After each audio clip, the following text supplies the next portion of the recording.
Yeah. Can everybody hear me? Let's turn that shit off. What's up, everybody?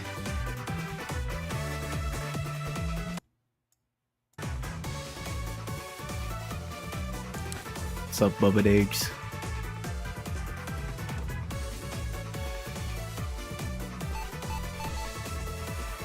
Yeah, we're gonna be doing the Genesis Sonic games today. It's it's Sonic's birthday today. I think like 34 years since this game came out. And you know, these are some of my favorite games of all time, so thought it would be fun and just play through them and kind of chill out. You know, I've played them so many times that like you know, I'm not really gonna stress out over them. It's gonna be pretty easy to keep up with chat, just kind of hang out with you guys. So hopefully it's a fun stream, and yeah, Bubba Eggs. I felt locked in the moment I heard it. I literally jumped out of my bed the first time I heard turning on the screw. Yeah, I had like I felt such whiplash listening to Aero Vulgaris for the first time, especially that song. Like, I knew it was gonna be weird going into it, but yeah, it definitely took me off guard. And the N-word fake out line really gave me anxiety when I first heard that. I was like, holy shit, is he actually gonna say it? No, he didn't. Of course he didn't. What's up, Johnny Maxwell? Percival, oh, is this gonna have the new old Sonic 3 songs like Carnival Night and Ice Cap? It should. I have this with the Ultrafix mod, which changes a lot of that stuff, but I don't actually know if it changes the music or not. But I guess we'll find out when we get to it. For now, let me move my fucking mouse out of the way. We just got we got Sonic 1 and Sonic 2.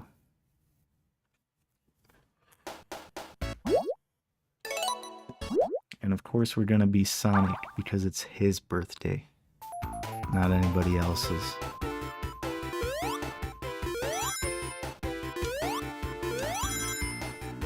Bubba Eggs, I'm so glad you added the fake out in the video. I thought it was odd when I first heard it too.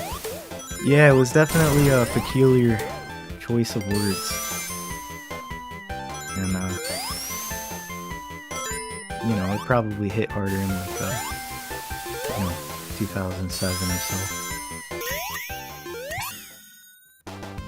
Garawa, I was looking through my old DS games and found my classic collection on it. Nice, man.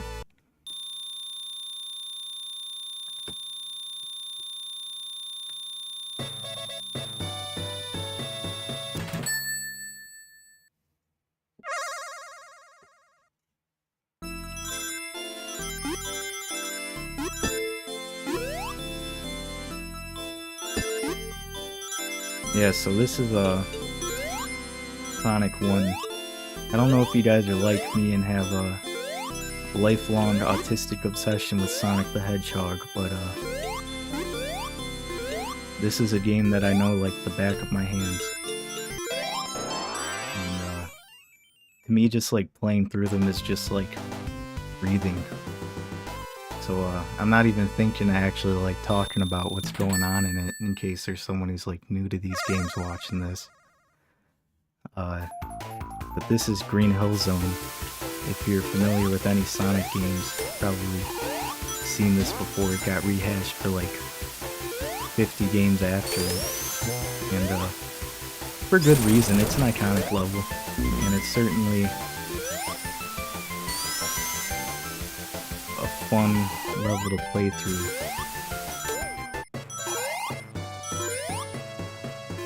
A lot of people kind of have mixed feelings on the first Sonic game because they're well, I just fucked that up.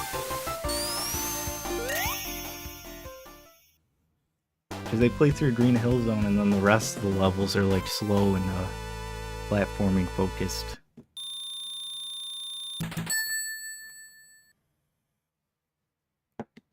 And I definitely get, you know, the complaints. Me personally, I like this game a lot. You know, I spent a lot of time with it. I like all the levels in it.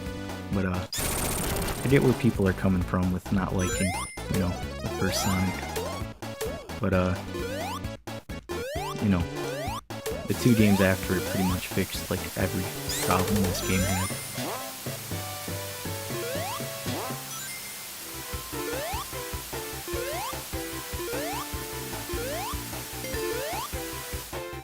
First of all, favorite zone in Sonic 1, it's definitely, Starlight Zone.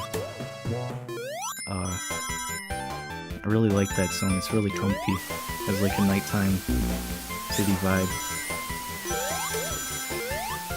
I remember seeing it for the first time as a kid and like just being like mesmerized by it.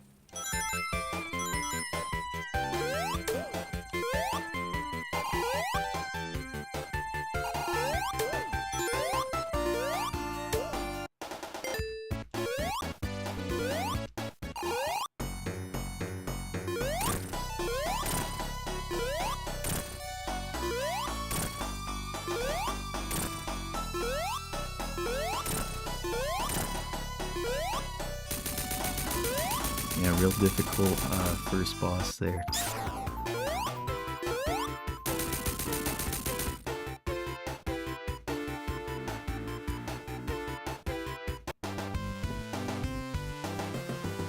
But yeah, that was Green Hill Zone. I don't know how long it's gonna take, you know, to play through these games. This first one I know is pretty short, like there's only around 7 or so levels in it. But, you know, it should be a pretty decently long stream, you know, once we get into 3 and Knuckles and stuff.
First of all, no checkpoint. I don't need the checkpoint.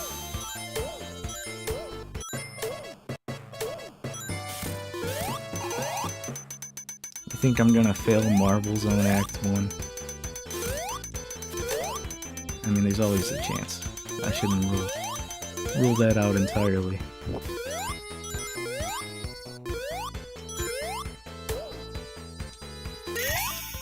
But no, I nailed it.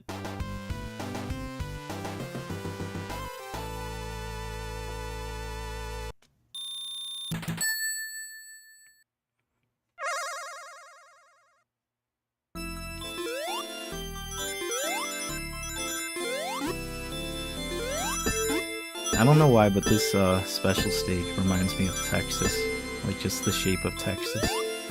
So I always think of it as like the Texas special stage.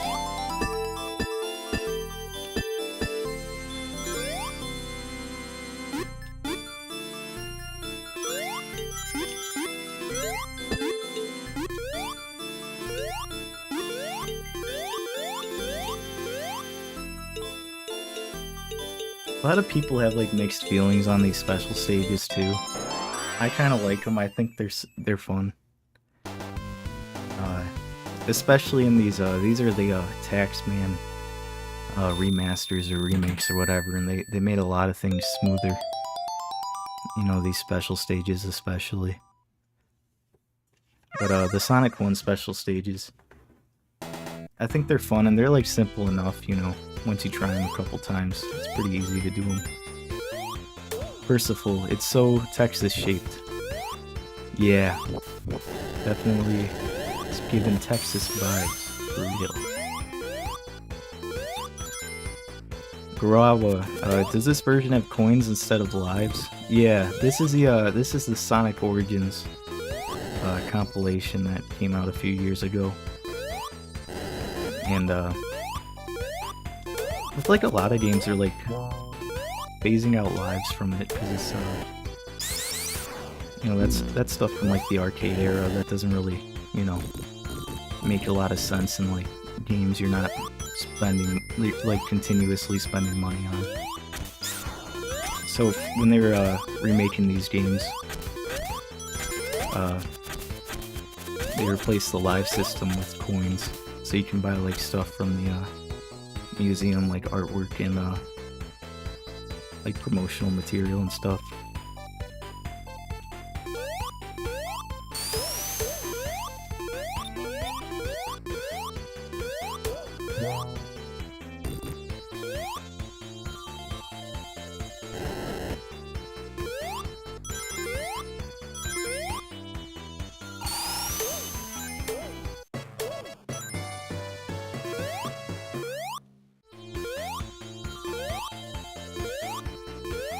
Percival, as a kid I thought the part where the lava chased you was so cool.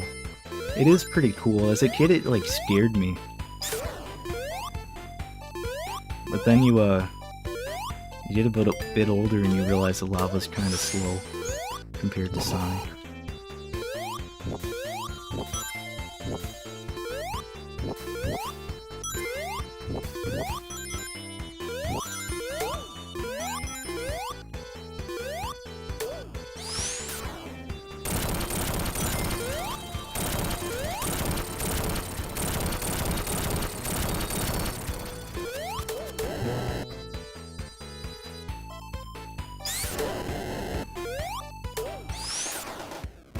I just realized too, I don't know if this was in the, no it was in the original Origins, it has the, drop dash from Sonic Mania.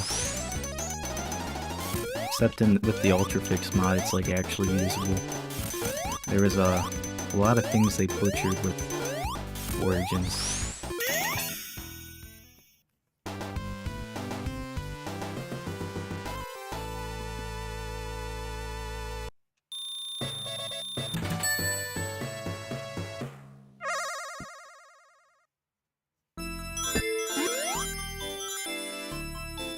Now this special stage is the bane of my existence. I don't know what it is, but there's no like tight corridors to, you know, surround you. It's just one big open area, and once you start like falling, it fills me with a lot of dread, because you never know where you're gonna end up. Shout out to the game for giving me examples of that while I explain it. Thankfully that went smoothly though.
First of all, they went so hard on this soundtrack. Yeah, they really did. The bassist for a Japanese band called Dreams Come True composed it. And notable to point out that he's a bassist because the bass lines in the soundtrack are really good. Especially with Sonic 2 stuff, like Mystic Cave Zone. think that level has a really cool bassline.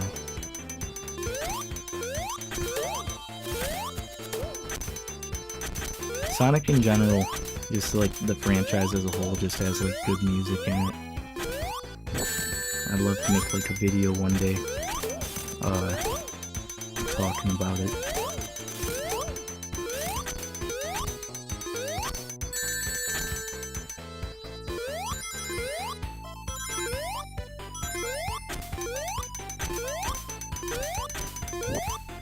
Percival, Mystic Cave Zone is so awesome. I was sad it didn't get into Mania. Yeah, it would have been cool in Mania. I'm pretty happy though that they picked Whale Ocean Zone, because I think the music from the Mania version is really good. And the gimmick with the fire shield, you know, burning all the oil in that level, I think it's really cool.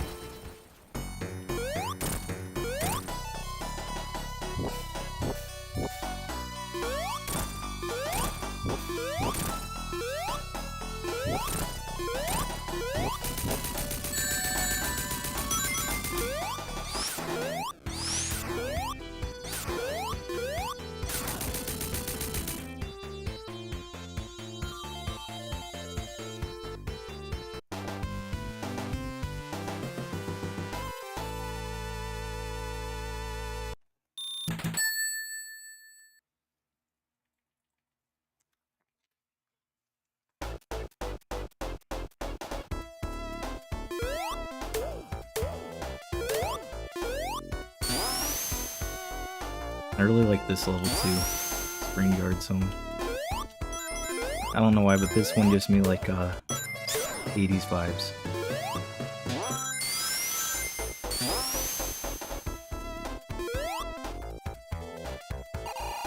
Uh-oh.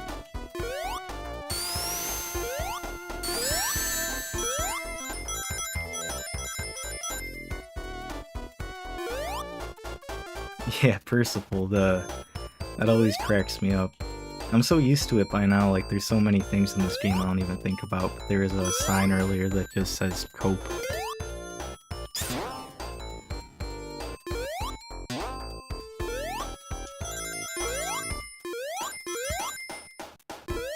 Hey, what's up, Leah? This game takes me back. This was one of the main games we played growing up. This one, Lion King, and Echo the Dolphin from what I played most. You're making me want to play again. Yeah, definitely a lot of fun times with those games. For me growing up, at least. Echo the Dolphin scared the shit out of me. Because there's that part. It starts out and you're just kind of like swimming around with a bunch of dolphins. And you jump out of the water and you get like attacked by aliens. As a kid, I wasn't really like prepared for that.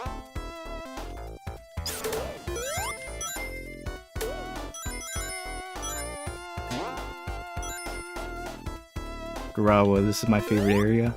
That's a pretty good pick. Definitely a cool level.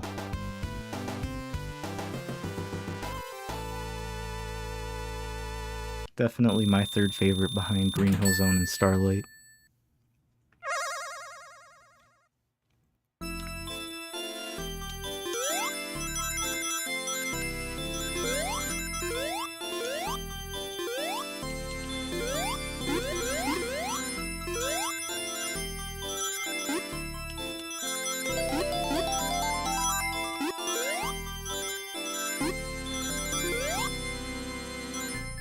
You know, another thing with these special stages is that, like, they're supposed to be mazes, but, like, they literally tell you where to go, you know, the patterns of the rings, so, like, they're not really that, like, complicated to figure out. It's more so just trying to maneuver Sonic and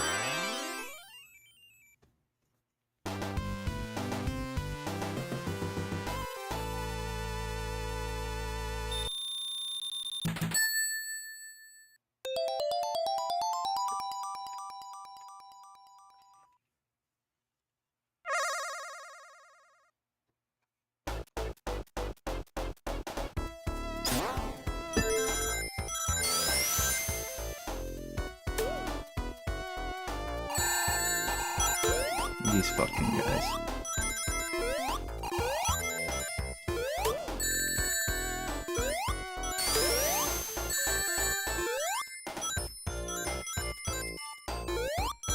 Percival, you're making me feel like a bumbling fool with how smoothly you run through this game. You couldn't have said that at a better time. Yeah, you jinxed me.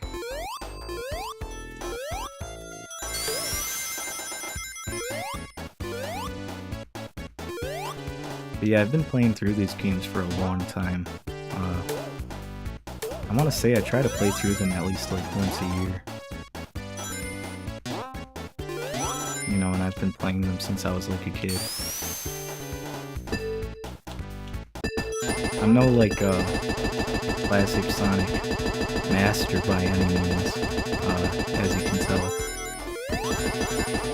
But I would like to think that they're games that I'm at least somewhat competent in. There we go. Yeah, Percival, Spring Hell. It really is. I like how Sonic level design kind of fucks with you. Even in some of DD's stuff.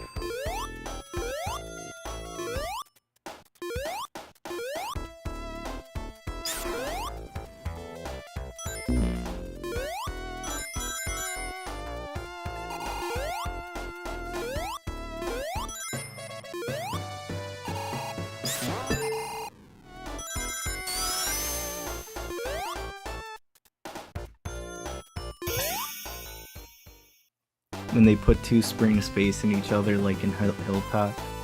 Yeah, it's really hectic stuff.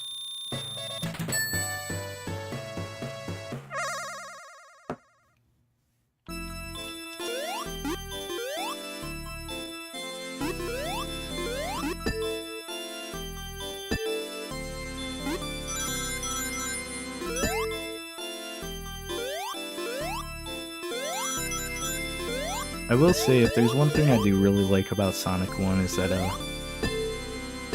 I feel like this game is just so laid back. Like, Percival, these special stages feel so nursery rhymey. Yeah, like, I remember watching these fucking, like, fish and birds in the background as a kid and, like, being so tripped out by them. Like a really little kid too, like, oh god, I couldn't have been more than like 3 years old playing through Sonic 1 for the first time.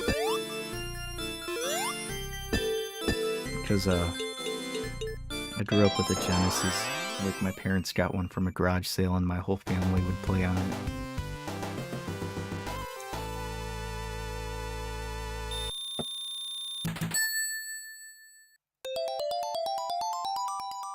Leah, yeah, it's so chill, the music and everything. Not only is it nostalgic for me, but it really is just a different type of vibe. Yeah, this game, it's definitely unique. It has a really, unique atmosphere.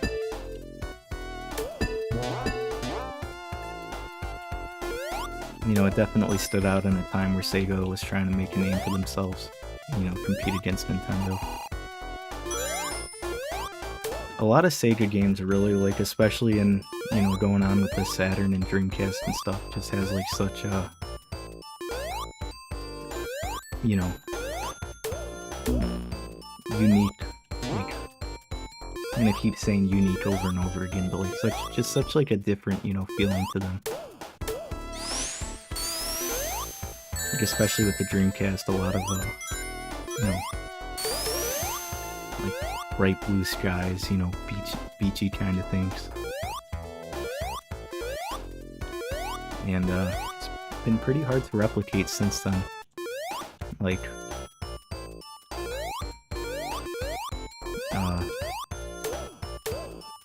ever since Sega stopped like making games for their own consoles and like went third party, we haven't really had a lot of games like that. Percival, they were very vibrant and fun. Yeah. And bouncy.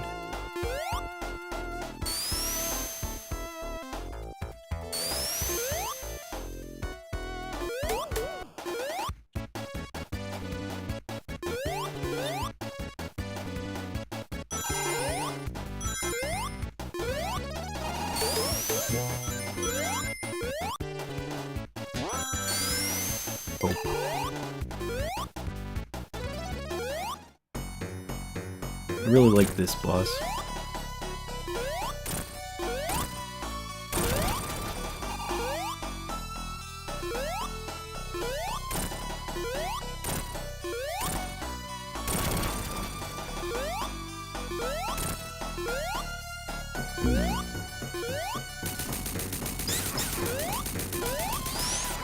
Oh shit.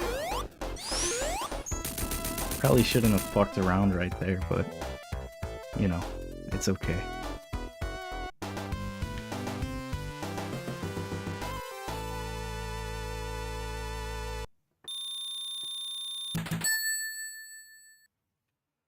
Well, yeah, the game's aged really well. They are still so much fun to play after so many years. That's saying something because some don't. There was definitely like a lot of love, you know, and care put into these games. They were trying to stand out, you know, they were trying to like, compete against Nintendo. And they had to make something, you know, really special to be able to do that. And I think they accomplished that really well. Percival, my fat ass thought the floor was chocolate as a kid. Yeah, it does look kinda tasty, I'm not gonna lie.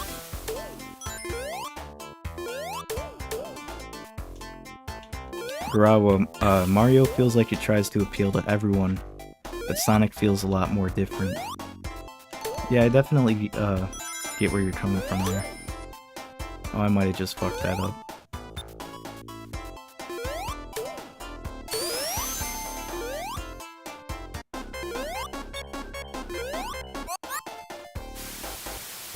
There's a shortcut you can take in this level.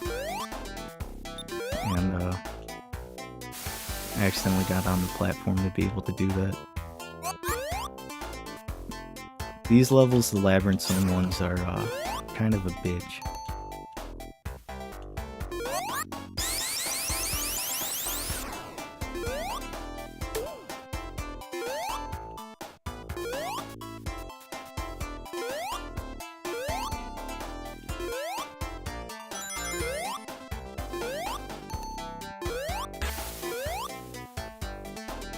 But Garawa, Mario feels like it tries to appeal to everyone, but Sonic feels a lot more different.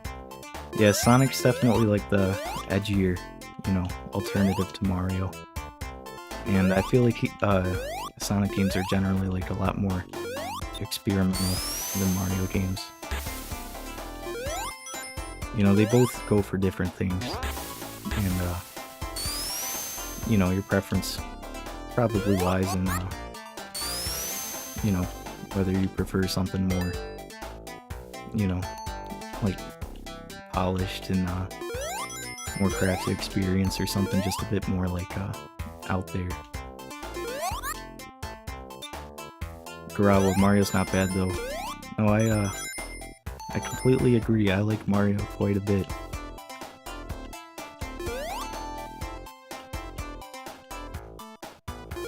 I actually just played through and beat like the first Mario game for the first time. You know, the one on the NES. I've been trying to beat that game for so long, but I always fumble it.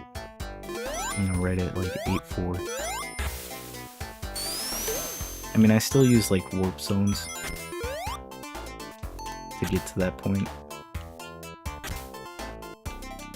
I still have to do like a proper, you know, complete playthrough of it. Hypothetically, at least, you know, I know it can be done. And there goes the special stage.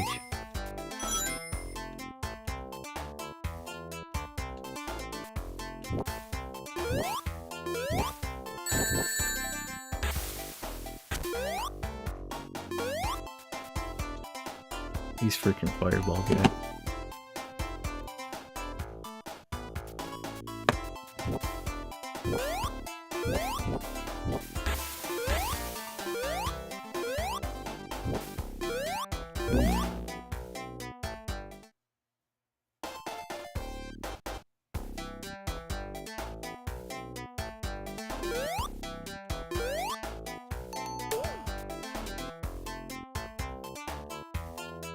Labyrinth Zone is a complete slog.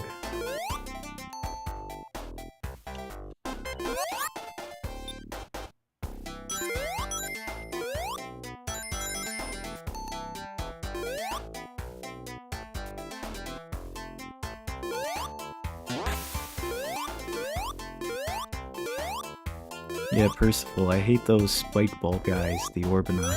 Yeah, those guys are real jerks.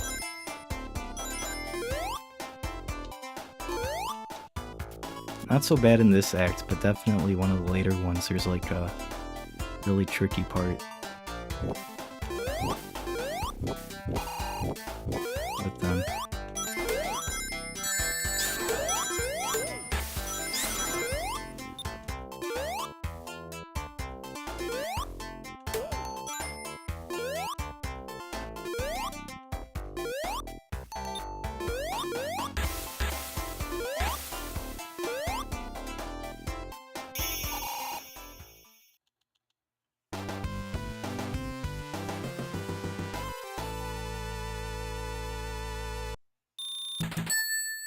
Percival, just wait, Starlight is after this. Yeah. It's almost like Starlight Zone's like a reward for enduring Labyrinth Zone.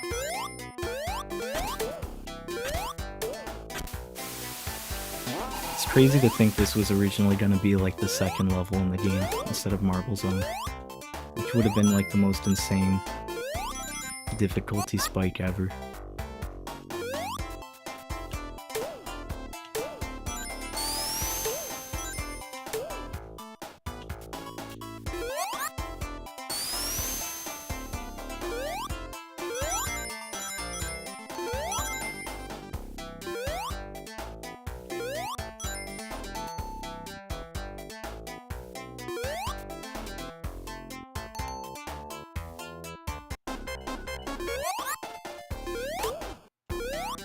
Of course, you got the legendary drowning music. You know, complete nightmare fuel for anyone who played through these as a kid.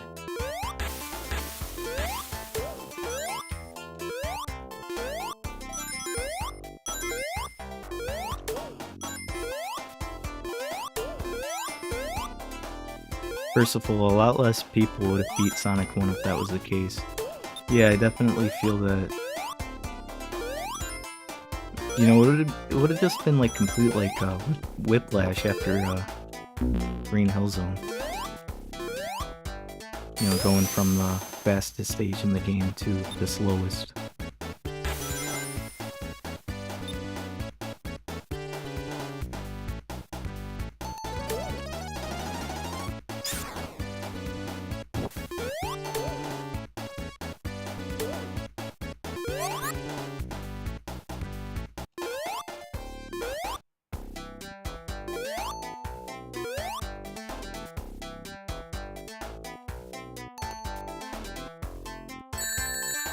Yeah, that part with the fucking Orbinaut. These fucking guys.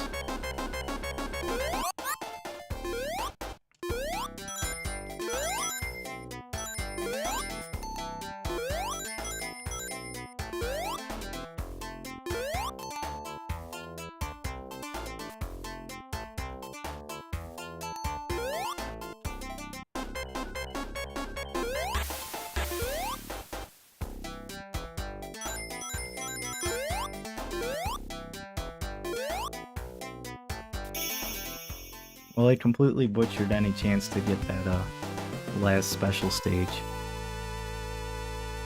But it's okay.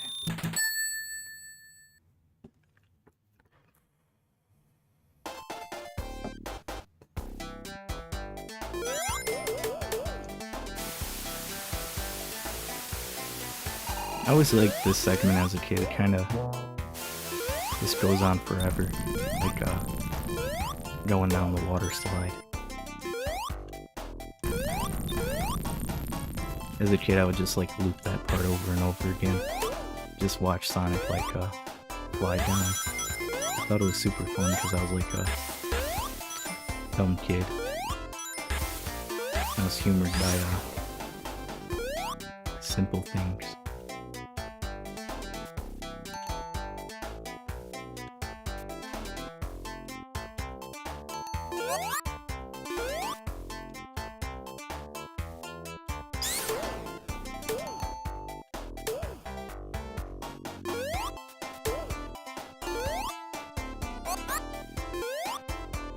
Water slide purgatory backrooms, yeah. That would be like hell to endure, like, in real life. Just like constantly going down a water slide. It would be fun for like a little bit, but I don't know, I feel like eventually you get really tired of it. And your back will start hurting.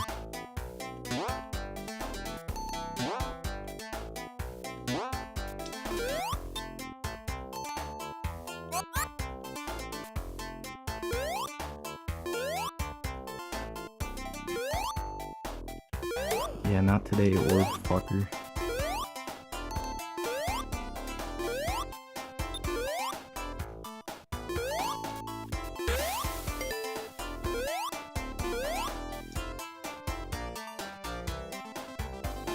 Even the boss for this level is like kinda weird. Because you don't actually have to like kill Eggman to beat it.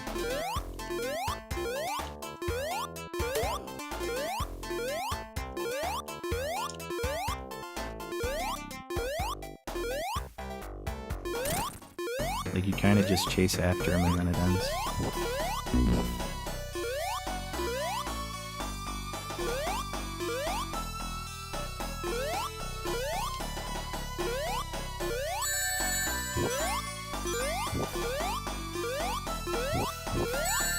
Those fucking fire guys. Their sound effect sounds like a dog barking to me. I might have fucked this up.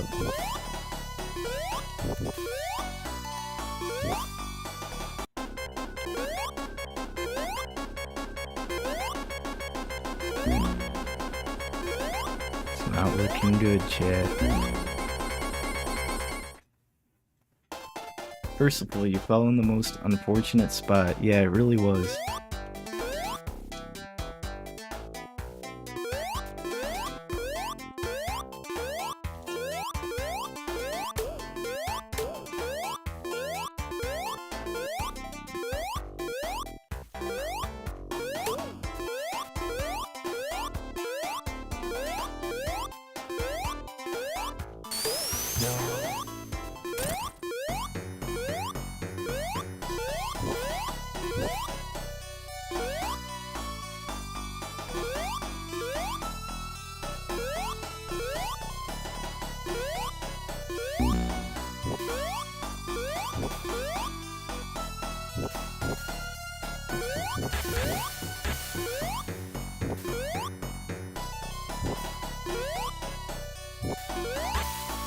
Alright, thankfully we got it this time. What's up, Falafel? Hey, Puka Pika, you're cool. Thank you, man. You're pretty cool yourself.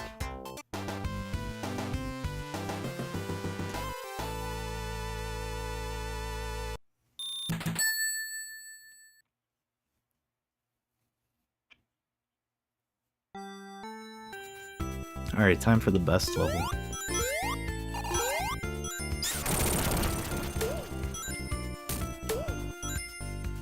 It's like the game's thanking you for beating like the labyrinths.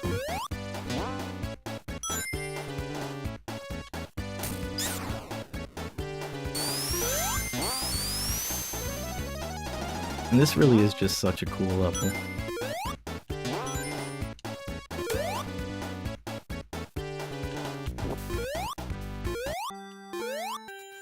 I love the starry background. And the music especially. It's like very dreamlike.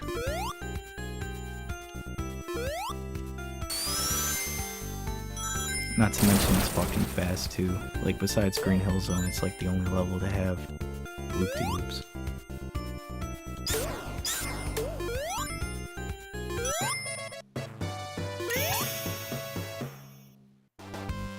First of all, I take it back. I wish this was in Mania. Yeah, me too. Besides Green Hill Zone, there was no other like Sonic 1 levels in Mania.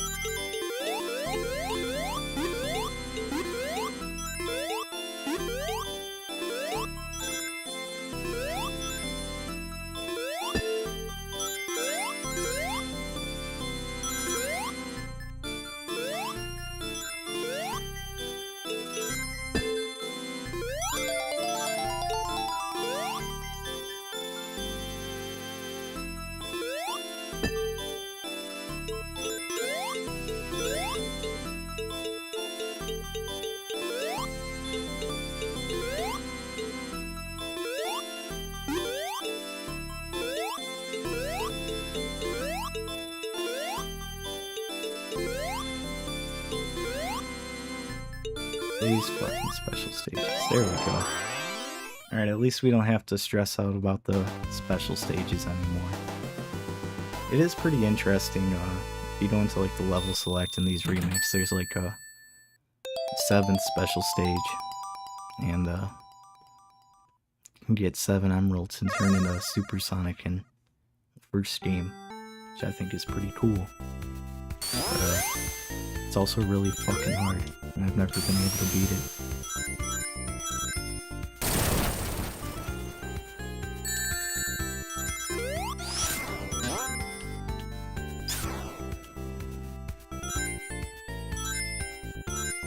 Yeah, Percival, no Starlight Zone, only Green Hill Zone like 500 more times. Yeah, they're really beating this level into the ground.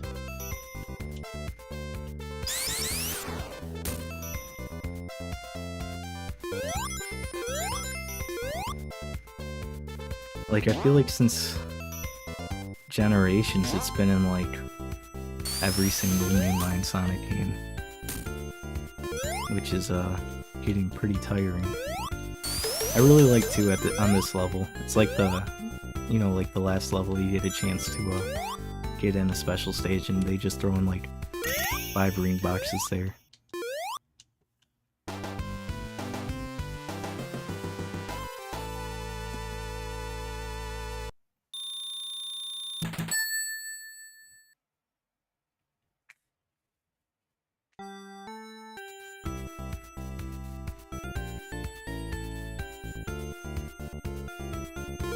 Bravo, this reminds me of early 2000s websites, the special stages. I could kind of see that. Like the tile patterns in the background. Unlucky fix, I vary your mom, if you know what I mean. And I hope you're not doing that to my mom. That would be pretty rude.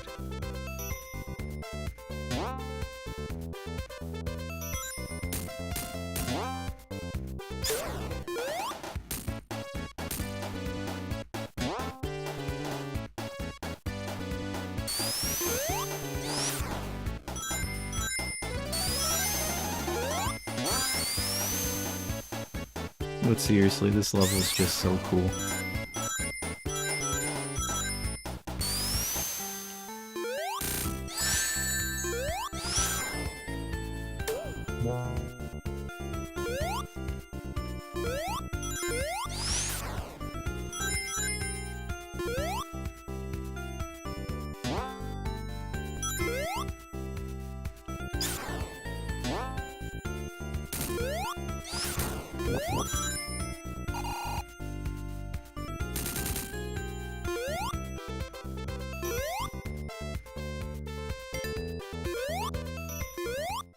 And this boss is really cool too. It's got like a pretty neat gimmick to it.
Yeah.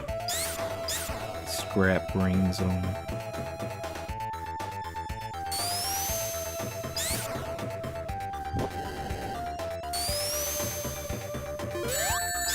This level's kind of a bitch.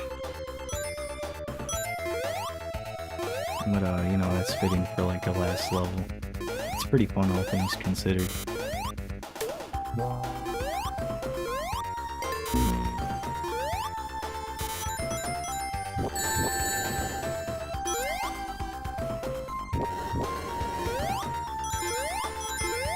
First of all, I'd always confused Scrap Brain Zone and Metropolis Zone as a kid. I mean, I can't really blame you, they're both like really fucking hard.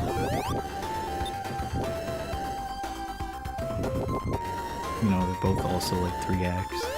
You know, it's kind of funny that like the only level in Sonic 2 to have 3 acts is the hardest one.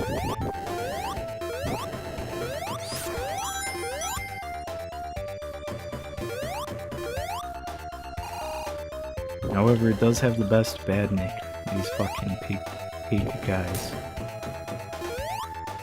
They just kind of chill out, you know, throw their balls at you. It's pretty cool.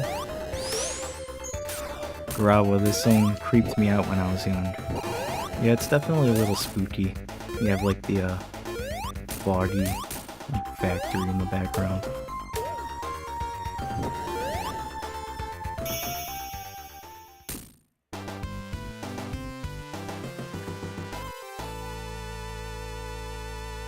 I like it too because it's probably one of the most like you know, dynamic levels in this game.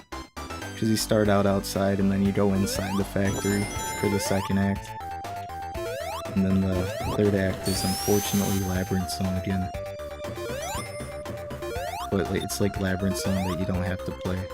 It's really easy to skip it.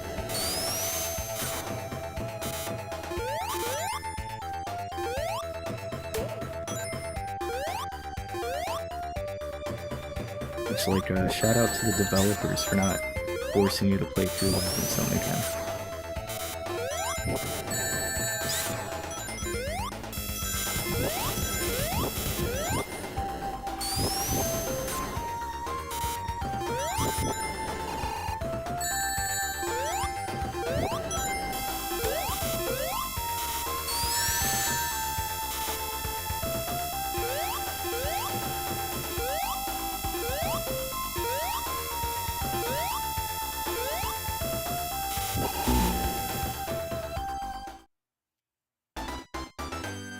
First of all, they threw it in as a jump scare, yeah. It really was a rude thing to do. You know, I think.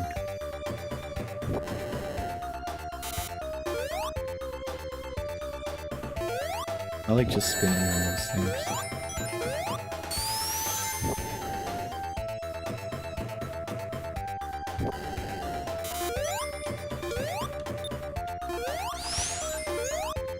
Let's take the upper off this time.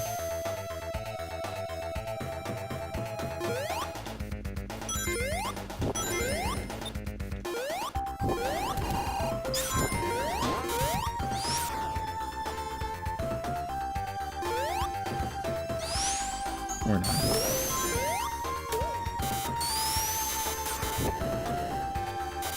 Well, since I know you from your Radiohead Iceberg video, I'll just ask, what's your favorite Radiohead album? It's OK Computer, and that's also my favorite album of all time.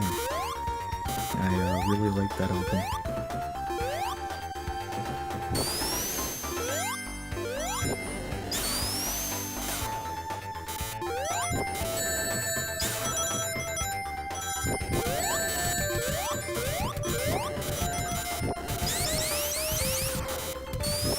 I like doing the Origins remakes and like a lot of other like re-releases of this game. They added the spin dash, which kind of trivializes some of the bullshit in this game.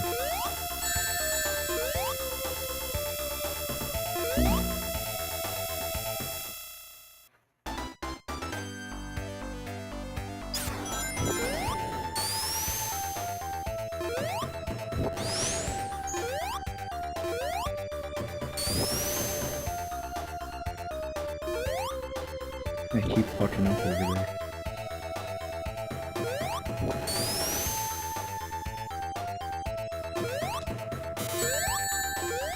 Falafel, I agree, it's an amazing album. It really is. Just a lot of, you know, fantastic songs on it. Kid A's definitely like a close second though. Percival, does Radiohead like Sonic? I think Radiohead might like Sonic. I'd imagine there'd be no reason for Radiohead to not like Sonic. I always get tripped up. I saw this fake Tom York quote of him comparing Sonic to capitalism. Like a bunch of those quote websites. And like there's a part of me that really wishes it was real. Or wonders if it is real. Because that'd be like the funniest thing in the world if it's true.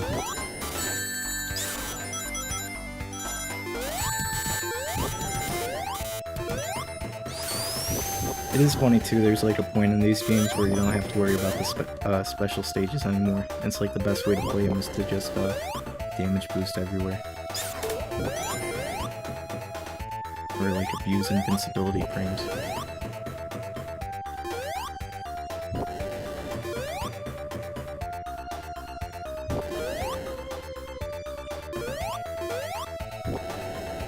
Oh god.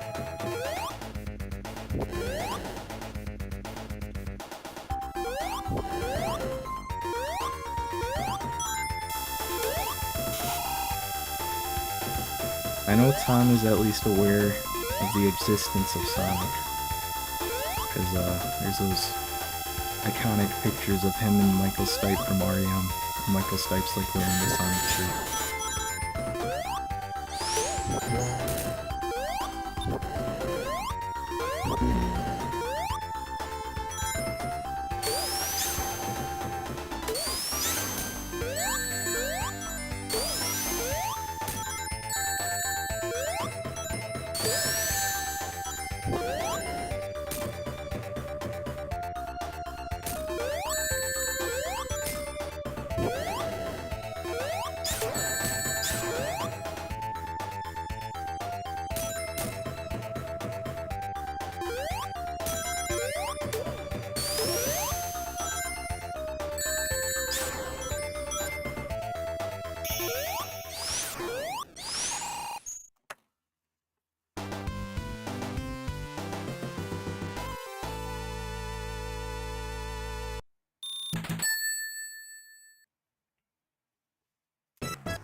Waffle, what do you think of In Rainbows? It's my personal favorite.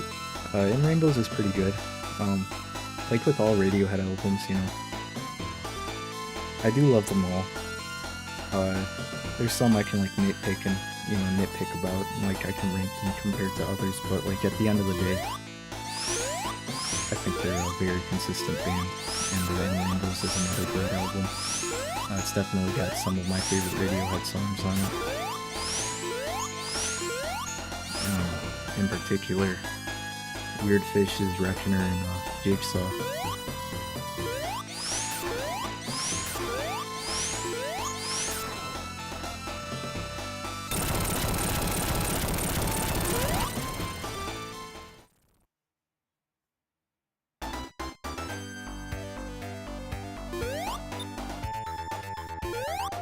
Here we go, it's fucking Labyrinth again.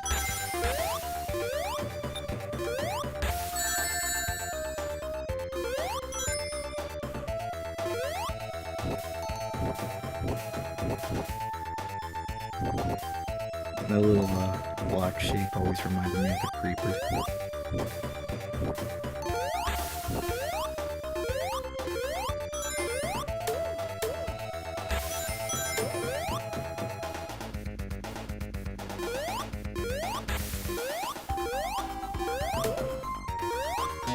And it's done, no more Labyrinth.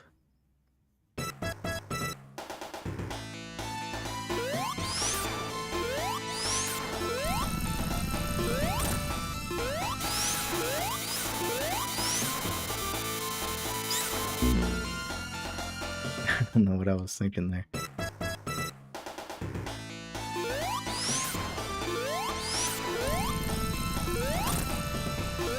I really like this final boss.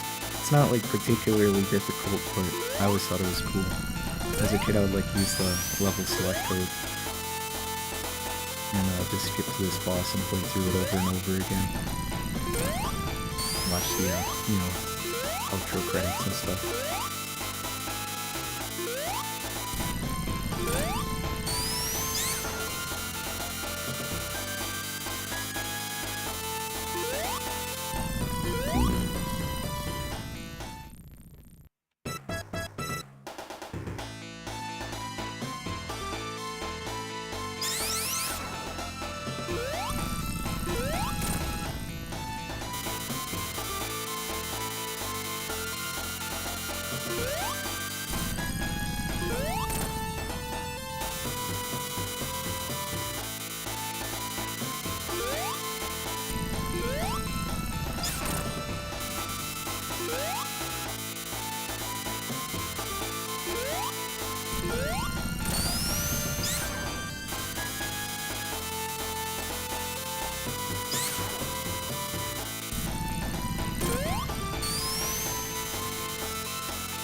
And of course, like with a lot of things, you know, I kind of trivialize this boss with the spin dash.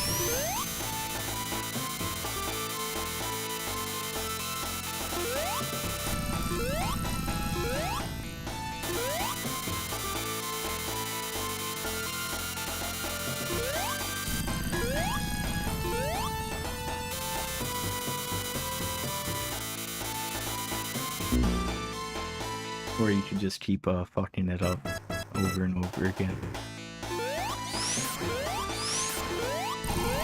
It's okay, guys. We still have 680 more chances. You know, hopefully, with one of those, we might beat it.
I always thought the thing in the background that I'm standing in front of right now, like got eyes and a nose and like a mouth.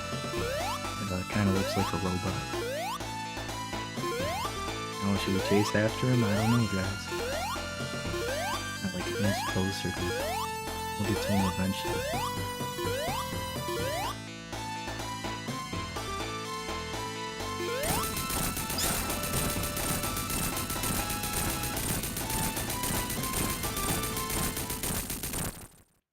You don't have to like hit him at the end there, it's like an optional thing. But I always like to do it. I like to imagine it's Sonic whipping Eggman's ass for like one more time.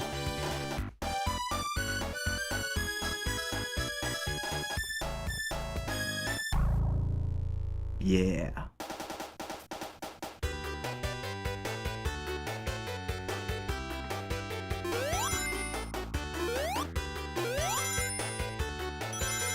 Yeah, so that was Sonic 1. I like that game a lot.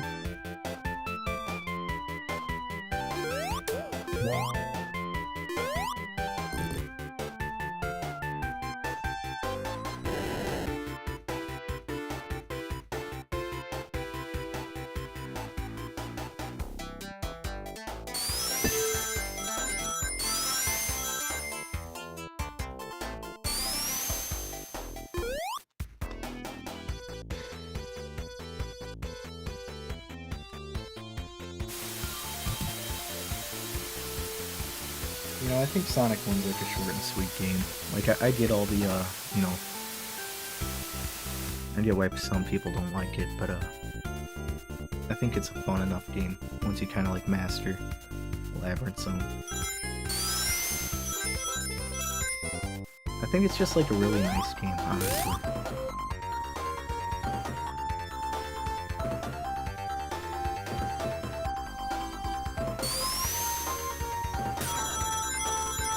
Percival, favorite modern Sonic game? I don't know how modern it is since it's like over 20 years old, but my favorite 3D Sonic game is definitely the first adventure. I'd say that and Sonic 3 and Knuckles are like my favorite Sonic games. You know that, 3 and Knuckles and Mania.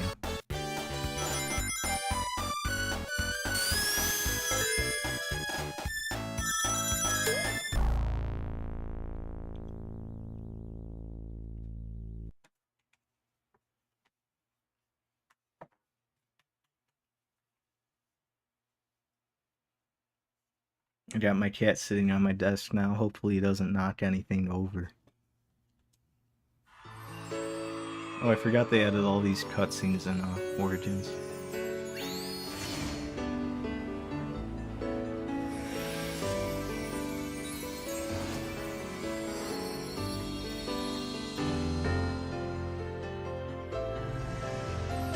Kind of like ties the games together.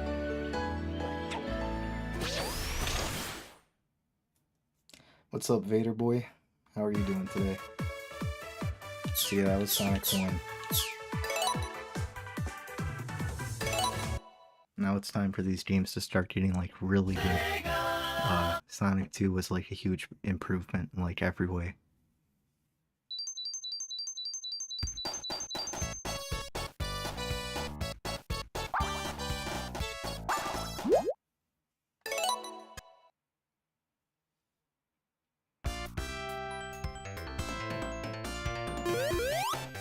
Especially like visually, like honestly even more than 3. Like 3 is definitely my favorite of the Genesis games, but this one might be my favorite visually. Got very vibrant colors. You know, I think Sonic has like a nice shade of blue on it. I don't know if it's like the right movement to describe it, but it's always given me like an Art Deco, if that's what it's called. I always forget what this stuff. Kind of like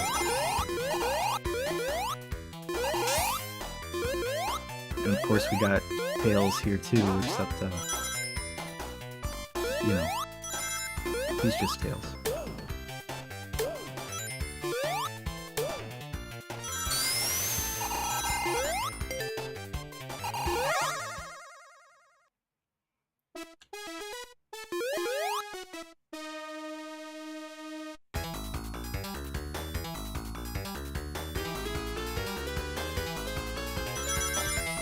And all the special stages too are like really different in this game. In this remaster at least, they're like rendered in 3D, and it makes them like 100 times easier. I was trying to play through these games again like a while back, like the proper like Genesis versions, and these special stages really kicked my ass because I was too used to the nice modern versions. But since it was like a Genesis, it couldn't really handle 3D well. You know, it was impressive for its time, but it's definitely a bit, a little rudimentary. First of all, I suck ass at these special stages, yep. Like, from the 3rd or 4th one onward, like up until the 7th one, especially like 5 and 6. They become real pains in the ass.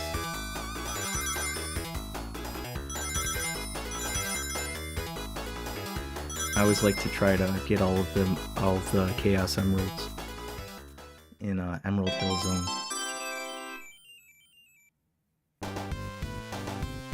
So, you know, I have more chances if I do fuck it up to get them later on in the game. First of all, I cannot get past the second special stage because of that orange moron. Yeah, this orange moron makes these special stages like 100,000 times harder than they're supposed to be. Well, they were probably designed to be that hard, but they could probably be a bit easier without this blubbering orange buffoon snagging all your rings and then dying.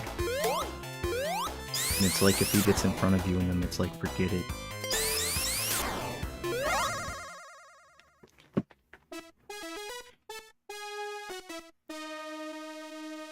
Vader Boy, since the Quotza video, Era Vulgaris is probably in my top 3 Queen's albums. That's really good to hear. I think that's I wouldn't say it's like super underrated. It's not like Queens of the Stone Age is a unknown band, but it doesn't get as much love as some of their other albums. And I don't think that's very fair because it's about as good as those albums. And I've been thankful to hear that since making that video, a lot more people have been appreciative of it.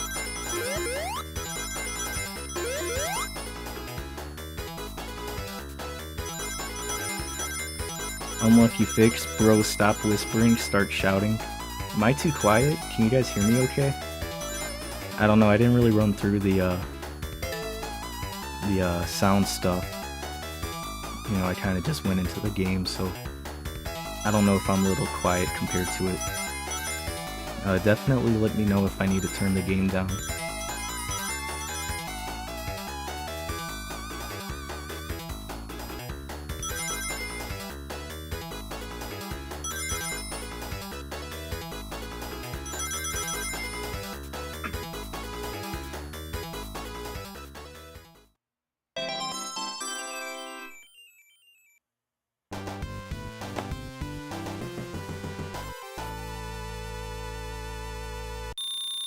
First of all, you should do a Queens of the Stone Age stream sometime, biased, because I love them.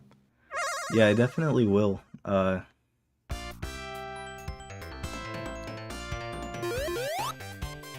I didn't really say anything about it in the stream, but I have my Twitch stream linked in the pinned comment. I tried to do like the music-related streams, you know, on YouTube, but been too many instances of them getting taken down or almost being taken down. I'm realizing it's not going to be very practical to you know, keep streaming through YouTube because I'm kind of limited. Like, you know, my channel is like a music channel, but it's been like the bulk of my live streams, you know, playing video games. And like usually with some of these like past streams too, like the best parts in those streams have been when things are like winding down and we just kind of like chill out and listen to music. But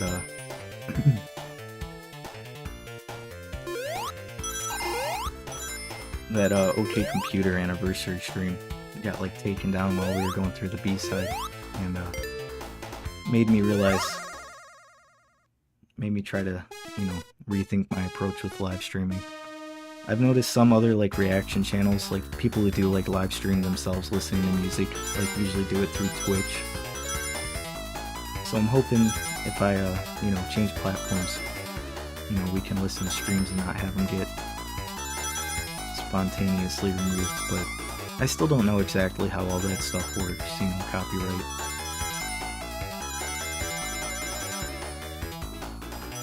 You know, I'd like to think I'm being transformative with it. But you know,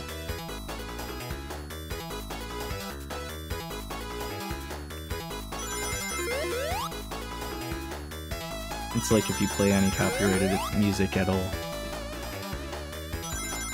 you're just always going to be at risk with that stuff. Like even the Era Vulgaris video, I had to re-render it like 3 times. Because each upload I did had like things that YouTube called out for copyright. Even the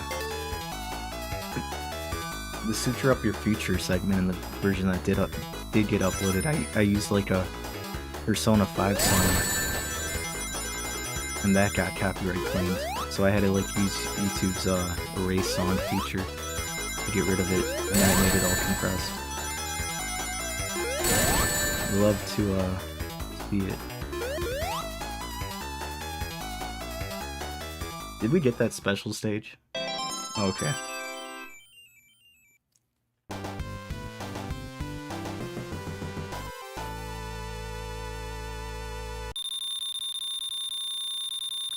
Percival, watching you clear that special stage immediately after I failed it like 10 consecutive times last time I played.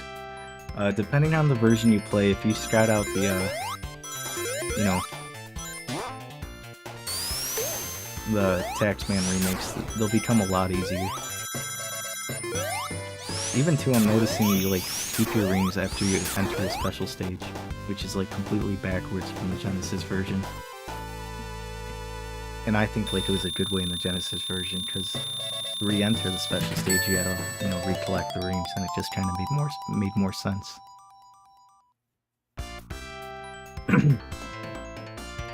Garawa, it's kind of dumb. It's not like people are watching the streams to pirate it or make money off it. Yeah, exactly. I mean, I wouldn't understand the appeal to like pirating the music through my streams and just hearing me talk over it. Like, I feel like that would kind of ruin the music. And even with that, like, my channel, I can make money from my channel, but I haven't monetized any of the live streams. So, you know, if I'm not making money off the music itself, I don't really see the harm in, like, you know, listening to it, talking about it, but, you know, what am I gonna do about it?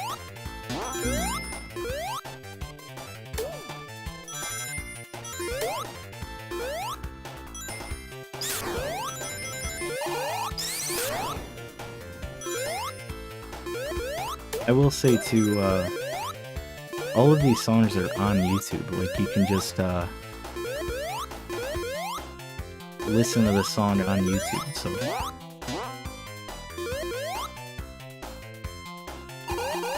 I don't know. Yeah, that's about all I had to say.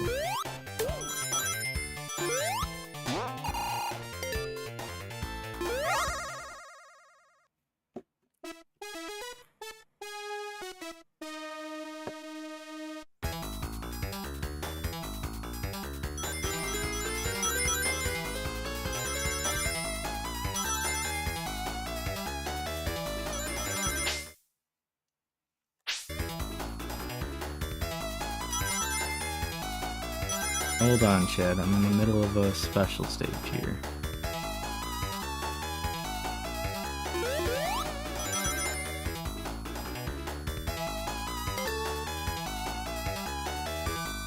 Unlucky Fix. Hi, I'm Tom York's secret account. PayPal me $120 or Radiohead will be dead. RIP Radiohead, I guess. It was a good run. You know, I feel like Moonshaped Pool is a good ending point.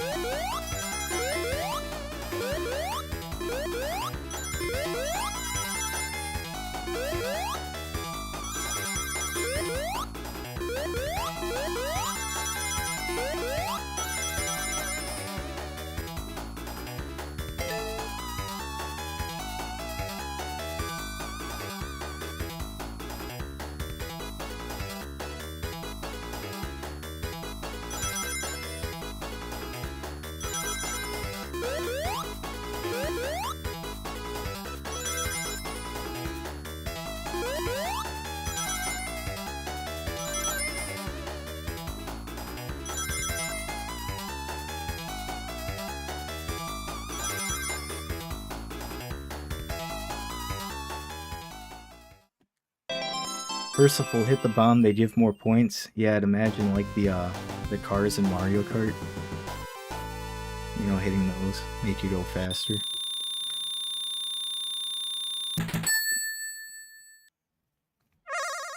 I played the version that's on Switch, which seemed pretty buggy, so I don't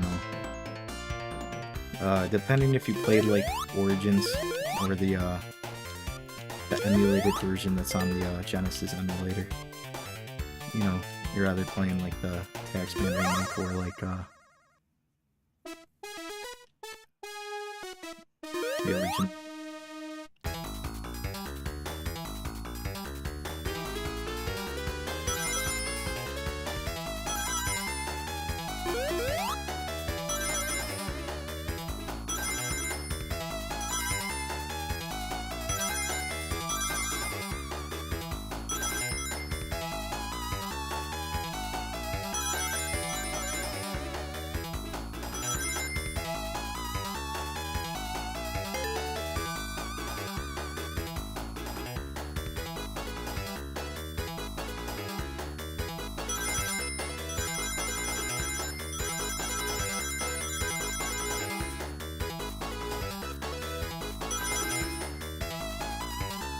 Pre-cum?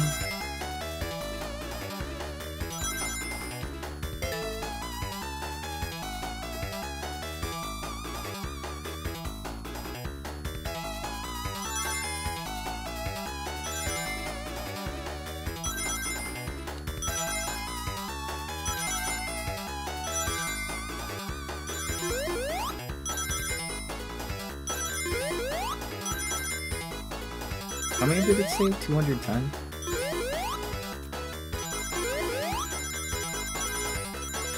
Okay, we got this, we got this.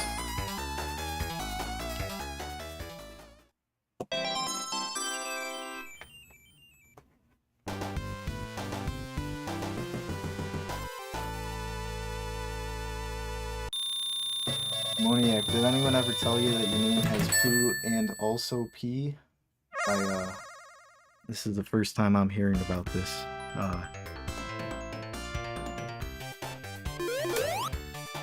Pretty upset to hear about that. First of all, Moniac, it has caca too if you rearrange the letters. Poopy caca. Yeah, I wasn't really, I didn't really think about it when I made the name, but it does kind of have a Gat vibe to it.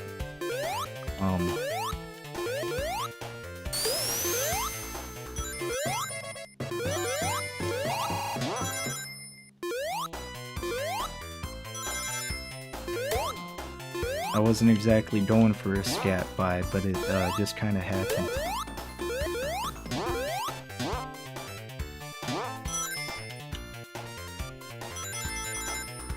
Hey, you know, it's okay.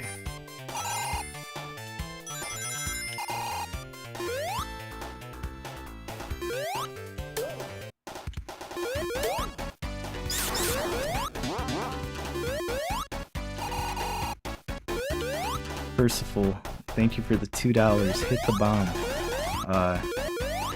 You're gonna have to bribe a little more than that.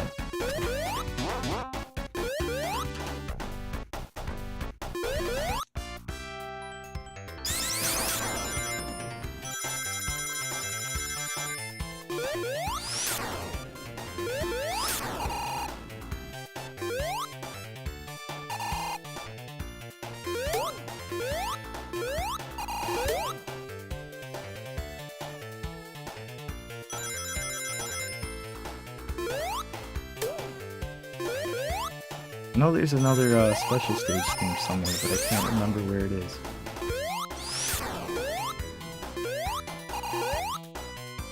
Moniac, sorry to break it to you. It's okay. I mean, I'd have to find out eventually, you know? I will say it's funny that, I found out after uploading the iceberg video that, like, it's spelled a little bit differently. Like, it's spelled like this. And apparently that's Brazilian Portuguese slang for tiny dick. So if all the scat, you know, parallels wasn't enough, my name also means small penis. And if you ask me, I just find that hilarious. Like, I don't think I could have ended up with like a more unfortunate username.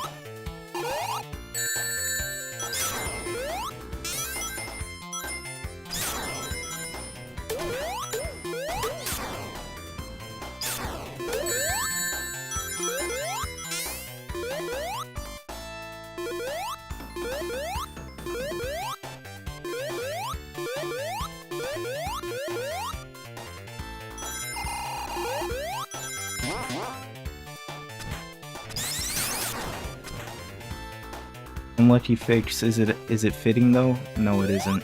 I have a humongous penis, as all Radiohead fans tend to do.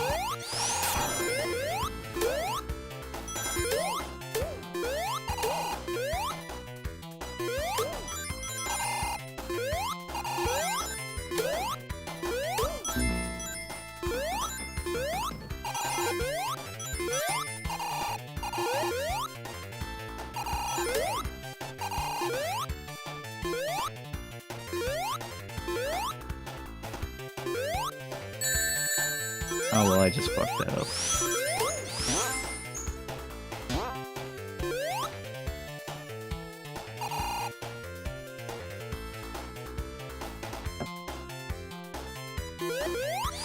$1 trillion to hit the bomb? Now we're talking.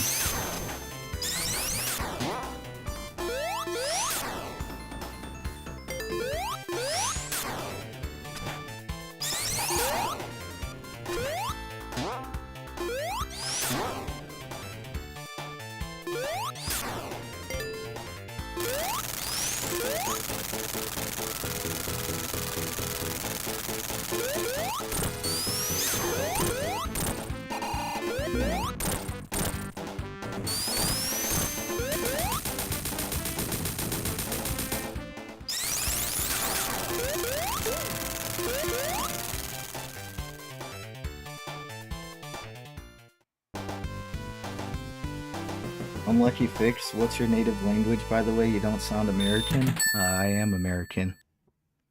I don't speak any other languages. I just kind of have like a weird voice. Versatile favorite zone in Sonic 2. I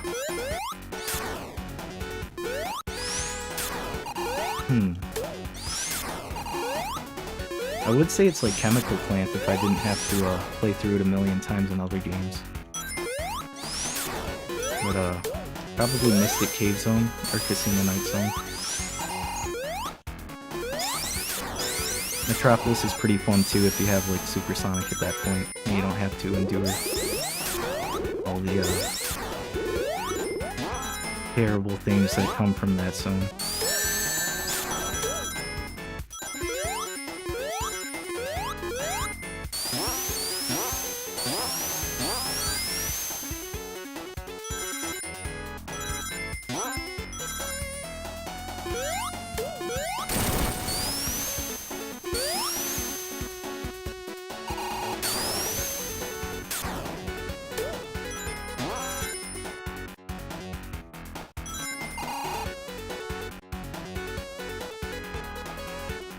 Yeah, Chemical Plant is good because they cook here. Yeah, the music does go really hard in this level. Merciful Metropolis is good except those vile evil stars. Between the stars, the crabs, and those slicer guys, all of the badniks in that zone are real fuckers.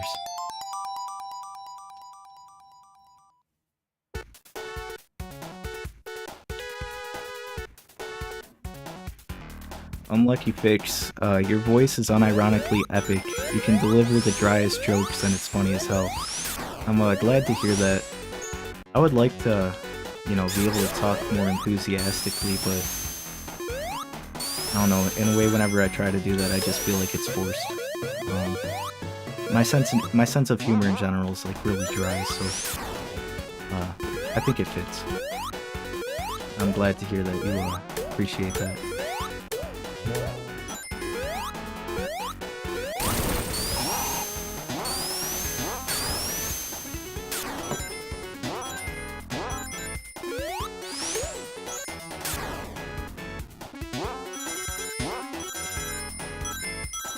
Percival got double stuck on the bug. Yeah, those little bee spider things. Really out to get me.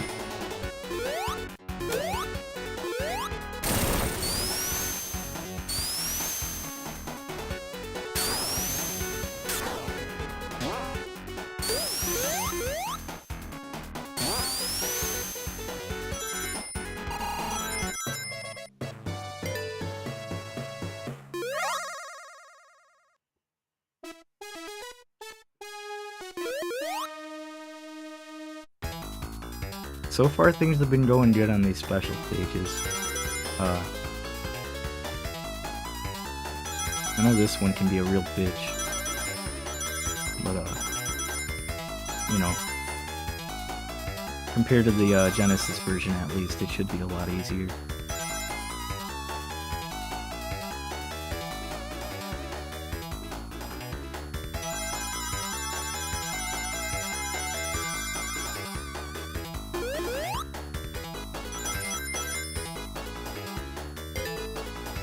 Percival, Stumpy, and Volby special stage, yeah. It's got that same Aero Vulgaris Chad color scheme. It just needs a little pink.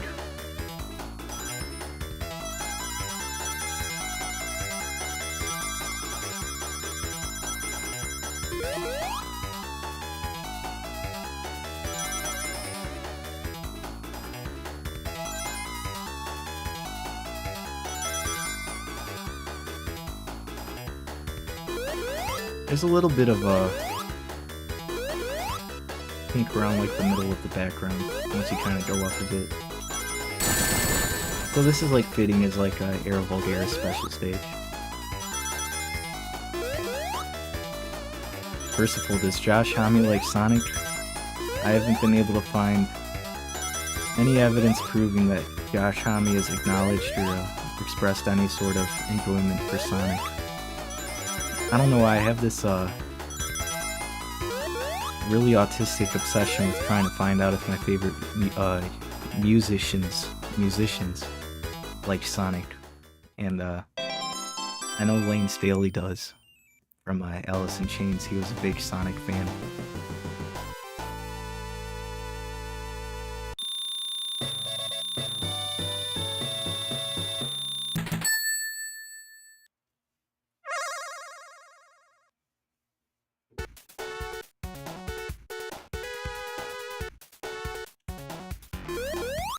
Garawa, I do that too, but with other things. It's nice to feel validated, you know, by you know, some of your favorite people.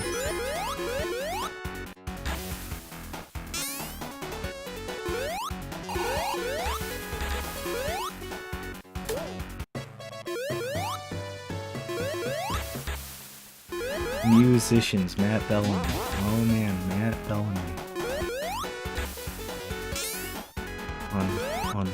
On Reveling.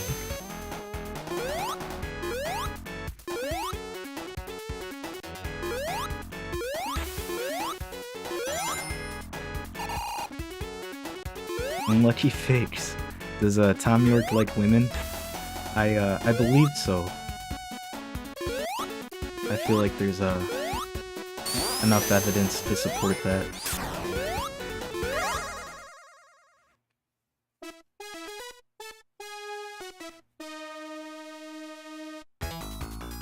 He is currently married to a woman.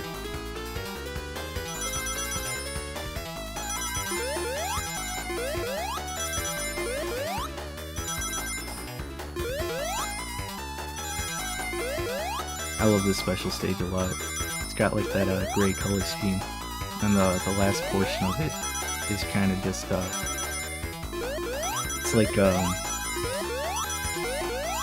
it's like celebrating the fact that you're done with them. They just scatter rings everywhere.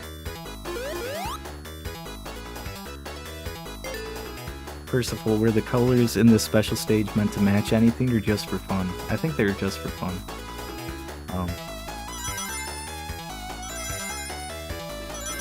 It always kind of like felt different to me because they're very muted compared to the rest of the special stages.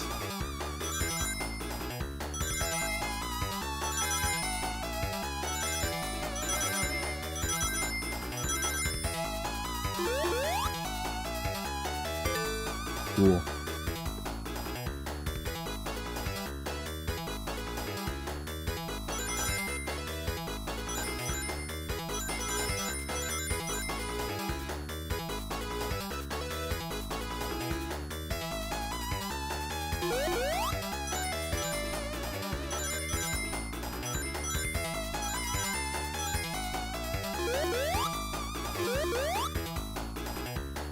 god.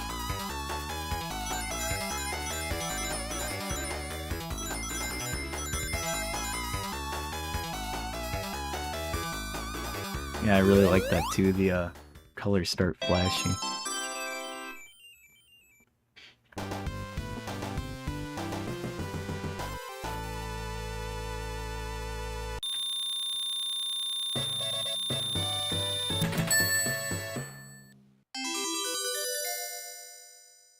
Cool. Supersonic.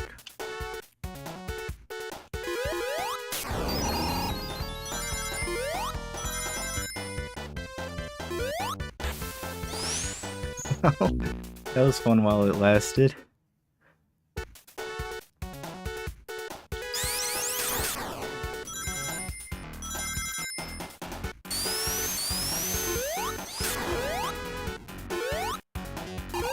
Unlucky fix. What did I think of Trump? Well, he's a guy, and he's done some things, especially lately, that I wouldn't personally do myself. First of all, honestly, good thing Supersonic died. The Chemical Plant's own music is better. Yeah, that's one unfortunate thing about the turn into Supersonic. You don't get the chance to hear the rest of the fantastic soundtrack in this game. I should have got a mod that changes that.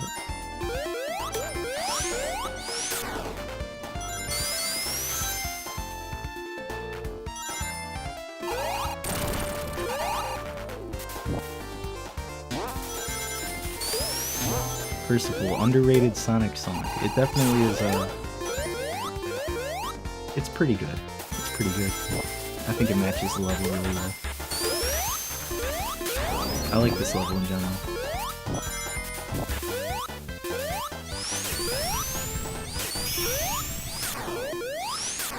I love turning it into Supersonic because it just makes the rest of the game trivial.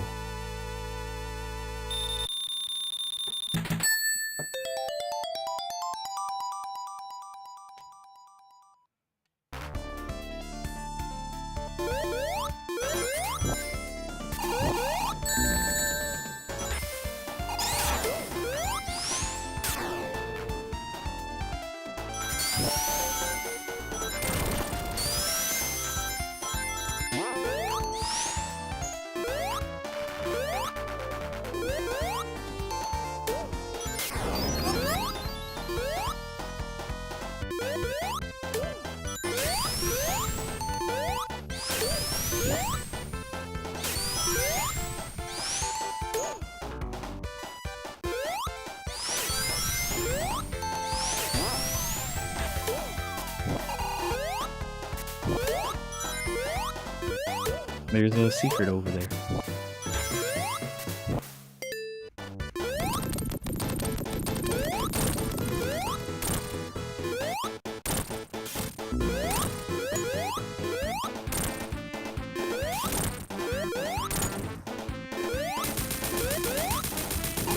It really is just funny to me how much how overleveled Supersonic is, like overpowered. I've always kind of had this like tradition ever since I was a kid to make Sonic do the balancing animation once I beat a level. I think it's goofy.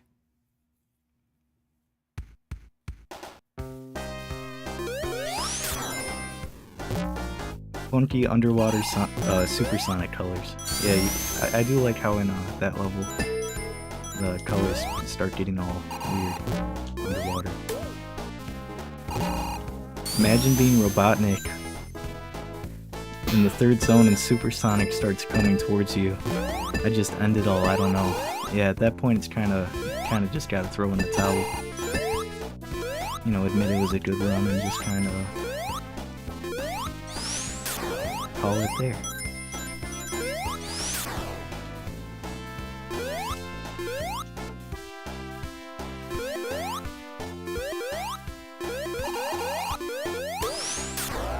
First of all, I prefer the backward balancing animation where he has no mouth.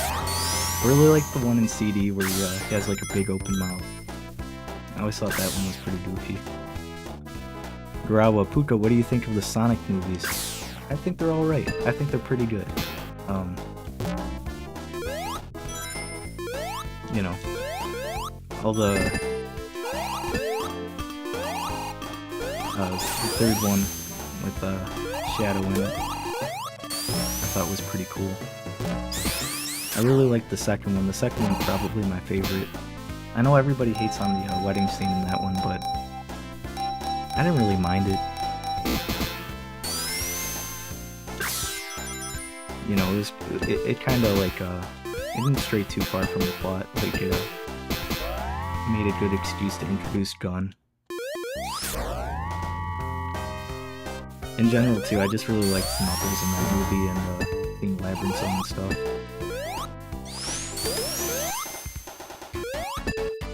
And the part where Sonic turns into Super Sonic is really cool.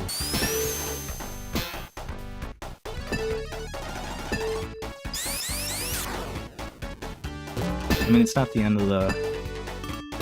Or, I don't know how exactly I would put it. I don't think it's the, I don't think it's ideal to, like, have a Sonic movie be, like, set in live action.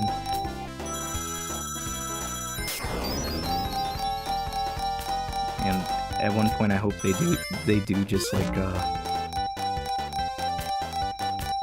switch to, like, you know, just a completely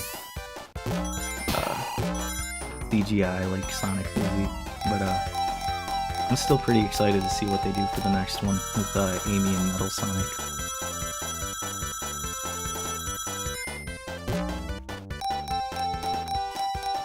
They looked kind of cringe, but when I watched them, they were not bad. Yeah, they're all right.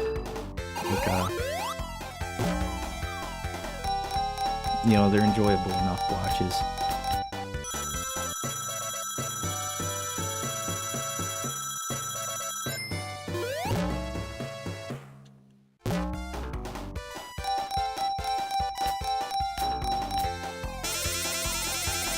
Unlucky Fix, what's your MBTI type?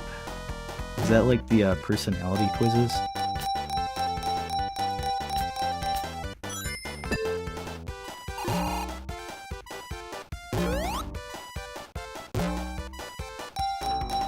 Percival, what the fuck? Racking in jackpot. Yeah, and then getting like Eggman's right after, so it kind of balances out. Unlucky Fix, yes. I haven't done it in like years, but I think before I got like INTP. And I can't remember what like that last letter was, if it was like I or T or something. Yeah, like INTP.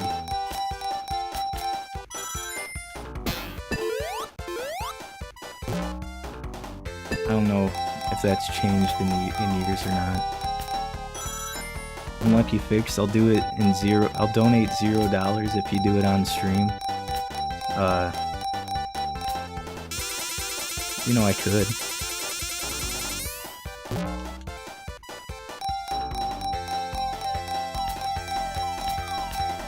What the fuck is up with this slot thing? It really like can't decide if it wants to give me Eggmans or like jackpots. I'm gonna see if I can max out the ring count. I've done that like once before. Percival, LMFAO, you win some, you lose some. It really is. It really is like that. I've played this game a lot and I've never experienced something like this before.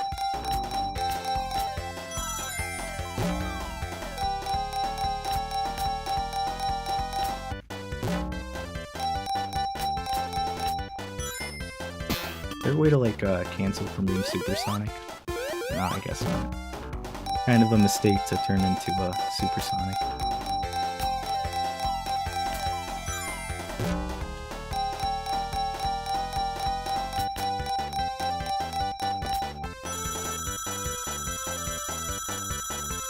I was just thinking about calling it there, but I don't know, that was a sign to keep going. We might hit 1,000, guys.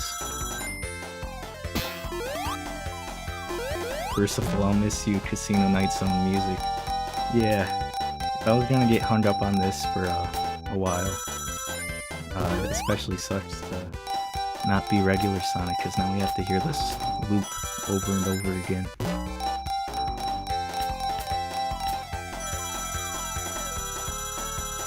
This is insane.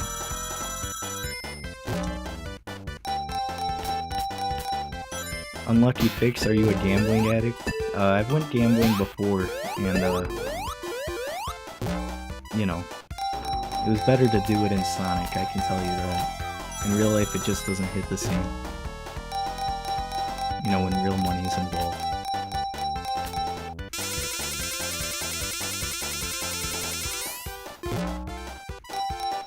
Never stop gambling. So true, Garawa. Because if you stop gambling, you know this won't happen to you. So why would you ever stop?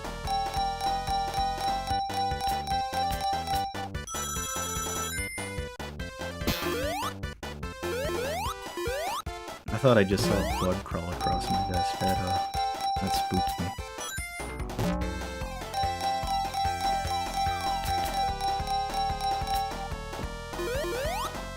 Percival, you're like that image of the guy quitting mining right before he hits diamonds. Exactly, that happens to every gambler, by the way. You know, are you really not gonna hit the diamonds? Like, come on now.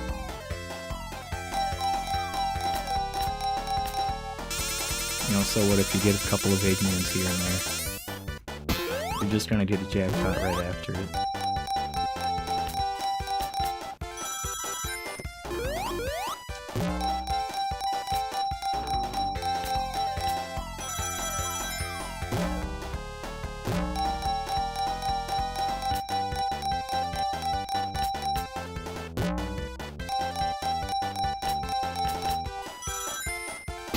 Percival, you're gonna time over? I might. I don't know if that's disabled or not in these newer versions.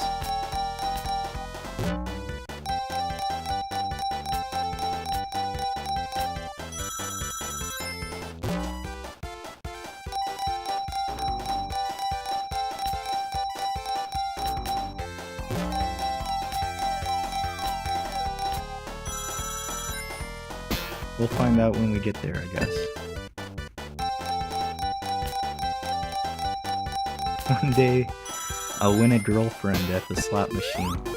That's, unfortunately, one of the only places you can get one of those nowadays.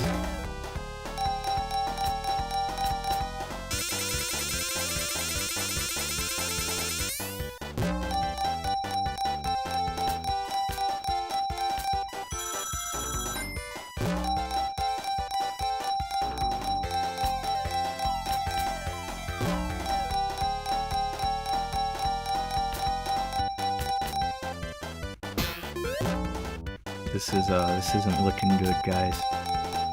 Never mind. We're so bad.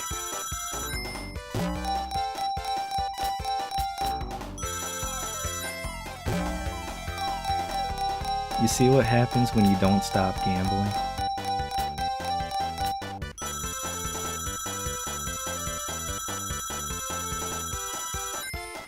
I wouldn't have gotten here if it wasn't for addiction. Look at that.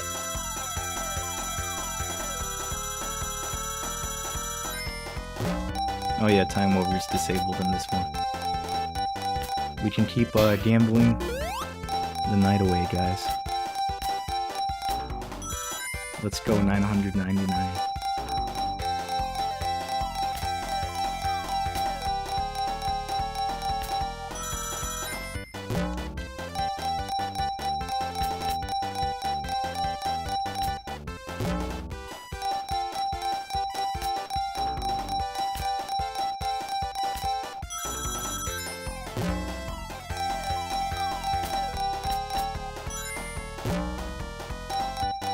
First of all, Sega promotes gambling.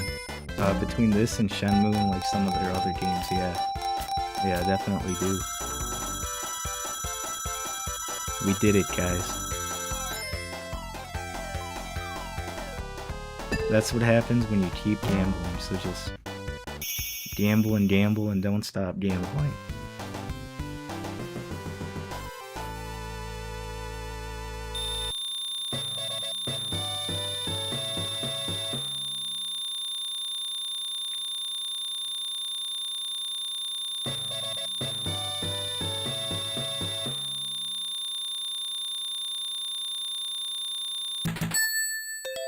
First of all, damn, I was just gonna send a super chat for 3 consecutive Eggmans, but I was too late. And unfortunately, we got 3 consecutive jackpots instead.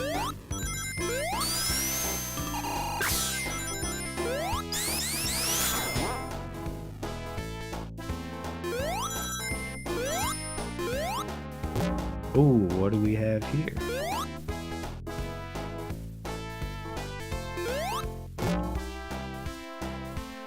Pretty tempting, you guys. I don't know. We were doing pretty good last time.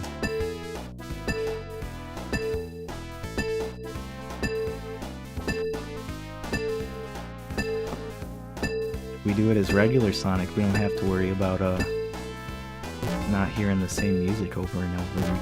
Oh, maybe just one. Just one.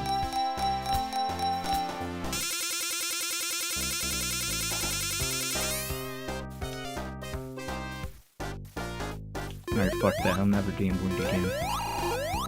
That shit sucks.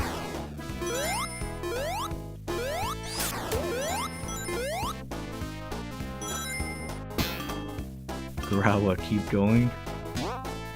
I don't know.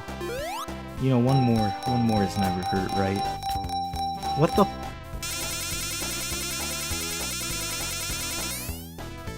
What the hell? I'm done. Fuck gambling, dude.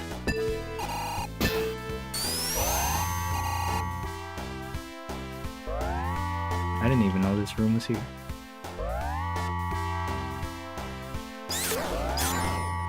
Oh, this is just taking me backwards.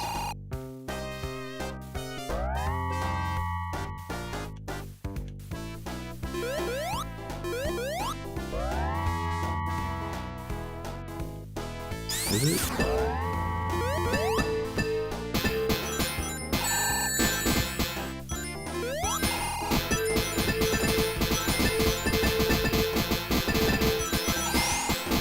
Great level design.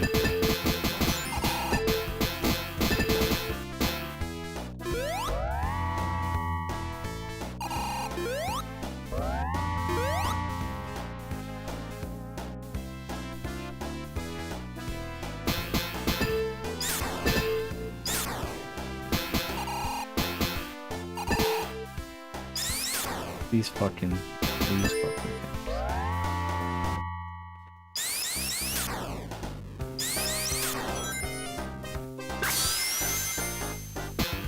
But yeah, I remember walking into a casino for the first time and thinking to myself, whoa, this looks just like Sonic.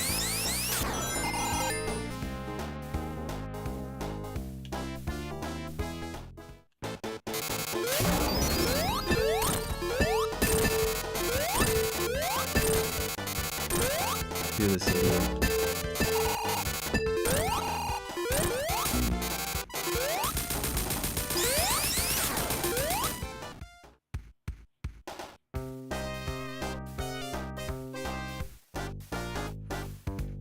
Unlucky fix. I, Tom York, went gambling as well. That's what the song House of Cards is about.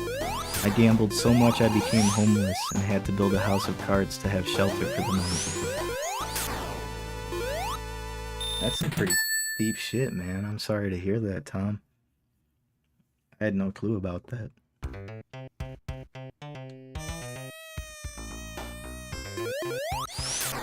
Makes sense, you know. From like the King of Limbs onwards, you know. Well, you, I guess, have looked pretty homeless. Also, yeehaw.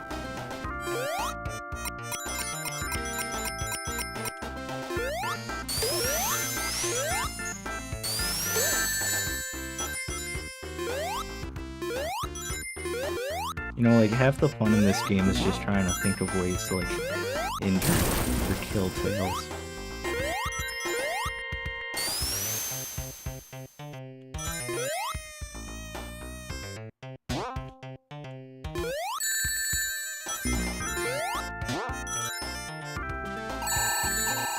Alright, I'm sorry for talking about hurting Tails game. He kind of got a bunch of karma on me there.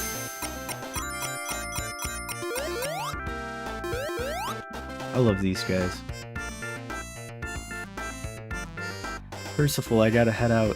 It was a nice stream. I might be back later if I can. Good night, Puka. Good night, Percival. Thanks for stopping by. It's good to have you in chat. Hopefully you have a good rest of your night.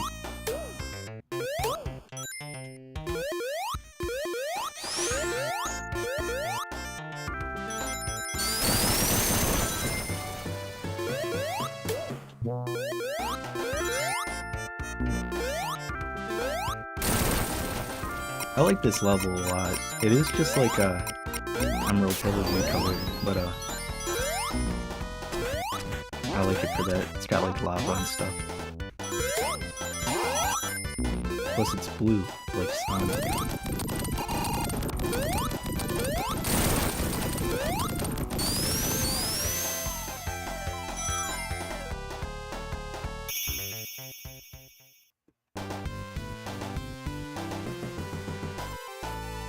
I just like the music too, you know.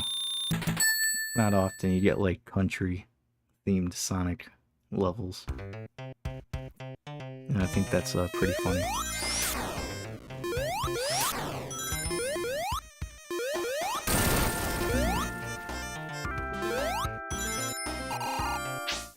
Unlucky Fix, yeah, I should go to bed soon too. I have to get up in like 2 hours. And I have an oral exam tomorrow. Yeah, you should definitely get some rest, man. You know, 2 hours is definitely better than no hours of sleep. But yeah, you have a good night, man. Hopefully you do good on the test. Thanks for stopping by to come to the stream.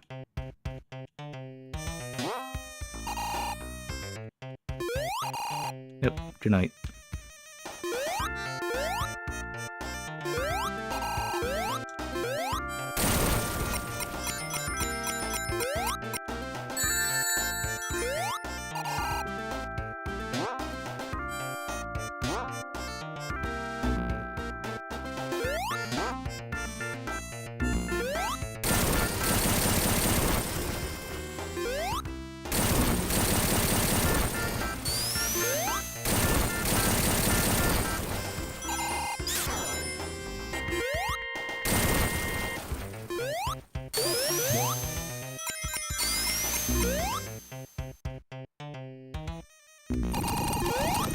Well, this fucking part.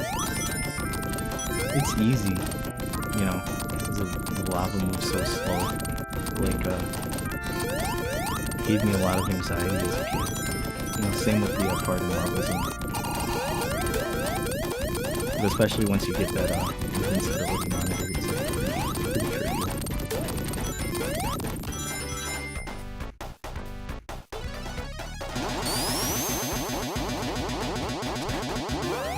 Such a useless thing to add, but I don't know, I find it so funny. I won't be too grating and do it for like 10 minutes, but I don't know, there's just something funny about having two springs right next to each other.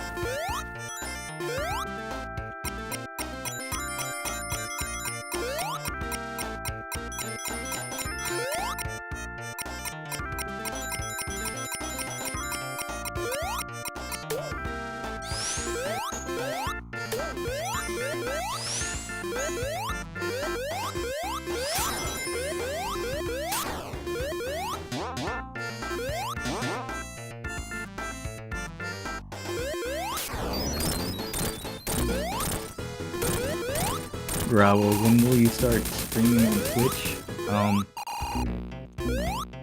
Probably pretty soon. This might be my last stream on YouTube. depending on how it goes on Twitch. I've noticed with the YouTube streams, I don't think people like getting the notifications for them, and I've noticed some people have been like unsubscribing sometimes after I stream, which like I get, you know, I'm not like complaining about that. You know, if you only follow me for like a specific thing, I can imagine it's like pretty annoying to like constantly get pinged for stuff, you know, you're not like interested in. So I think it would be a good idea to like separate them if I do want to keep streaming. Which I do. I enjoy live streaming. Like even if I'm still like not like 100% comfortable with it, like I usually end up having a good time. But as for exactly when I'm planning on playing through Kid Amnesia Exhibition soon, and probably like later this week, if not tomorrow, and I'll make like a post on the channel about it, you know, like tweet it out too. Just another Radiohead thing to like draw in some more people to the Twitch channel.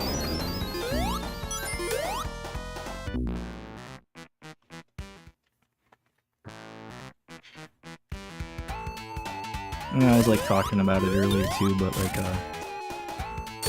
you know, if Twitch isn't as, you know, stingy, or if they won't like get on you super hard about like the MCA stuff, it'll give me a lot more opportunity to do music streams, which I'm pretty excited about, you know, the idea of doing that. Because that usually does end up being like my favorite parts of the streams, when things are winding down, we just chill out, like listen to music.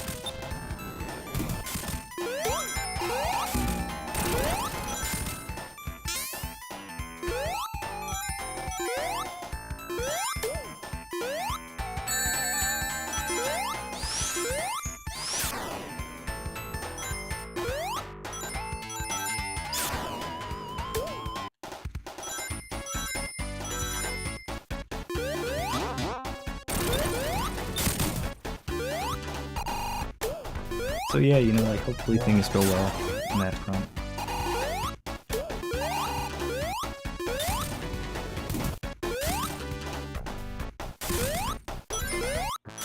I still do, I might have talked about this before, but I'd really like to do a stream of just going through my you know, physical music collection and just kind of talking about stuff.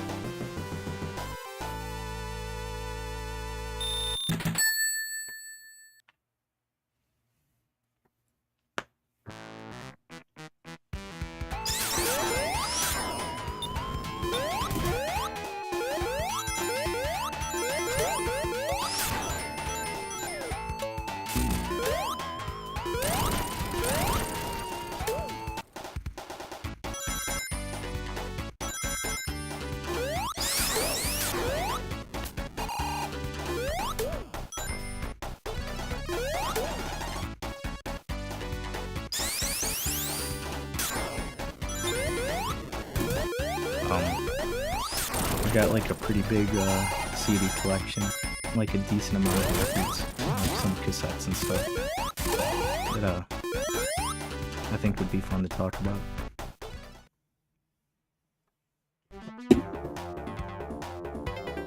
My cat just knocked off my other controller from my desk.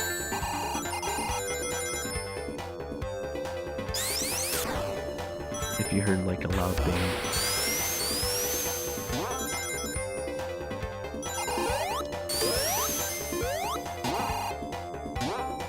I like this level a lot, Hidden Palace one. I mean, you know, it was one of those levels that was like originally planned for the game and got like got officially put in with the Taxman remake. I think it's a really fun level. You know, it was cool to see them take their stab at like a Sonic level before like a Mania would officially come out.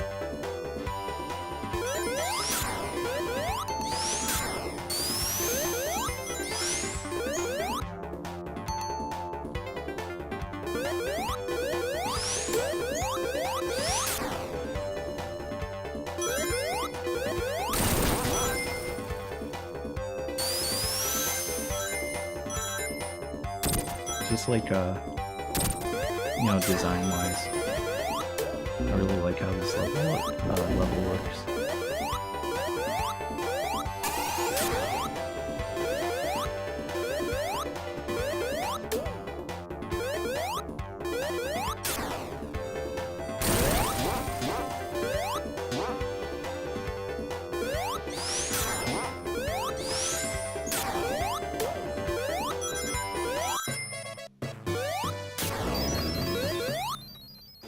The boss in the level is kind of tedious, but you know, once you have Super Sonic, you can kind of just blow through it. I like it, like, I like the idea of it a lot, but it's got a lot of weighting to it.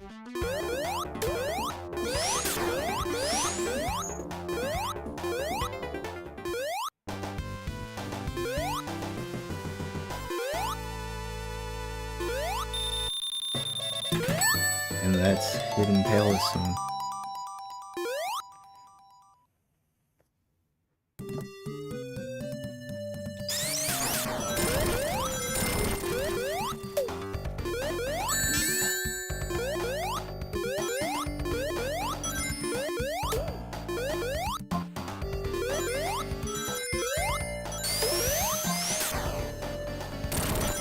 And this probably might be like my, one of my favorite levels in this game. I don't know why, but I just like this level a lot. It's probably the, music. I like this song a lot.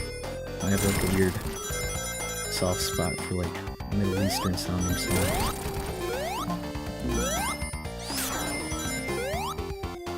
Even visual, I think it's really cool. With the wavering sun and the, orange sky. You know, all this like purple and the oil factory in the background.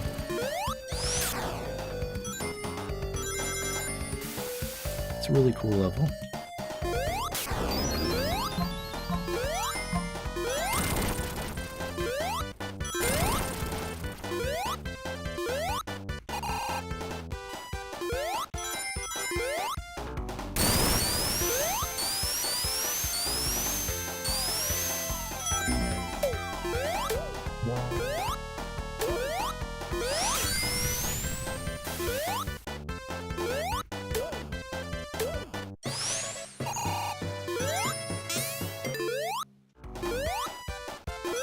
I love being supersonic. I'm just like flying through everywhere.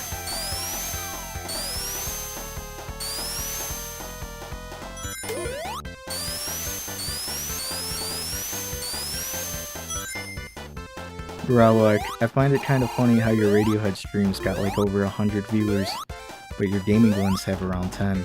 Well, even this one only has, I think it's just you watching this, it's only got like 1 viewer. It makes sense, you know, like, people are coming here. I carved a niche, you know, with like Radiohead content.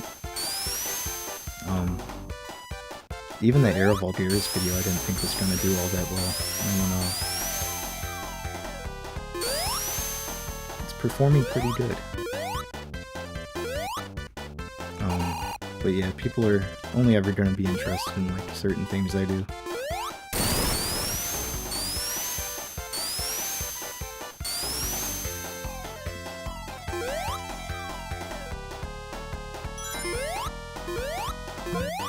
Which, it's no big deal.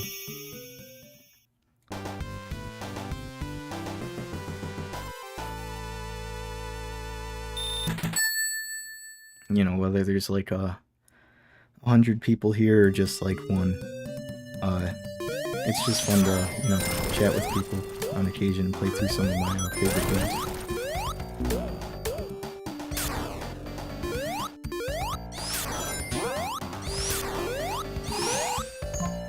Bravo, I liked it. Yeah, the Era Vulgaris video had some pretty positive reception.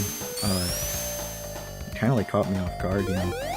It attracted a lot of Queens of the Stone Age fans, and they are very enthusiastic about seeing a video about Era Vulgaris, you know, compared to like some other Queens of the Stone Age albums.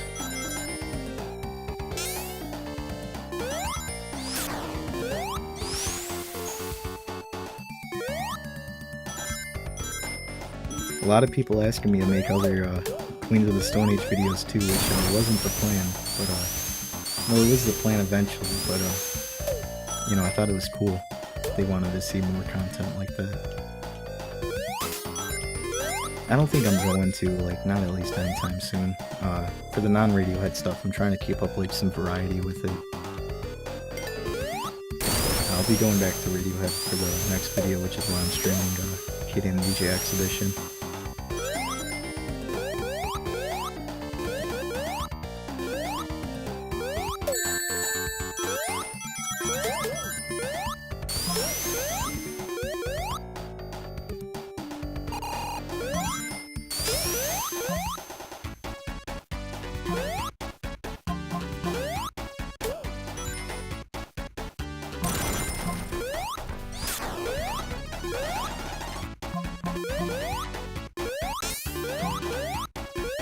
Hey, what's up, Aussie? Bros playing Sonic. Of course, it's Sonic's birthday today. It's a fictional cartoon character's birthday today. I have to celebrate it.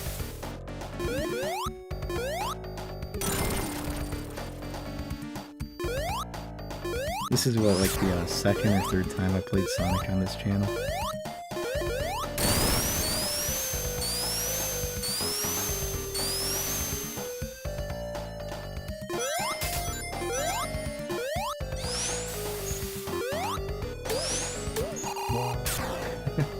Aussie, me when I see Sonic puke emojis. Sorry to hear that you're not a fan.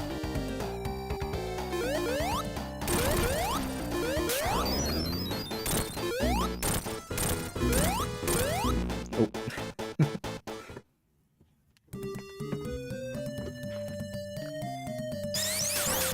That was for you, Aussie. I killed Sonic just for you.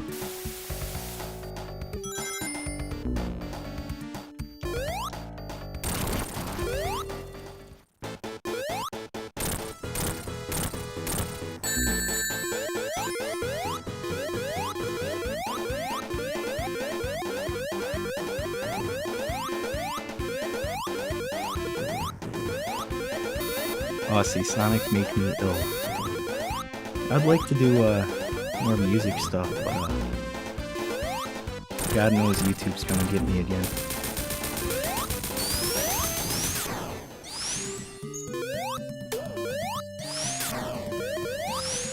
I don't know if you were there or not, but when I did the OK Computer stream, YouTube went after me pretty hard and shut down the stream. Like halfway through listening to the B-sides. I think it was like I can't remember what song we were listening to. Palo Alto. And even like the Guitar Hero 3 stream, like for songs that are like licensed in a video game, that was enough to make YouTube want to take the stream down. Thankfully they didn't, but it was giving me those warnings. That's why I'm trying to switch to Twitch, and hopefully, you know, on that platform I'll be able to listen to music with some of these other reaction guys and not get in trouble for it. So make sure you follow me there.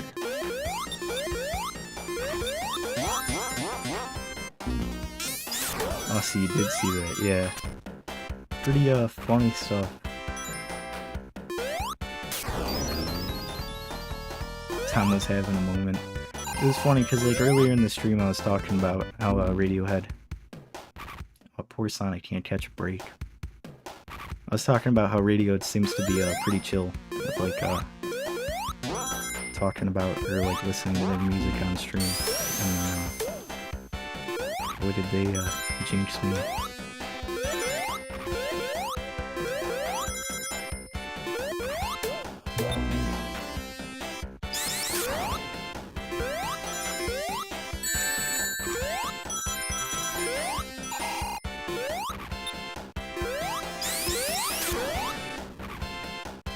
Like, I really do wonder, like, I've tried looking into it before, but I can never, like, find a concrete answer. How some of these channels, like, Brad Taste in Music and stuff, can, just listen to music on stream. Or, like, upload videos with, like, copyrighted content and seemingly make a profit off of it. You know, whether it's through like donations or what, but like from my experience at least, none of that seems like viable at all.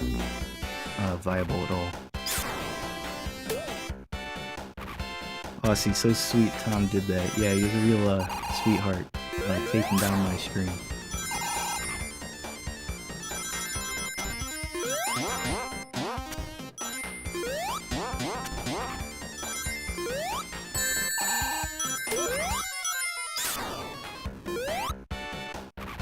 In a personally targeted attack.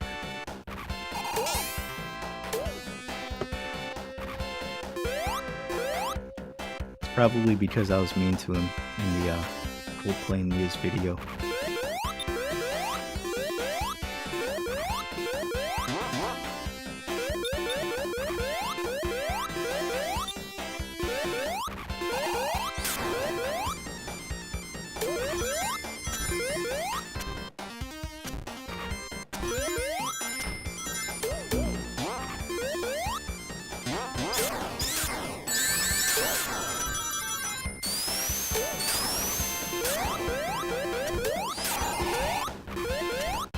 Why so mean? I just wanted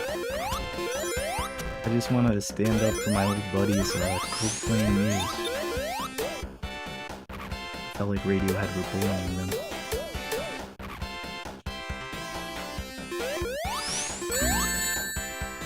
Those fucking praying mantis guys. The bane of my existence.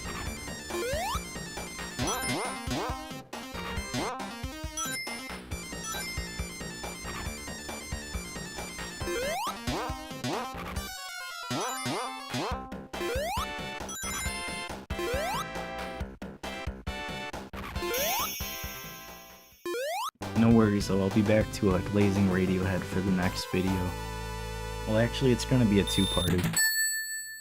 I'll upload both videos at the same time, but I wanted to separate the Kid Amnesia exhibition and the music stuff,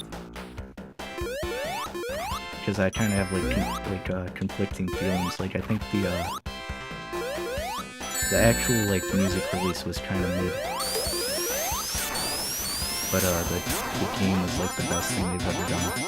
Or one of the best things they've ever done. So I don't really want to have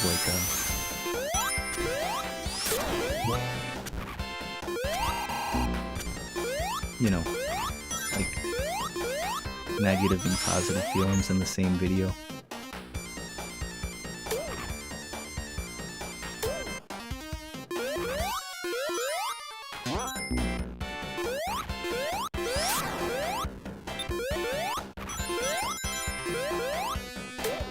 Oh, see, Muse and Coldplay ain't even that good. I disagree. At least for Coldplay. I mean, I'm not really... can kind of talk all day about Muse, but Coldplay, on the other hand, I really like Parachutes and the Viva La Vida album.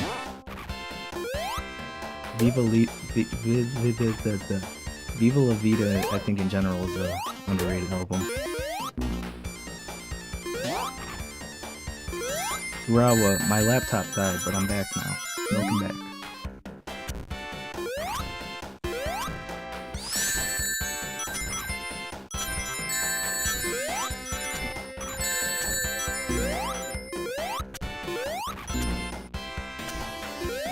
Oh, see, now I'm joking. Coldplay chill. Yeah, Coldplay's chill.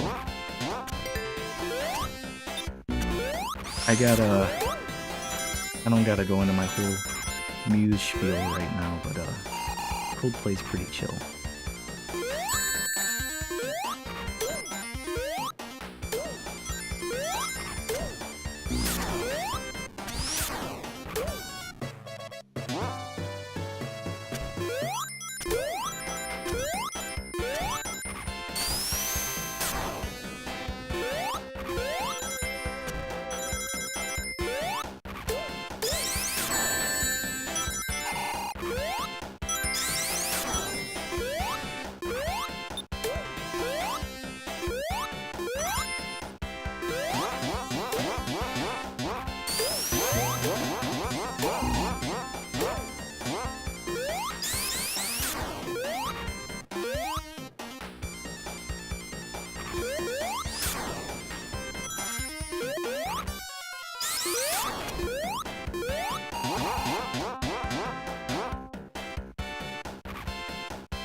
hate to Muse fans.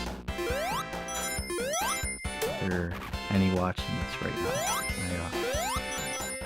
I fuck with Muse fans.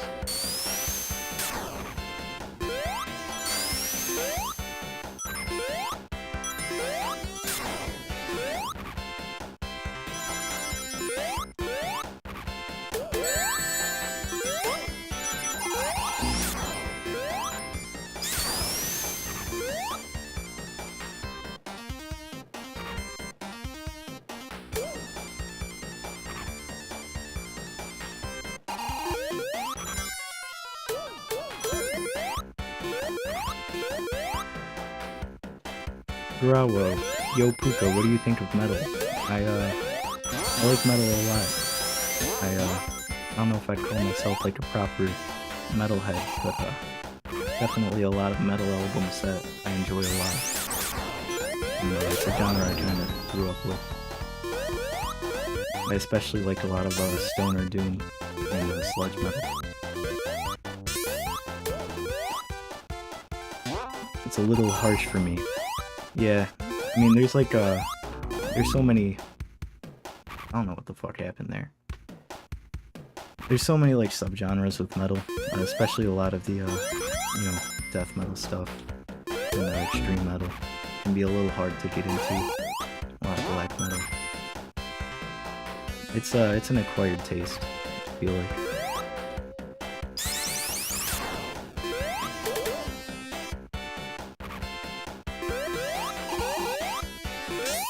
If you like grunge music and you wanna get into some more metal, like if you like Alice in Chains in particular, you should check out a band called Acid Bath.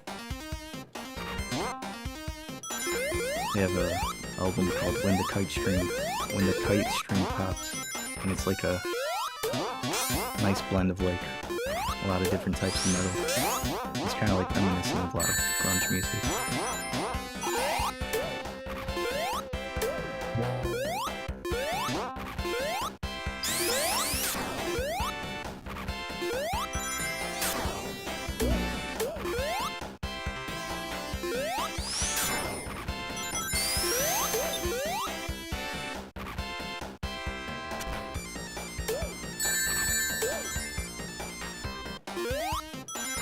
Grawa, I might check it out. It's worth a shot. You know, I like that album a lot. It's a pretty, you know, well-received metal album.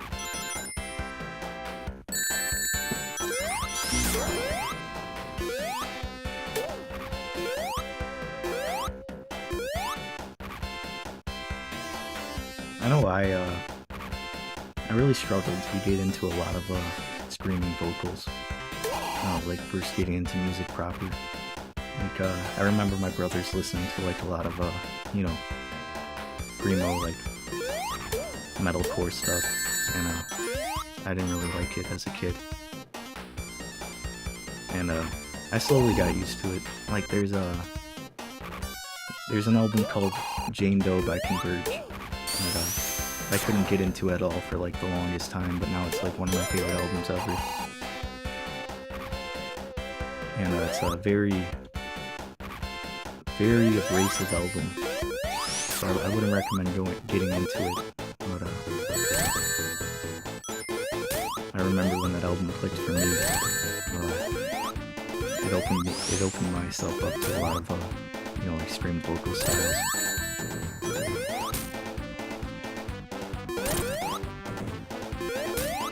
Even like a lot of black metal stuff, like sometimes it can sound almost like cartoonish, like the way people sing in those albums, but once you kind of get used to that, it's all really good music.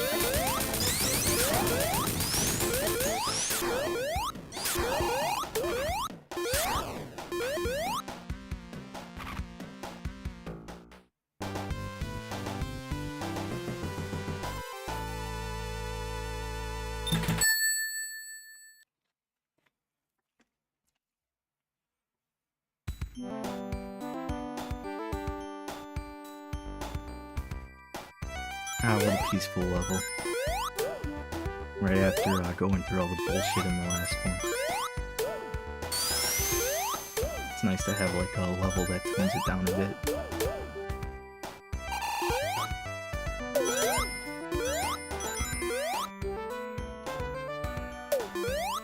I love all these turtle guys.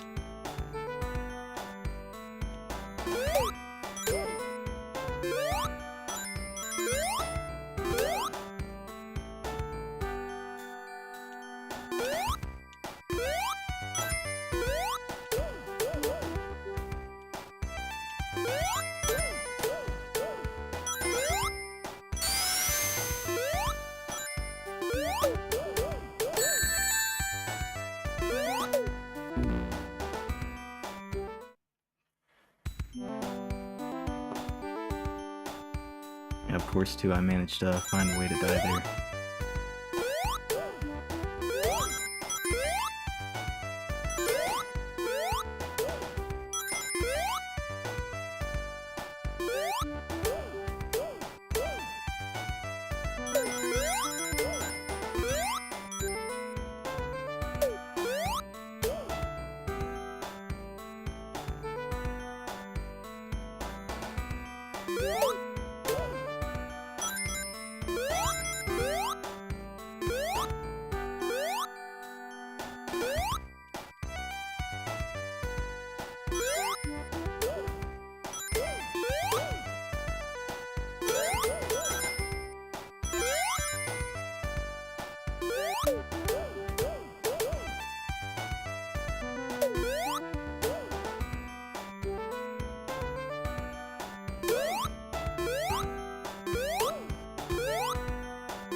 You know, I like the most engaging level ever in like a Sonic game.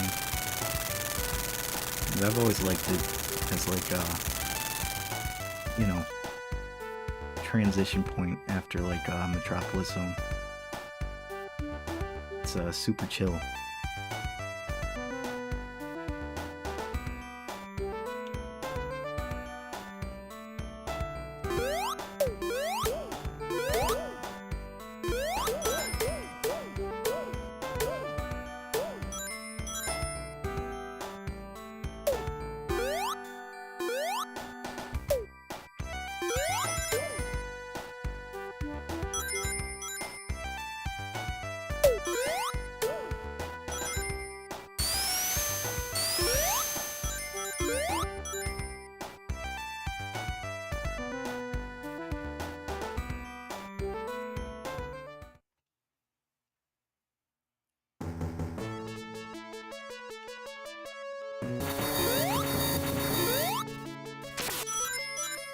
As cool as this level is, you can kind of just cheese it, and, like skip like half of it.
How did I do that jump where I kind of glide down? Do you mean like the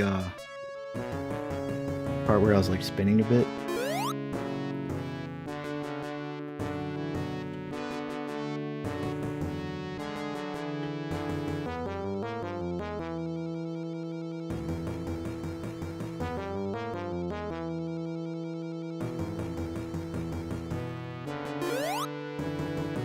I think that was just the level. I think I like got caught in one of the fans, and it changed it to like that animation. I don't think I did anything like you know, in particular to, you know, spin like that.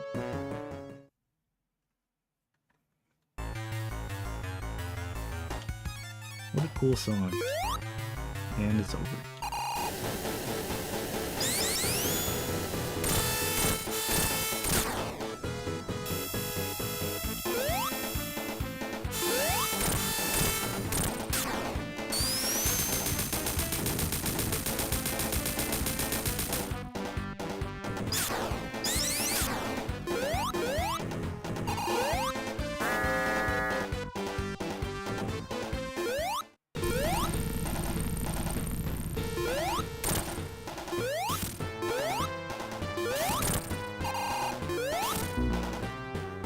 Well, I kind of fumbled that. I should probably play it careful with that big robot. I've never been particularly good at speedrunning him.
Really cool final boss though.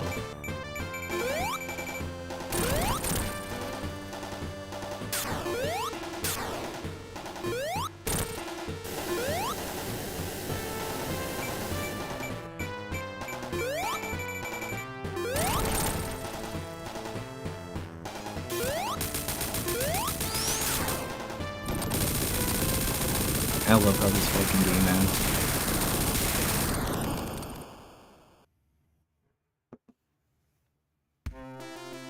With the this little cutscene and the music especially, makes it really satisfying to you know, beat Death Egg Robot for the first time.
How cool.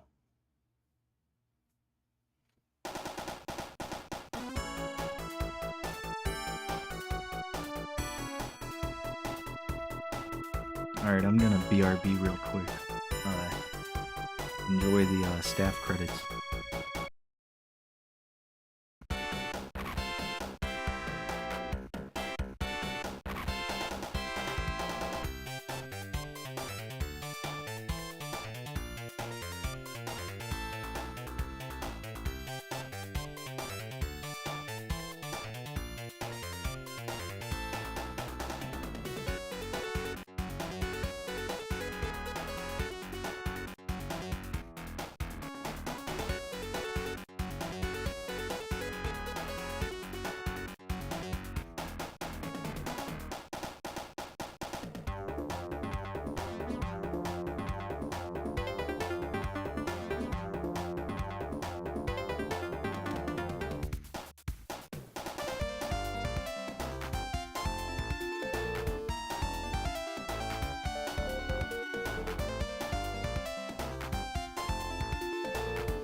Garawa, I might hop off soon. I don't know if you're gonna do that now or in a bit. We're about to get into Sonic 3 here.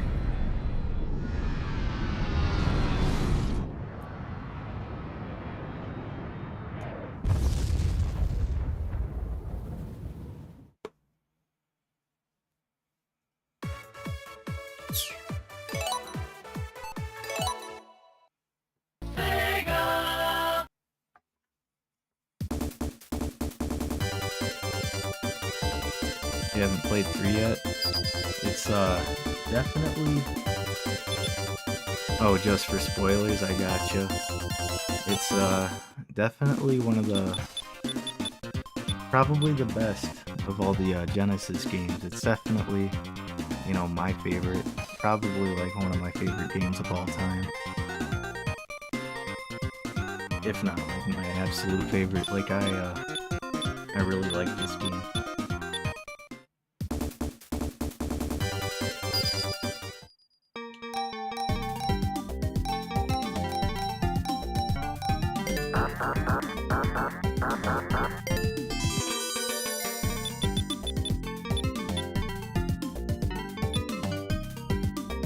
So I highly recommend, you know, giving it a shot one day. See you later, Garawa. Have a good night, man.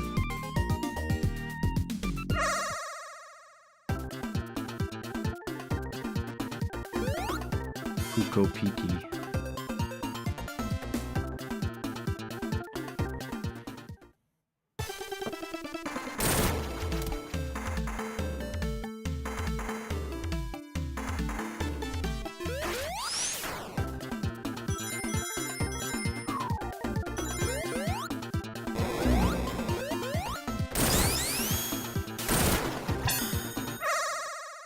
Yeah, I don't know, just about like everything about this game. Like a complete improvement from like, you know, the first two. It like really is like to me like a perfect game. You know, say what you will about like Marble Garden or Sandopolis, but as like a whole thing. I think this game is very good.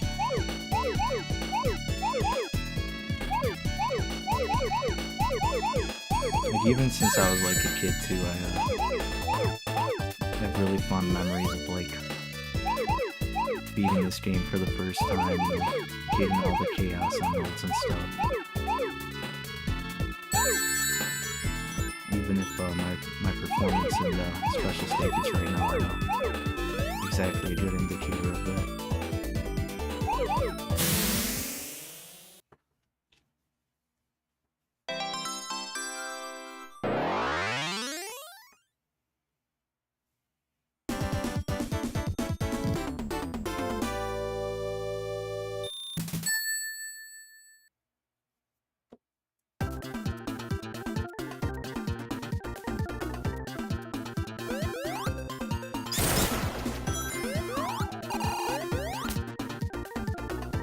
It's a real subversive game too.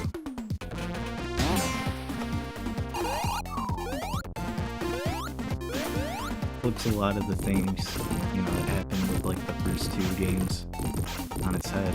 And it like repeats them here.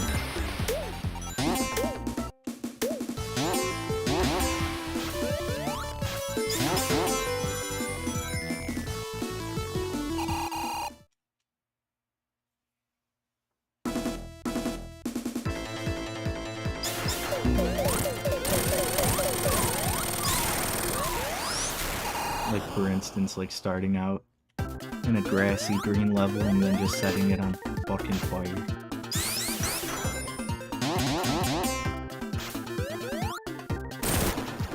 That just always cracks me up.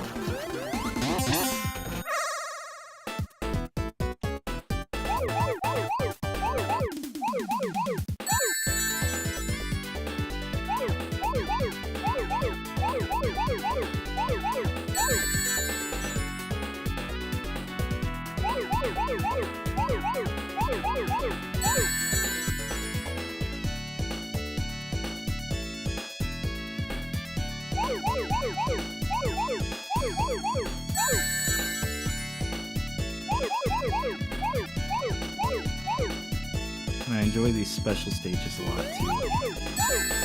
There's Fear.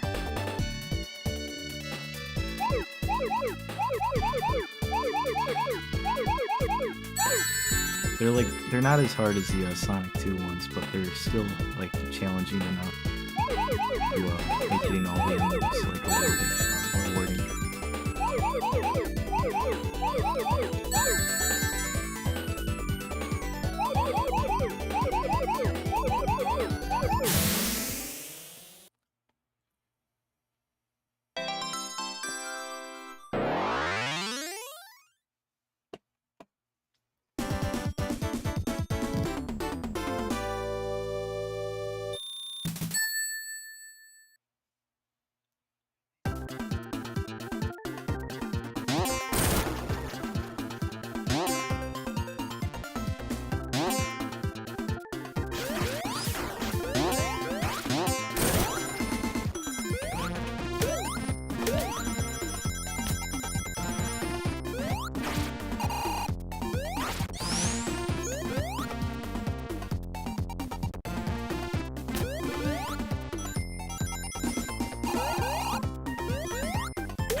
Hey, what's up, SJESF? I'm not sure if that's how you pronounce your name, but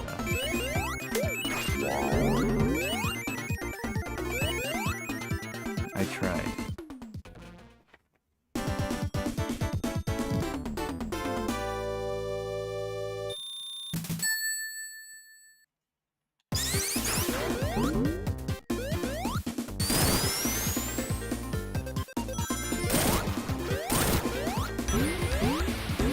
Another thing too about this game is that the soundtrack is just so fucking good.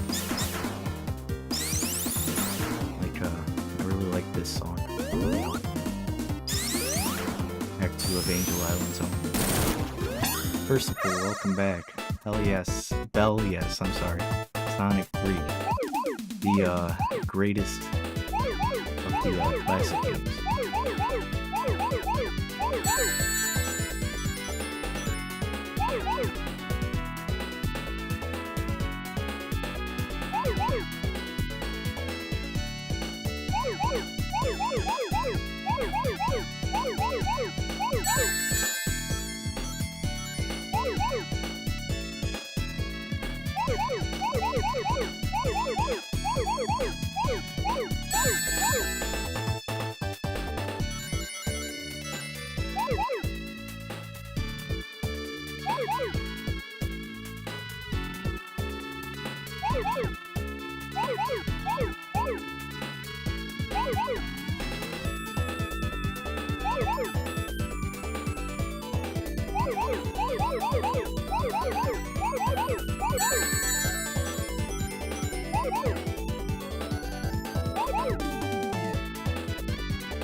Yeah, there's not really much to say about those special stages.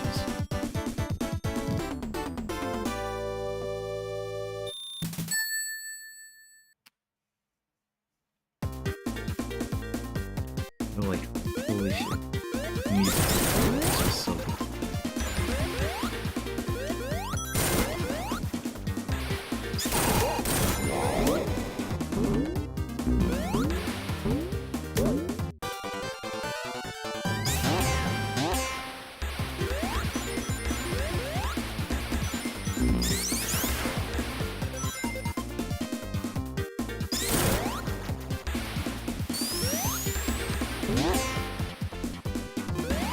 I'm a little quiet compared to the game audio. I have myself cranked, but I'll turn the game down a little bit. Hopefully this is better.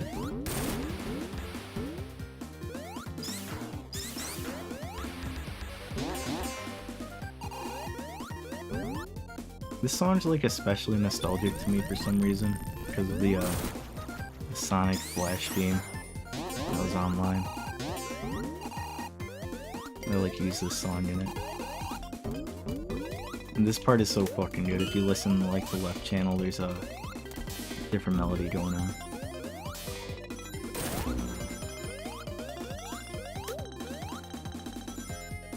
I don't know how well you could hear that, especially with the game audio being lowered, but some good shit.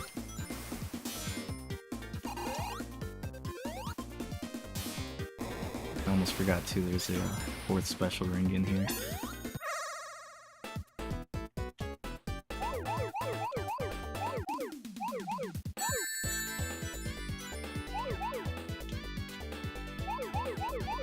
It is cool that the color schemes in all the special stages correspond to like the stages in the game. Like this one's supposed to be Carnival Night. And I've always liked this one especially.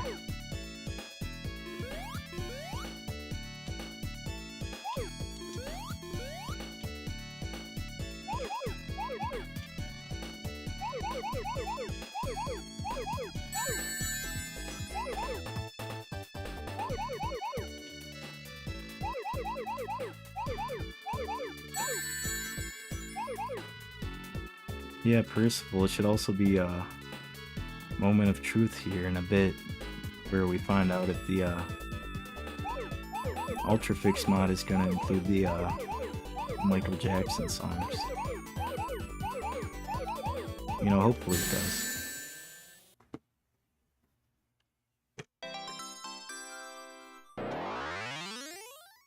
Because the Ice Cap Zone, you know, the original version, it's like the best song in this game. First of all, this special stage is the one where shit goes downhill for me for when I play. Yeah, it's that one's a little tricky. I definitely had to get used to that one. Between that one and the 7th one, sometimes the 7th one I get lost and it kind of gives me shit.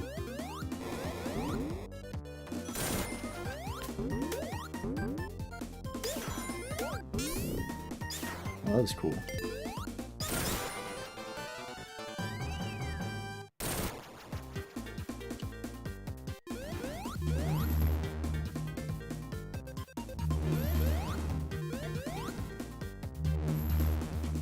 You know, I can't remember if the this version, yeah, it does make the bomb section harder. I'm just hoping that, I'm just trying not to lose my fire shield. Because that that really trivializes this boss, and I think it's funny, you know, how fast you can beat him. SJESF, Puka, why did you choose the name Puka Pika? It was originally just Puka, and I wanted to make it stand out a bit more. And I kind of fucked up the way to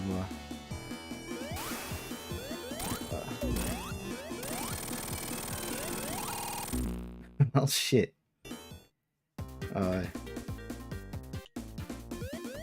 Yeah, I can't remember if I said it now, but it was originally Puka. I wanted it to stand out a bit more, and so I added Pika at the end of it. And it became one of the most bizarre usernames I could have ever picked.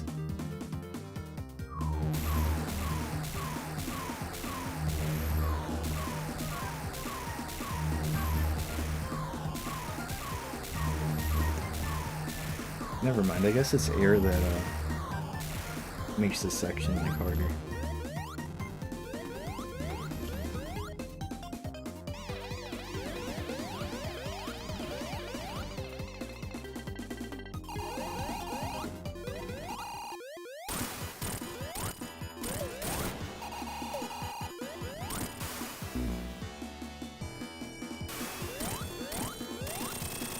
Alright, let's try not to fall off the edge this time.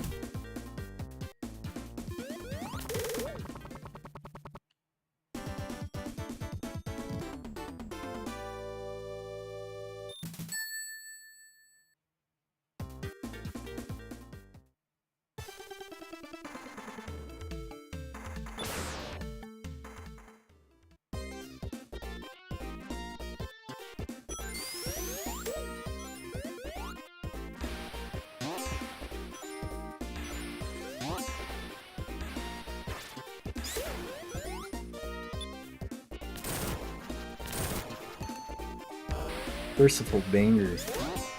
Act 1 is pretty good. I do like Act 1 a lot, but Act 2 is a real banger of the soundtrack.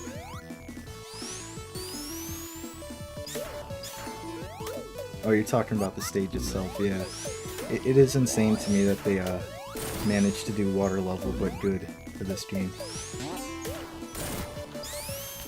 And it was so simple too, just make Sonic run across the water. It's like the coolest thing ever.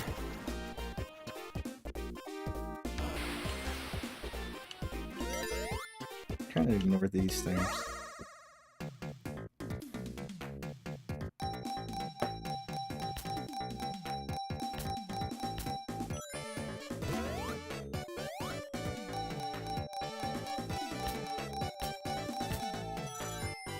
Just gonna get to 100 rings. Nothing wrong. Just getting to 100 rings, guys.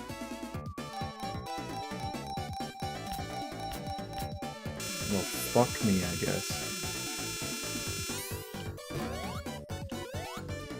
Well, I can't just stop there, you know, I gotta get my rings back. So we'll just, you know, we'll hang out here a little bit longer. At least until we get, like, one jackpot, guys. Just one jackpot.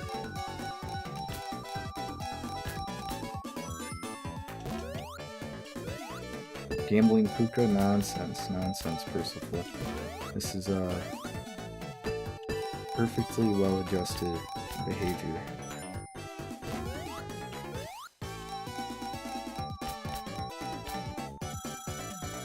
No, if I stopped then, how would I get those, 3 Sonics, you know?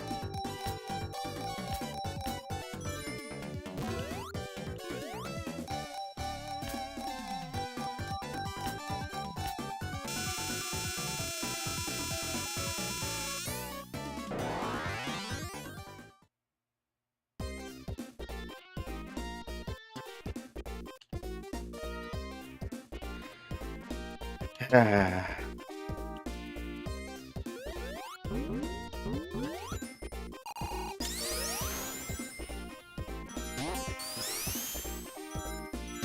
Puka just one more time in the slot machine, Pika. Yeah. My little known middle name. I don't know, I think I'm gonna swear off gambling. It's not good for me. It's not good for me.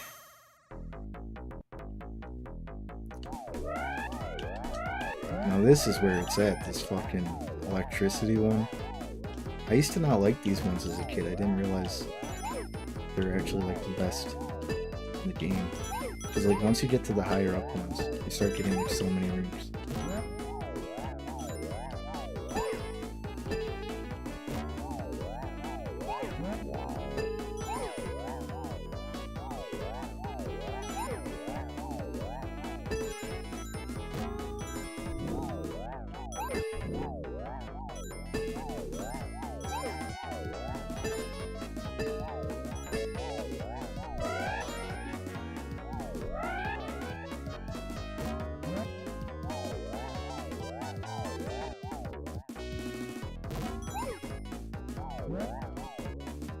Uh-oh.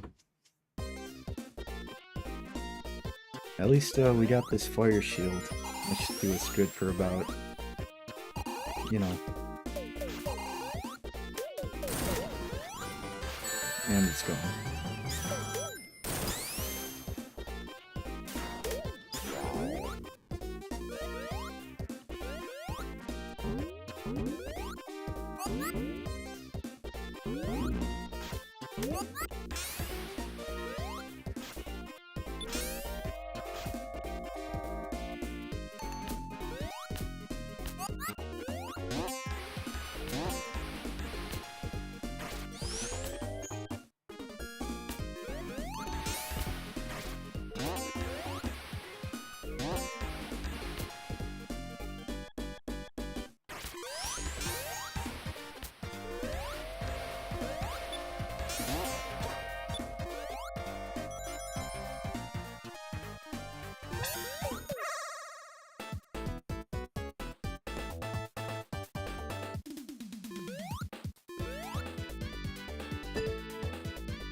I don't know what it is, but the music in the special stages sound like crusty.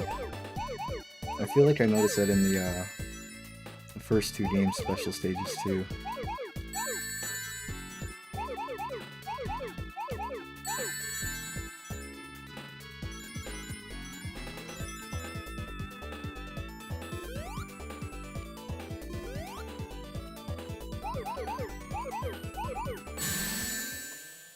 Merciful flying battery colors, yeah. This was supposed to be the flying battery was supposed to be after Carnival Night Zone. And then that frickin' McDonald's promotion had to ruin it all.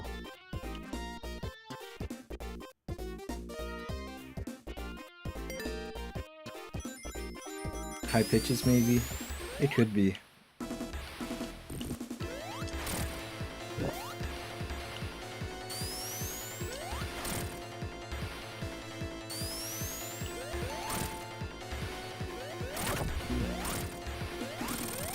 Gotta love the insta-shield in this game.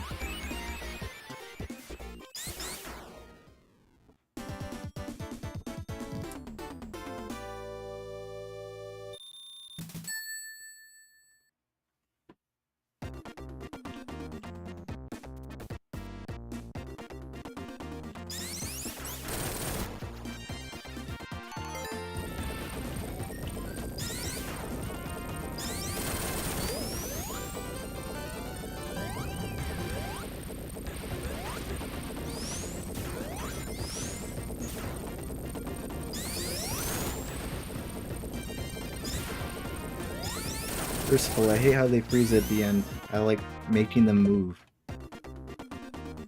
Not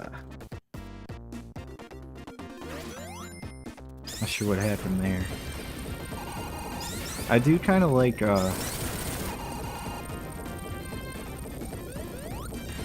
trying to time the music so when the one part in the song happens, it's like right when you get to the this part.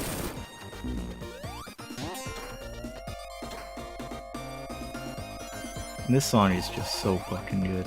There's this remix, the OC remix from the Project Chaos album, Walk on Water by House the Great, is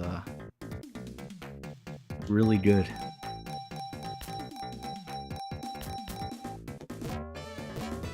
I'm done, I'm not doing no more gambling.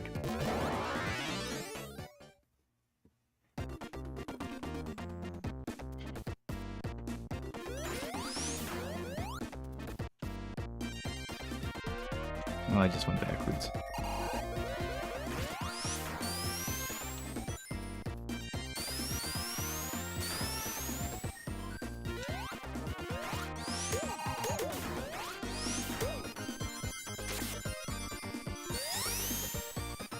First of all, Puka swears off gambling. That's right, I have at least that amount of self-control.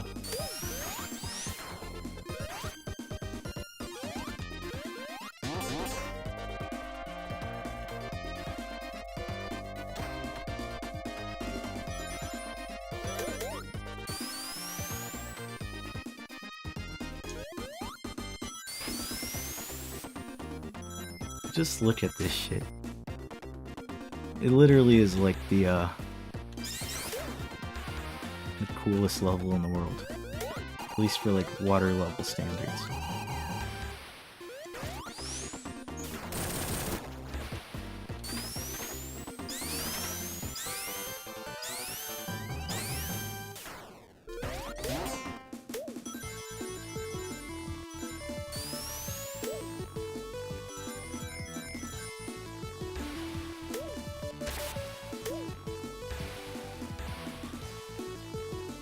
Uh-oh.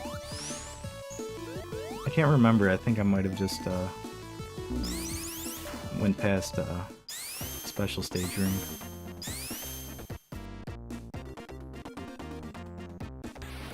Yeah, that one right there. First of all, I never got used to the drop dash noob reveal. The drop dash is probably like the most useful. It's What's the most useful thing you could use for Sonic? Oh, this special stage is really tricky too, especially when you immediately fuck it up.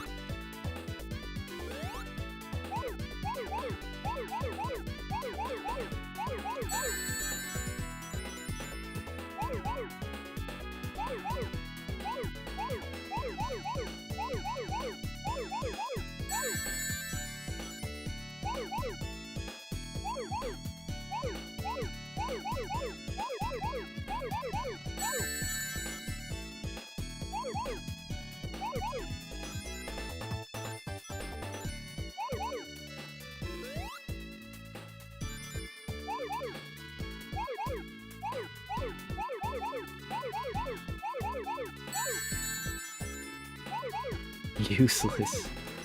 Yeah. I plead that that was not a Freudian slip. I genuinely do love the drop dash.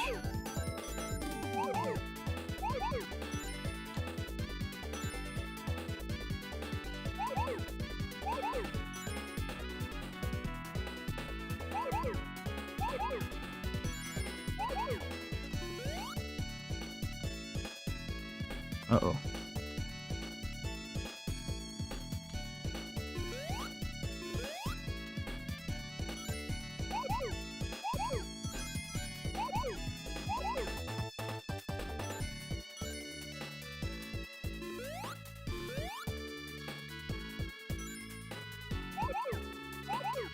It's okay, we got it, we got it.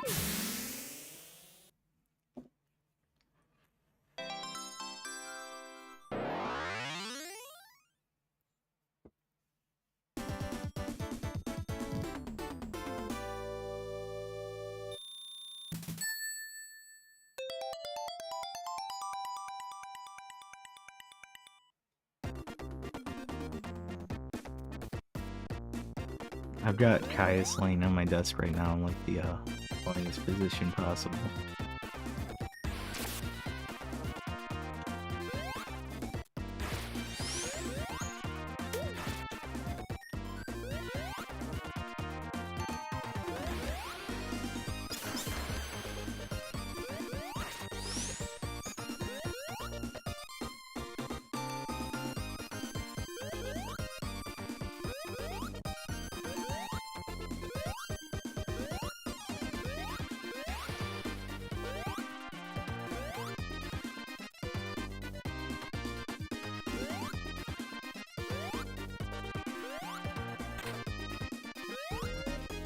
Is he in the way at all? No.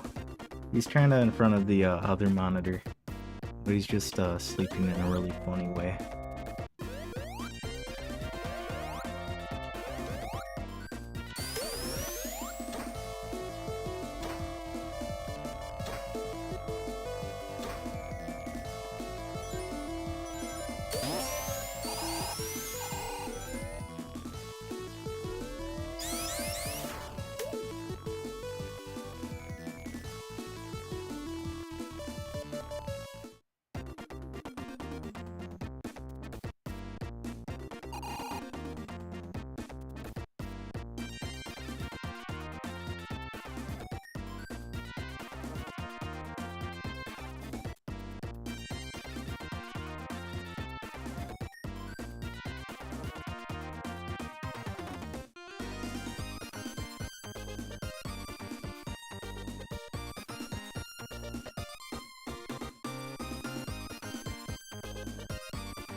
Sorry, I just had to pet him for a little bit.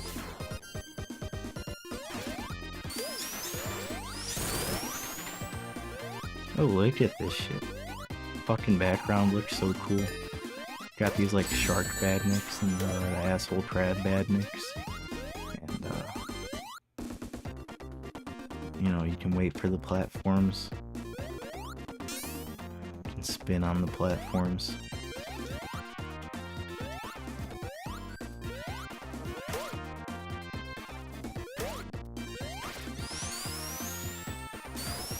I always thought it was funny that it was like it's like some sort of like glove that grabs you and like makes you go faster. Like, I always thought as a kid that it was like Sonic's like severed hand. Or severed hand.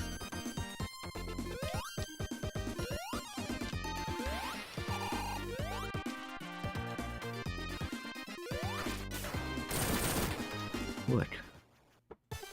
It's even got Knuckles in it.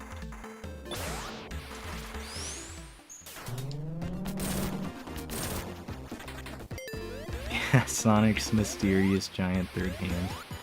That, makes him go faster. I like this, boss a lot, too.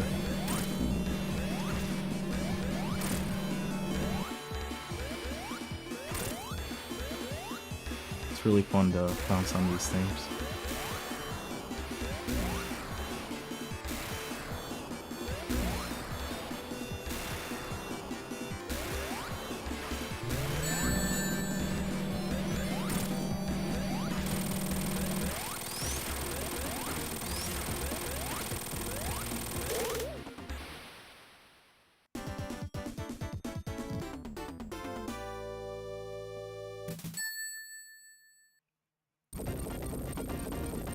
For some reason, the beautiful colors in this level make me think of Superstars, and then I get angry.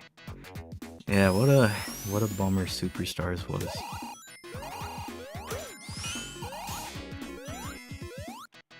I mean, I don't know, I haven't played it like since it came out, but I was not really happy with that game when I did play it.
Mavis just stunk up the litter box and is looking at me like she's innocent.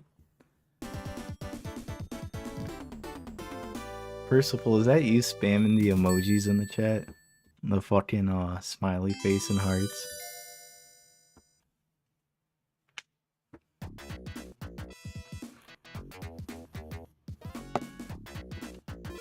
Supersonic.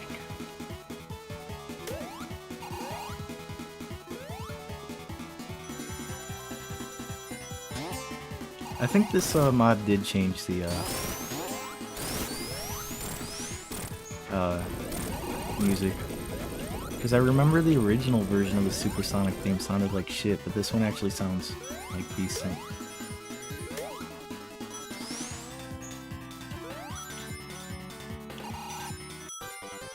It was the Supersonic theme like Jun Senoi made for this game.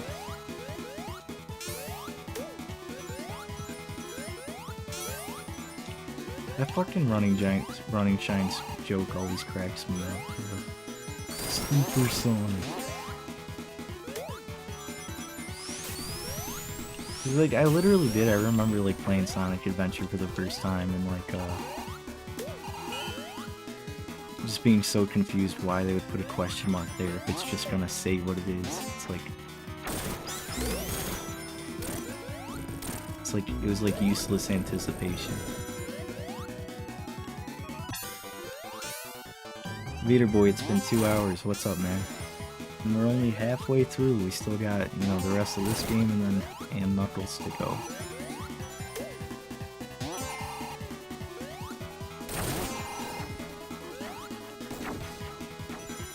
It's only you and Percival. Was that you spamming the emojis then?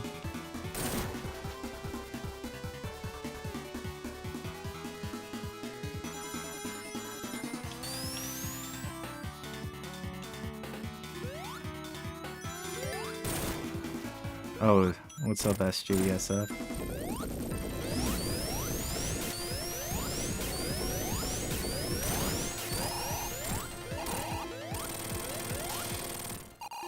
I'm not judging, by the way. I do appreciate the emojis. No, you're good. I'm the one spamming, my bad. You're good. I do appreciate the emojis. I just thought it was just Percival here. Yeah, Percival, I truly thought it was just me and Puka.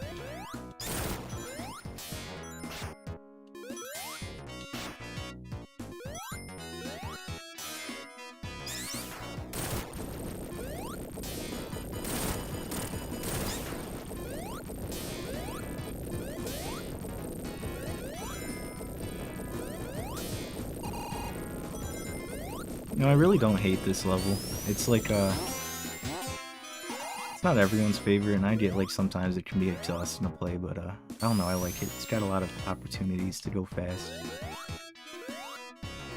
Or just glitch out.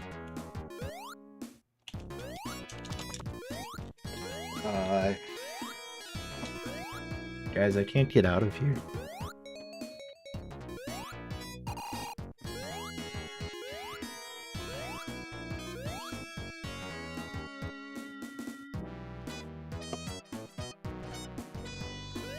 Clearly there's gotta be some sort of way.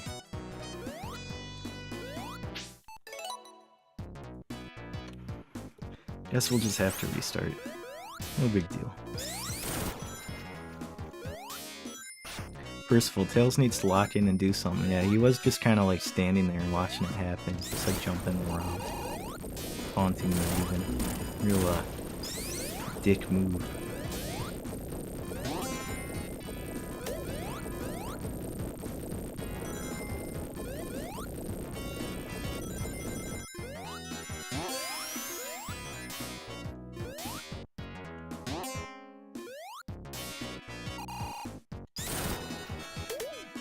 I don't think I've ever been this way before.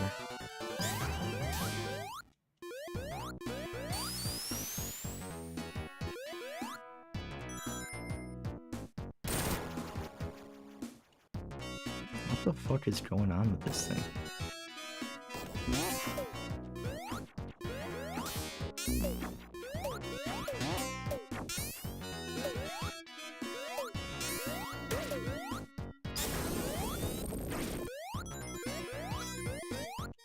Percival, Puka, next time let me play as Tails. I'll beat the bosses for you. Sounds like a good idea. Wouldn't be the first time.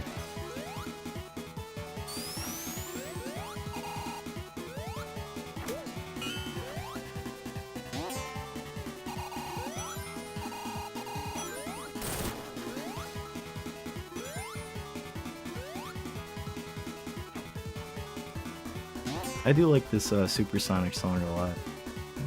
I don't know if it was just because of how shitty it sounded in the original Origins or not. But, at least this version, it sounds really good. It's not as repetitive as the Sonic 2 one.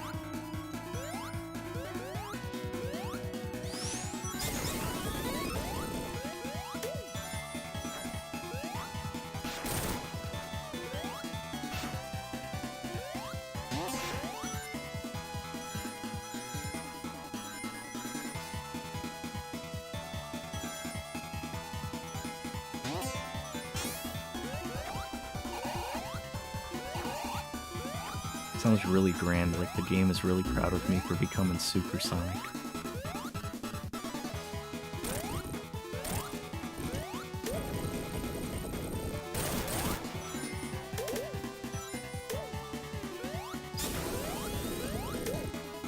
SJESF, I wonder what the rings are for? No, it depends on the game. Generally, like if you get 100 of them, you get like an extra life.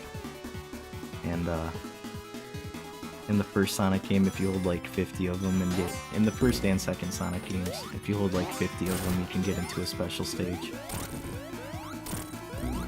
Plus, as long as you're holding one, you know, if Sonic gets hit, he's not gonna, you know, die. And the more you have, like, the more chances you have to recover more rings when you do get hit.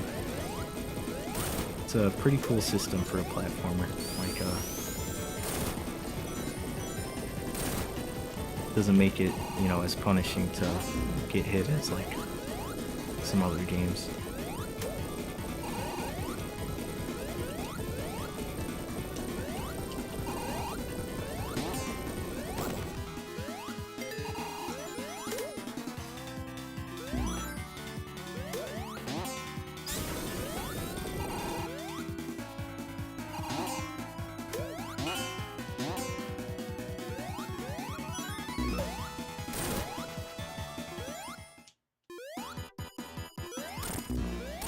And we are live.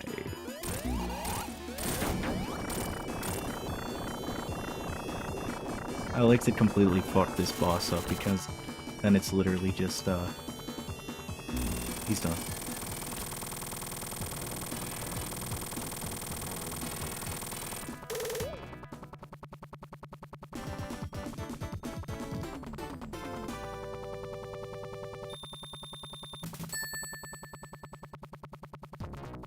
Could you imagine that if this whole stream, it was like the fucking Tazon Day Team Fortress 2 stream and I just didn't know it? Oh, it is the original music. Or, not the original music, I guess, but the PC versions. Hey, you know, whatever. I never really listen to these versions. As long as they aren't like the shitty sounding versions of them. Like, I'll take the other version of Ice Cap if it means that it's not like, you know, the Jun Senoi version and original Origins. Because I actually do like the PC version of Ice Cap a lot, and like some people's like Dennis's renditions of them sound really nice.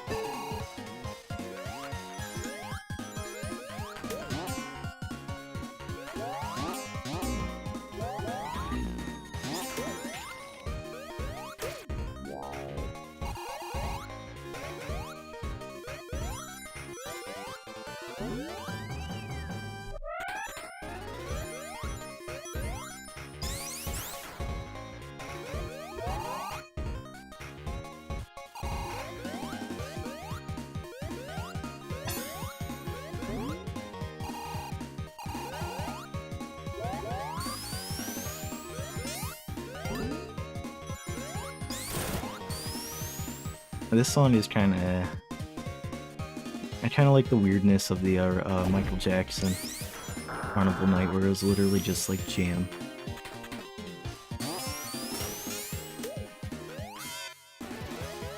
This one just sounds like circus music.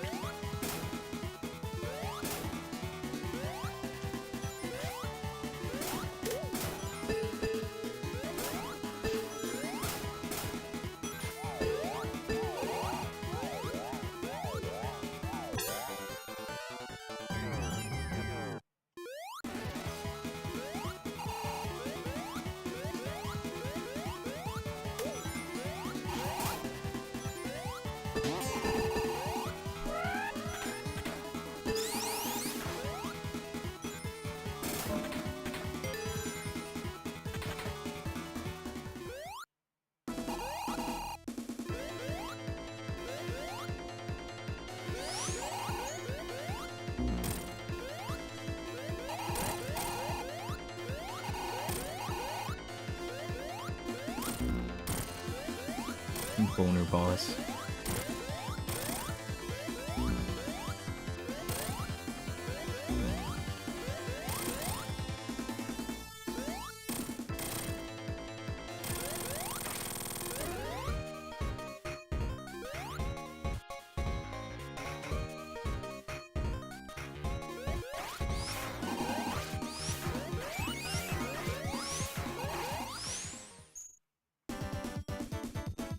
SJSF, your voice sounds nice. Thank you. I'm glad you like hearing it.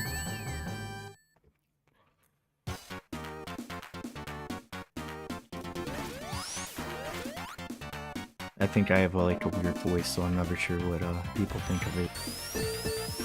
Also, this song is just like goofy the way it starts.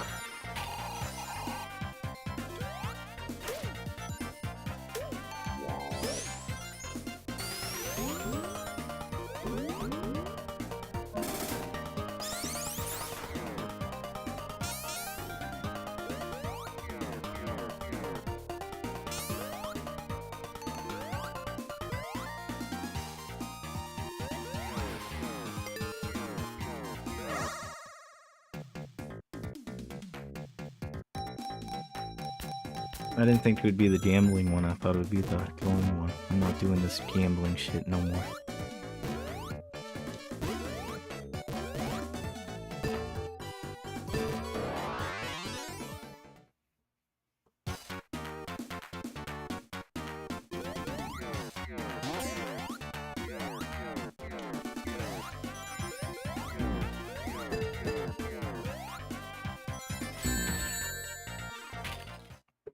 That completely like blindsided me.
I don't know if it's because it's like a fan remix or not, but I just like noticed a jam sample in it.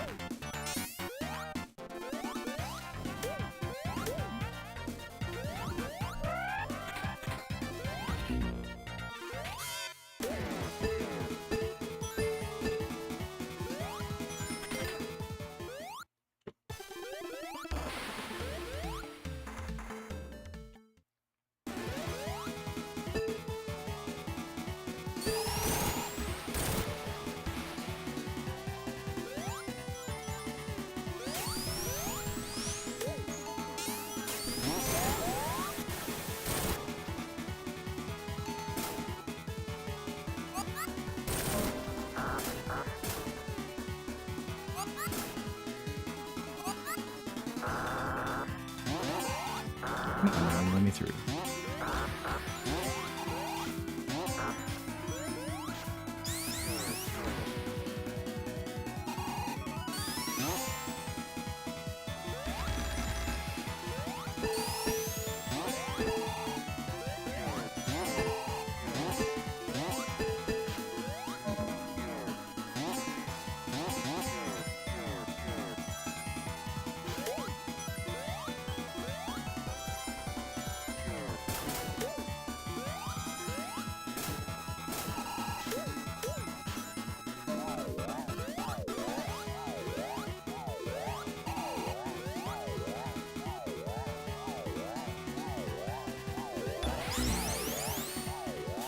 I always thought it was funny that Knuckles just fucks with the power in this level for like no reason.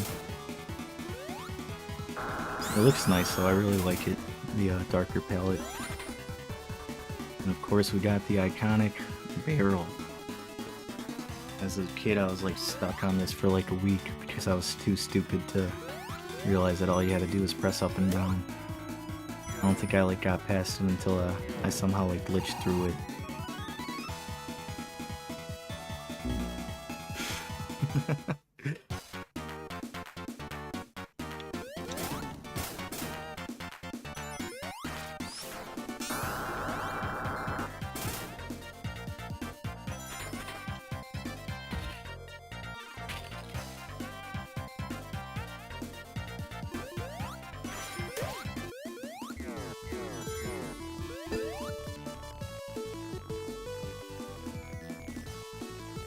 Alright, thankfully that didn't happen again.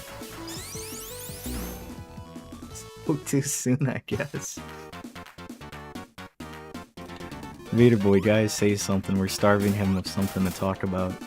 Yeah, I don't know if that's the, I don't know what it is with live streaming, but I feel like going into it, I feel like there's a million things in my head I have to say, and once I press the start streaming button, it's like it all disappears. I end up relying on chat a lot, you know, to end up talking. I don't know if it's because I get like too preoccupied with the game or what. Or if it's just anxiety. I get pretty anxious, you know, live streaming. For reasons completely unbeknownst to me.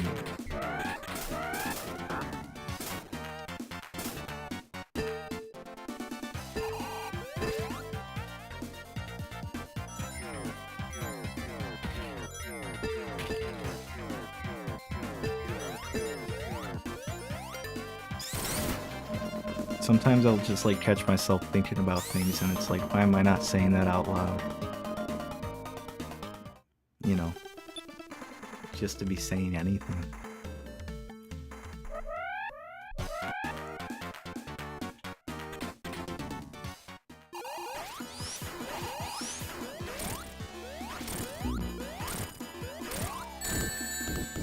It's funny how much the insta-shield trivializes this boss.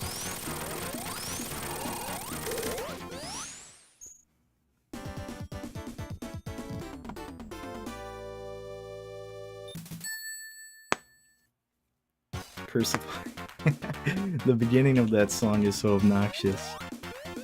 Yeah.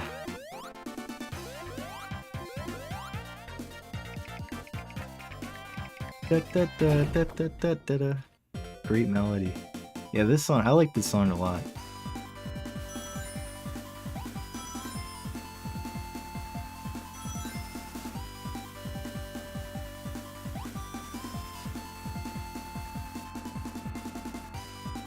You know, this remix of it too is pretty good.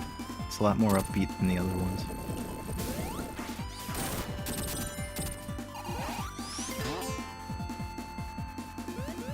Like, I don't think anything's ever gonna beat the original Ice Cap music. And even just being in the level right now, I'm just like thinking to myself how badly I wish I was hearing the original Ice Cap. But this one's still pretty good.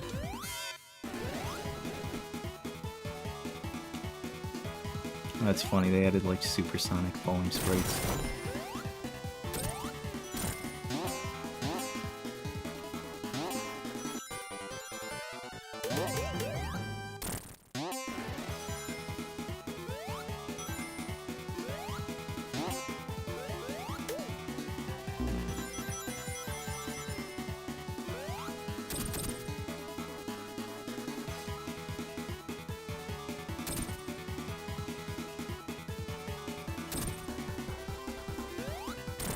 I always miss that path. I always see it like every time I play through this game and I think to myself, damn, I gotta get that next time. And then I never do.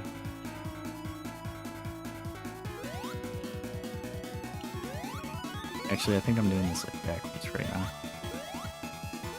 Yeah.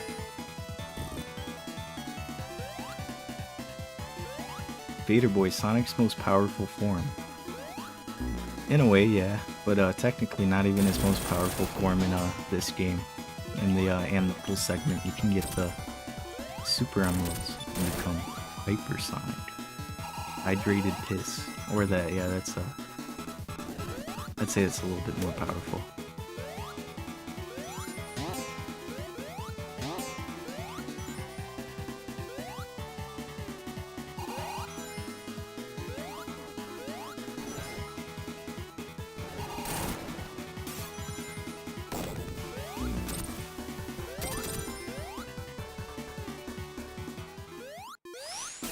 I always like this background.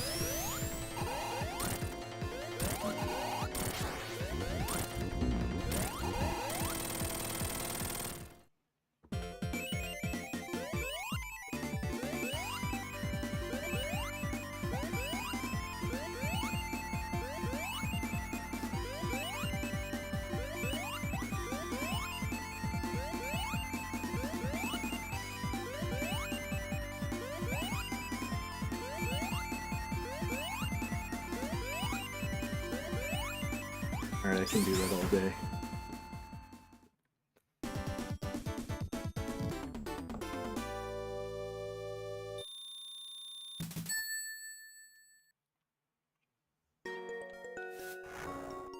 Oh, this version sounds nice.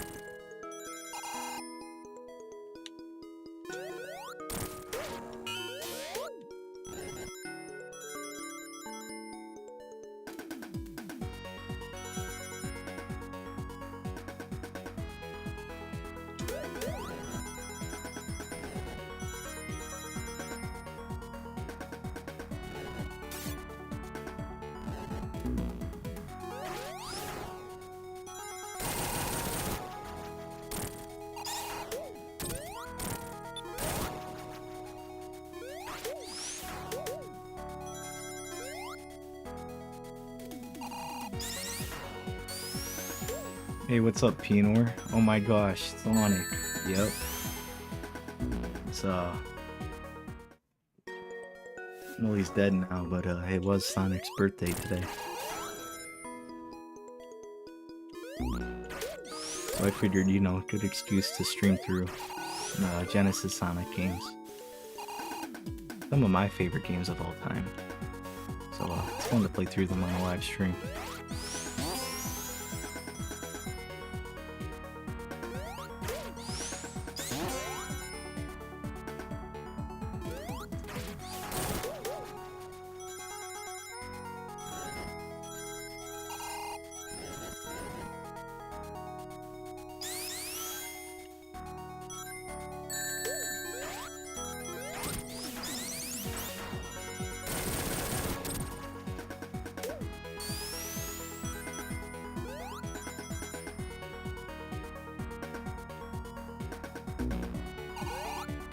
This remix is really nice for Act 2.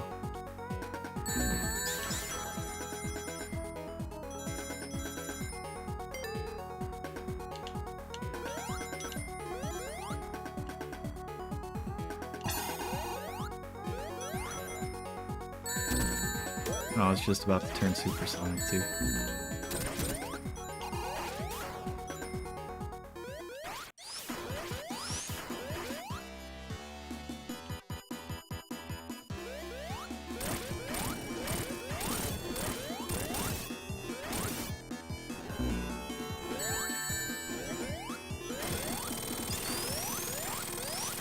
Pretty easy boss to cheese.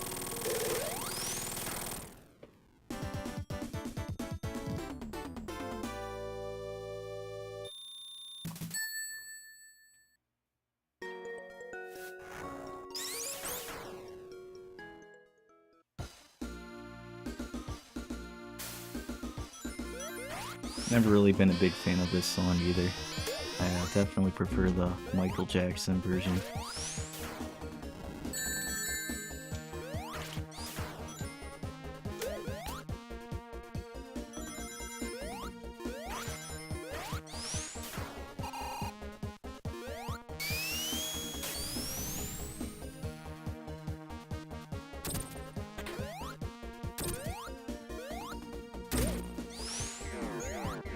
Beater Boy Michael Jackson version? Yeah. So, in the original version of Sonic 3, they brought in Michael Jackson and, like, his team of producers to make some of the music for the game. And, it hasn't been, like, explicitly confirmed. Well, it has, like, once, but, you know.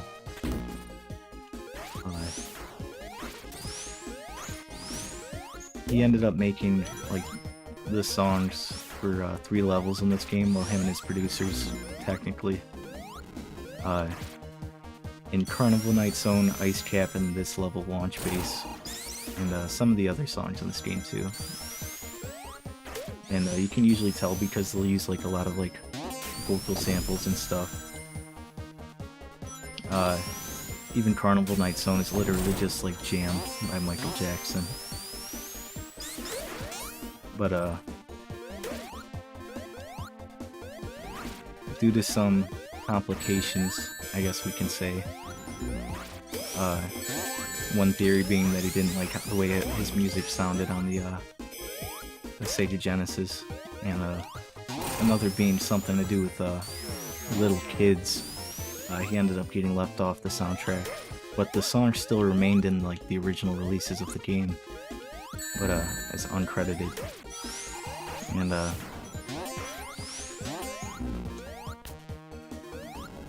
future releases of the game that weren't emulated had to like change them.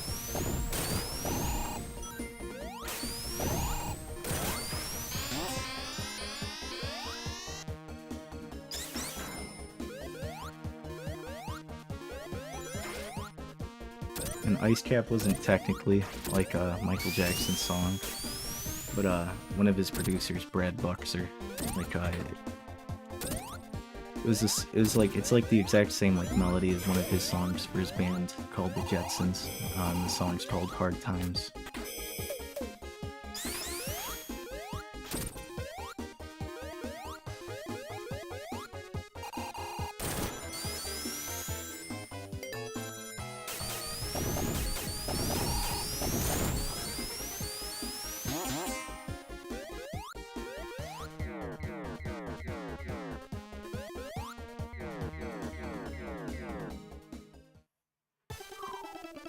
What's up, Knuckles? Thanks, Knuckles.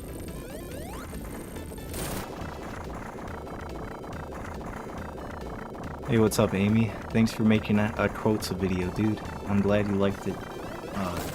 It was nice to give Era Vulgaris a lot of love. You know, very underappreciated album. Vader Boy, I can't believe those little kids didn't let Michael Jackson do Sonic music. Yeah, the nerve of those kids. You know, the gall.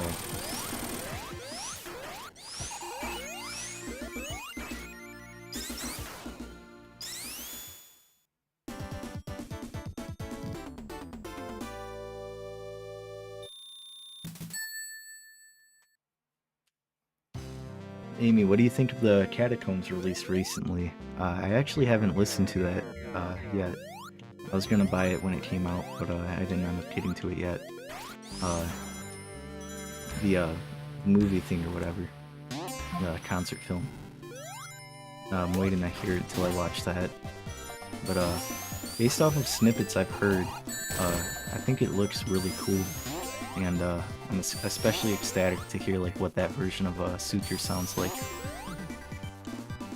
They're actually performing some of the songs. I'm getting my words jumbled right now, but the band's touring the Catacombs thing, and they're coming to my area, so I'm planning on getting tickets for that, and I'm pretty excited.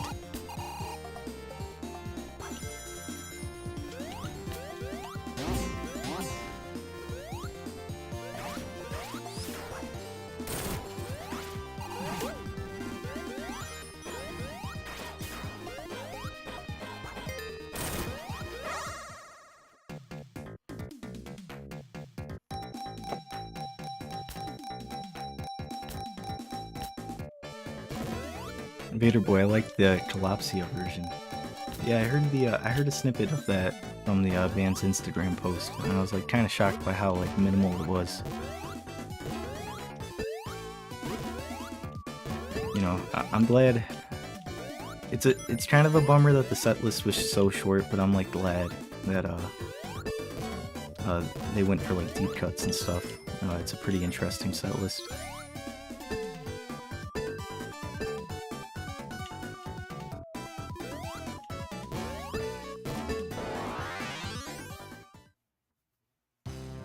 I would have loved to hear seeing like I Appear Missing on it or something.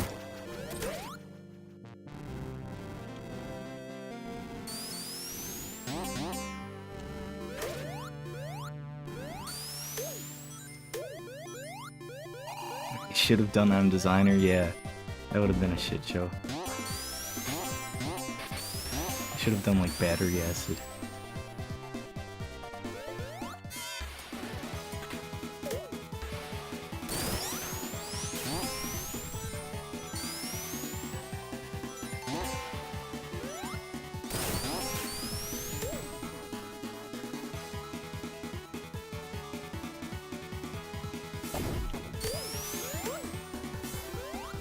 I Appear Missing is a 10 out of 10 masterpiece. It really is. Like, I was just thinking the other day just how good, like, the lyrics are in that song.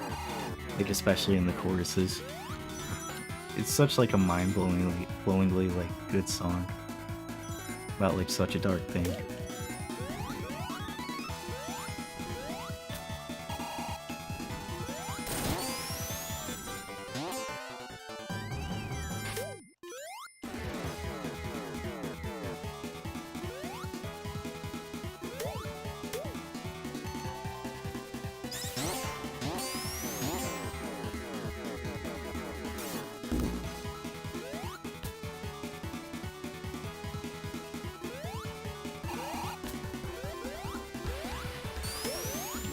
Peter boy, I still don't get pinned like a note in a hospital gown.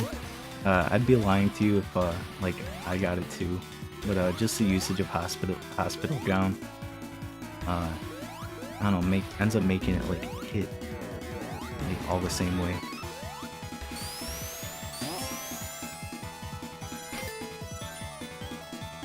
If that makes sense.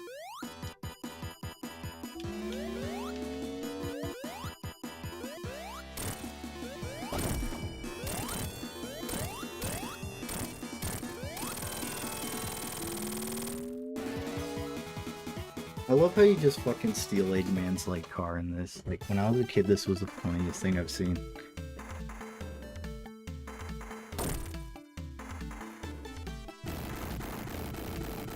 I'm watching Knuckles fall down. Especially that face he makes, it's so goofy.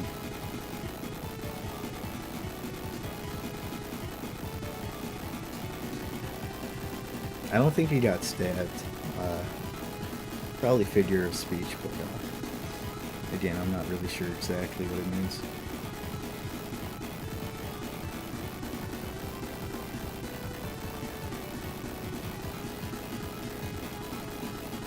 Alright guys, let's see if we can beat this boss in less than 20 seconds.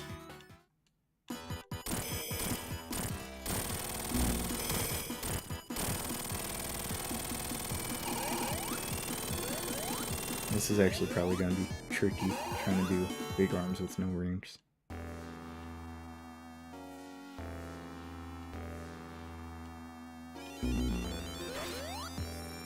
Well, off to a good start.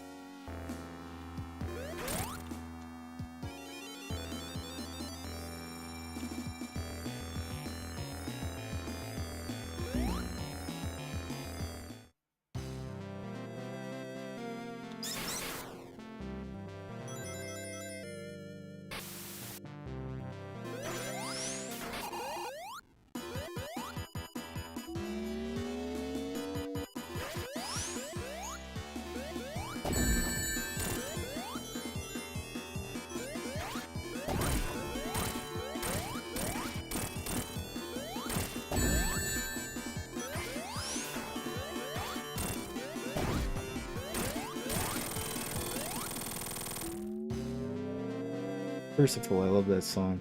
Yeah, it really is a I Appear Missing is like a masterpiece.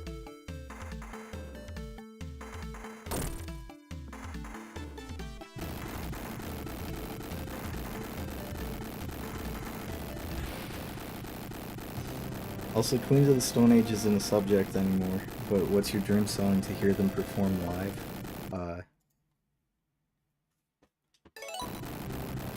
Probably Suture, honestly. Still have no clue what the Catacombs version sounds like, but just the original version of Suture would be like a dream to hear live. Or Tangled Up in Plaid.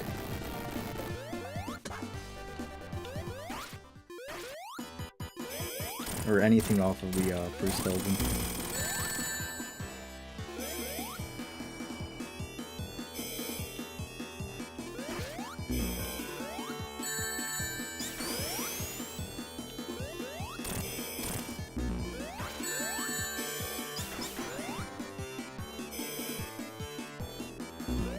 Probably Regular John, if I had to pick like one song off the first album. Or Mexicola. Vader Boy, I still haven't listened to Self-Titled, but I need to do that. Yeah, it is a very good album. I like Self-Titled a lot. If Only Only. I like If Only, but it might not be my one of my favorite songs on the album.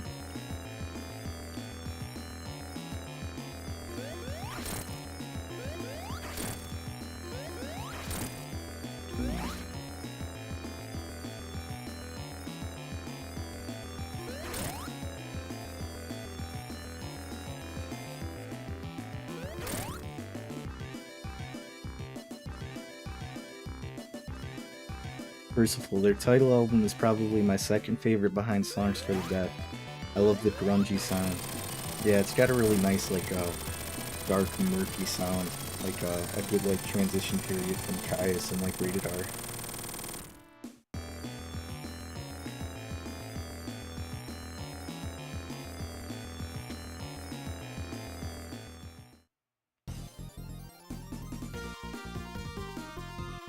Ugh.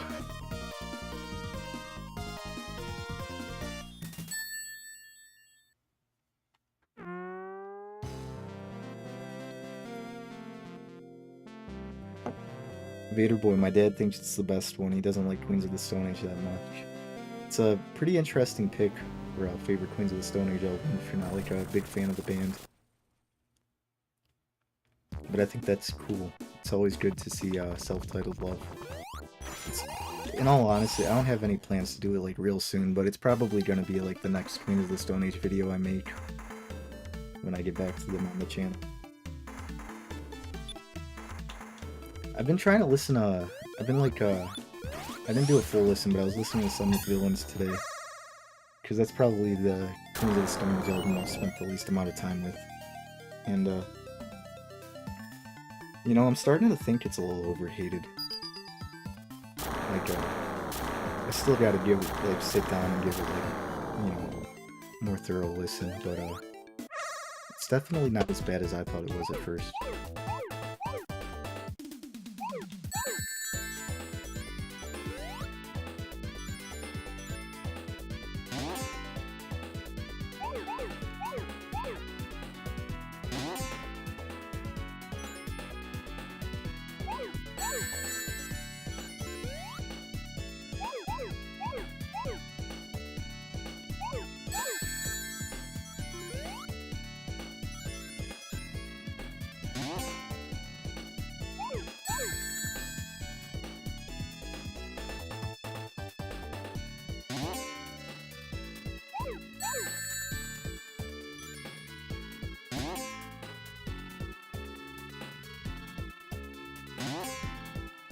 I think it's funny, my dad doesn't really like Queens of the Stone Age either.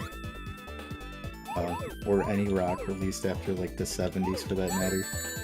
But I remember we were playing like, my family was playing like music videos on the TV.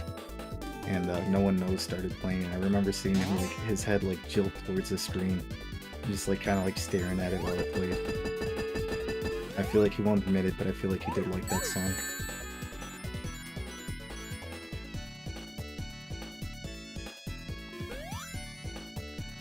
At this point, should I just get the whole Queens of the Stone Age discography because it's easy to find the records locally? Yeah, I mean, I would say go for it. You're definitely not going, you know, making a bad purchase with any Queens of the Stone Age album. Unless you're, oh shit. Unless you're Percival, and it, oh yeah, I can, just cheese the special stages in this version. Might as well, fuck it. But anyways, unless you're Percival and it takes you like eons to find Era Vulgaris on CD. But if you're just talking like records, they all got like repressed like a couple years back. So they've been in stock like anyone I've looked for them.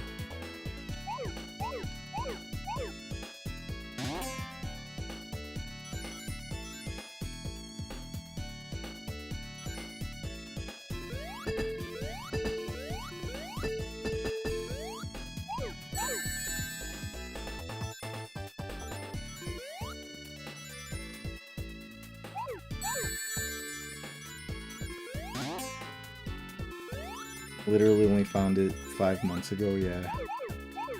I got pretty lucky, collecting Queens of the Stone Age CDs, because it was like just a little after I was getting like really into them. I was on eBay and I found a CD lot, like Queens of the Stone Age CDs. I had like their it was their whole discography up to Villains, because it was like before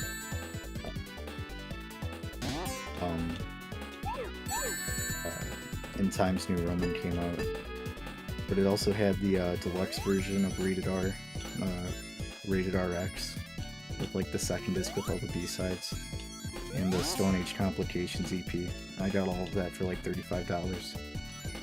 And the discs were all in like good condition too. Like some of them, you know, they were like a little roughed up, like the cases and stuff, but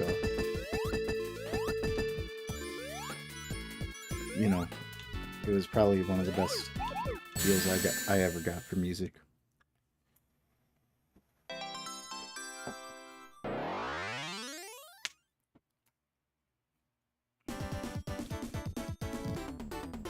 Percival, I like hunting for CDs in person. I'm jealous of that though. Yeah, me too, usually. I'm kind of iffy on it because it's hard to find like a lot of, you know, specific CDs at like record stores. And when I do end up going to like record stores, I swear to God, I walk out with like 10 CDs each time.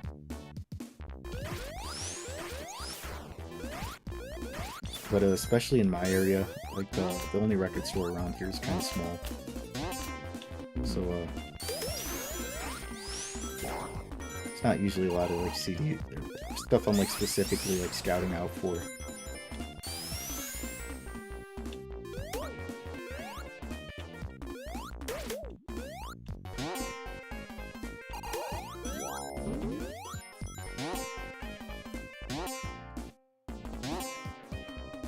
Vader Boy, you should listen to some more 9-Inch Nails album, like some newer ones, newer being like late 2000s to now. Yeah, I've been wanting to. I got Year Zero on CD. At a record store, actually, the one in my area. I just haven't listened to it yet, but I always thought that album seemed pretty cool. So I'm pretty excited to check it out.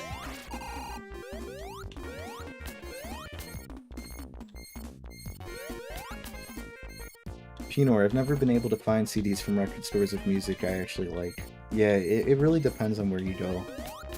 Like, I feel like a lot of record stores, like, they mainly just have vinyl, and their CD selections are like pretty small, and it's like what I like to call like thrift store or CDs, almost.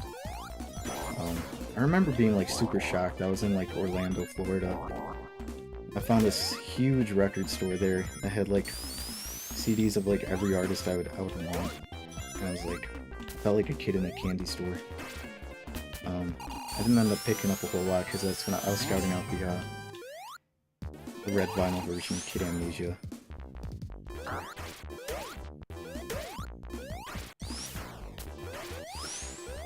But there's definitely some cool shit there. I ended up getting Discipline on vinyl.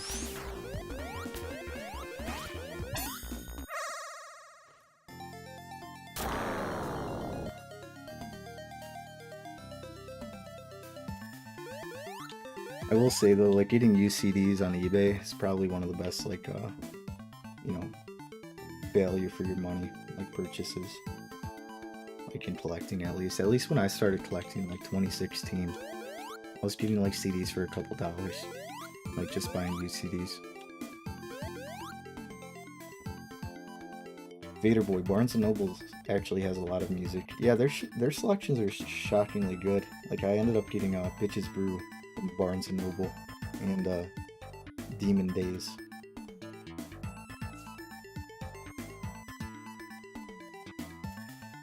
Vader Boy, Year Zero is almost electronic, but it might be 2-3 9-Inch Nails for me. Yeah, I'm interested to hear what it sounds like. I've heard like some songs from it. I thought they sounded pretty cool. Like I know Trent was going out for like a different direction on that. I kind of liked it. At least what I've heard. Vader Boy, I would have just gotten Kid Amnesia instead of only Kid A on CD if I didn't watch the secret booklet video. Honestly, that was probably the right call in general. Like, you're missing out on the third disc, which is like you know, it's Kid Amnesia or whatever it's called is cool, but I wouldn't like go out of my way to get it on CD. But I think that the digipack doesn't even include like any like booklets or anything. Like from what I recall, at least, it was like kind of bare bones, which is kind of disappointing.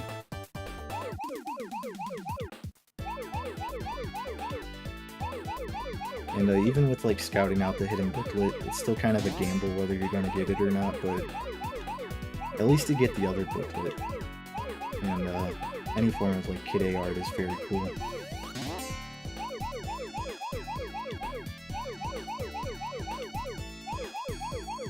I will say though, just the standard like vinyl, you know, Kid Amnesia, you know, for $50 is probably like the best bang for your buck, because you're kind of getting like 3 albums in one.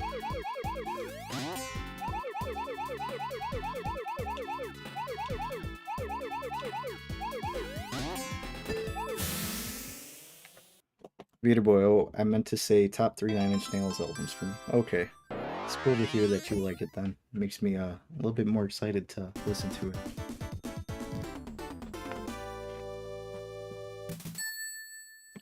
Pinor, I've pretty much gotten all of my CDs off eBay. Yeah, I would say the same. I wouldn't say all of them, but probably like half of my collection was just getting stuff from eBay.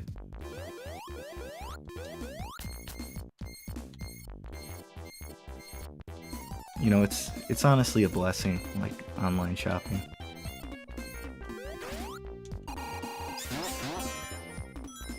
Like finding CDs in a record store is, you know, always going to be like the definitive experience, I guess. But you know, you can't beat the feeling of like finding a good deal, or especially a good lot of CDs on eBay.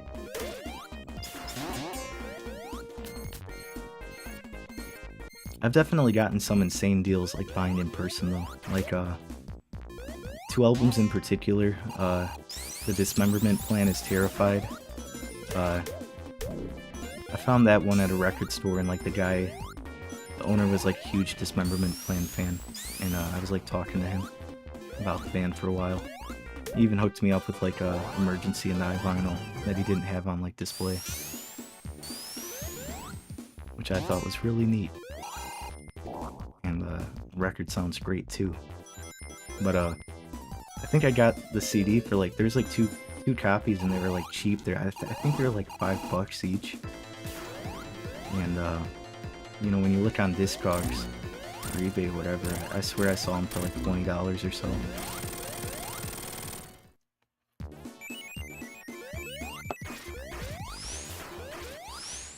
And then I also found Downward is Heavenward by Hum at like a random record store for like $5. When I look at that one online, it's apparently shot up in price a lot.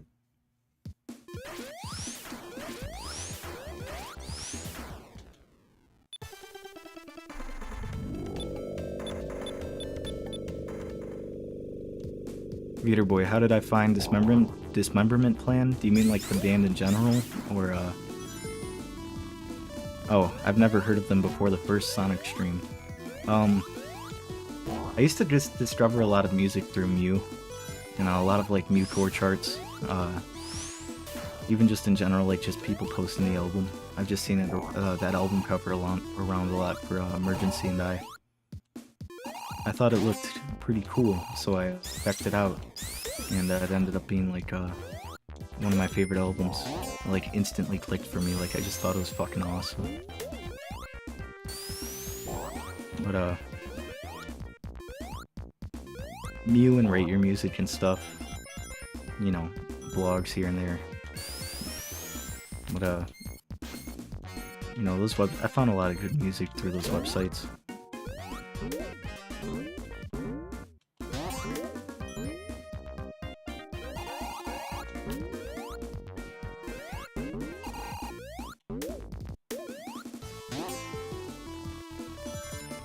You know, there's like a million special stage rings in like Mushroom Hill Zone. and I always miss them. I've never like made a good path for getting all the rings in the stage.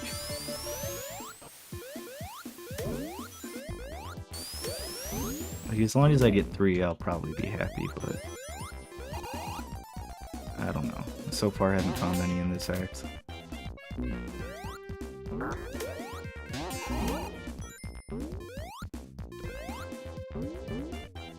Oh, speak to the devil.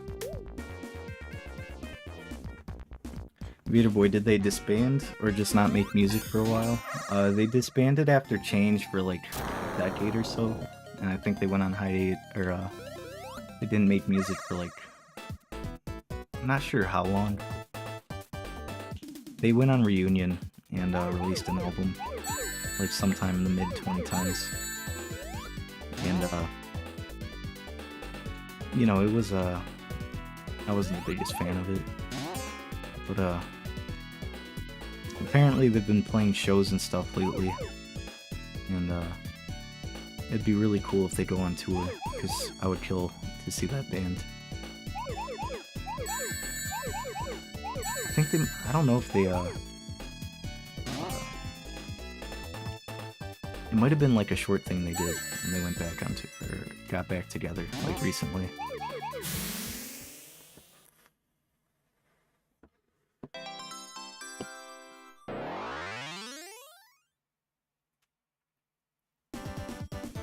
Which of their albums should I start with? Definitely Emergency and I think that's a good album to start with, because I'd say they have like 3, you know, essential albums. Dismemberment Plan is Terrified, Emergency and and Change.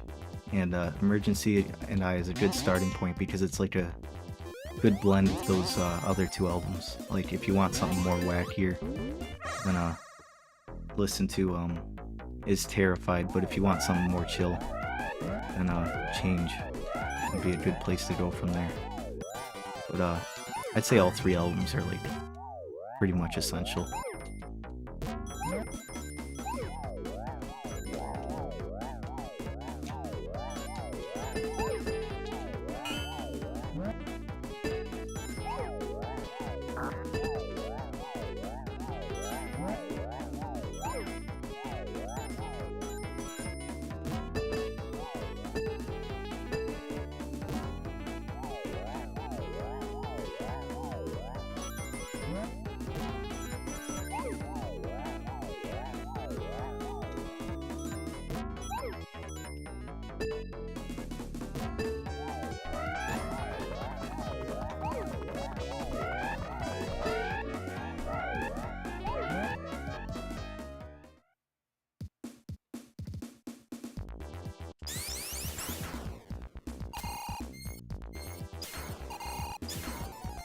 Summon Percival, there she is. I was trying to think of what to say, so I said your name like twice in a row and it actually summoned you.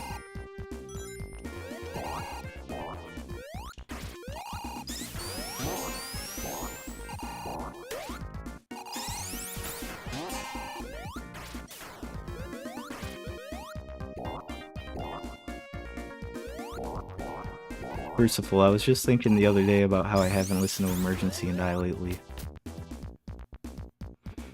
I listened to it pretty recently, like there's some people in the Waste Discord who are Dismemberment Plan fans. Wait, no, I didn't listen to Emergency and I listened to Is Terrified. I think the last time I listened to Emergency and I was when I got the record. But I've listened to it so much, like some of these albums, I don't really need to get back to them. I love when the color palette changes in this part. Such a cool level. Fuck this level, fuck those centipedes.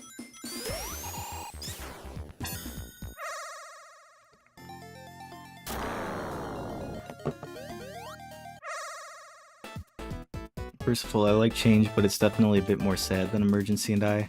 Yeah. It is, it's, I wouldn't say it's like depressing, but it's got like, you know, it's got malaise. It's got like some malaise in it.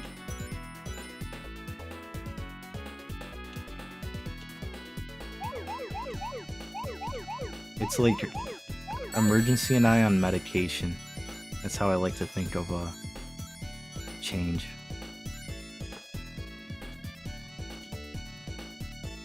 But it ends on like a high note, you know. I think Ellen and Ben's like a really fun song.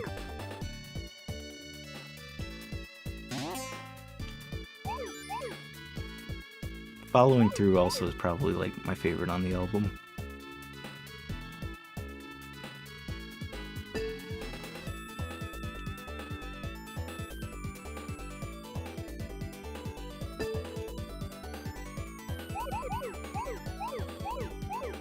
Merciful Ellen and Ben is the first song that clicked for me off Change.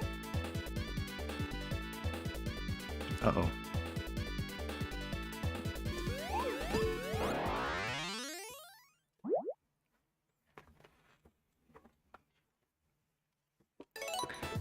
I'd say it makes sense if you like listen to Emergency and I first.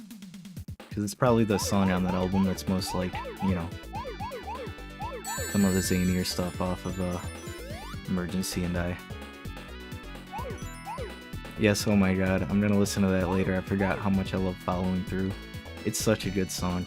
Someone asked me what my favorite song was, or off of Change, and when I said Following Through, they said that was a interesting pick.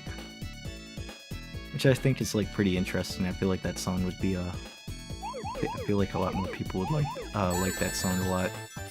But it seems like the general consensus for like favorite song off that album is Superpowers.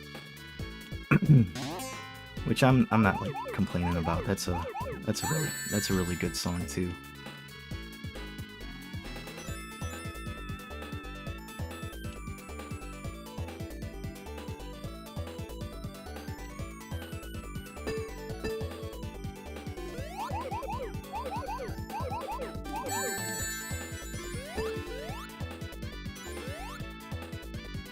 Vader Boy, for October you should be Spooka Pika.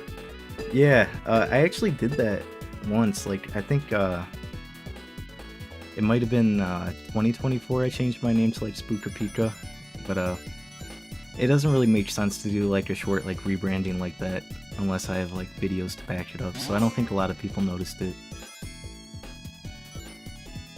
But I'm definitely gonna try this year to have a video, like a spooky album to talk about on Halloween, and do the channel rebrand, because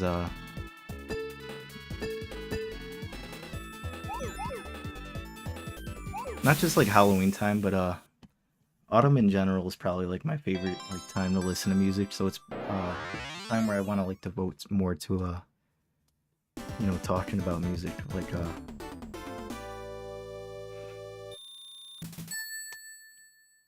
but you know,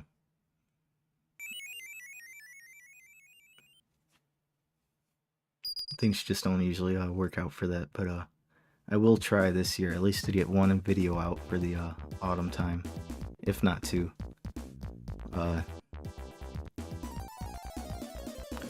Percival, in my mind, E&I is Similar to Era Vulgaris in the sense that they're both dissonant. Yeah, I feel like a lot of people who like Era Vulgaris would probably be into Dismemberment Plan. I would say though, Is Terrified is probably like a bit more closer to Era Vulgaris. Well, maybe not, because I'd say Emergency and I and Era Vulgaris both balance the wacky and sad thing.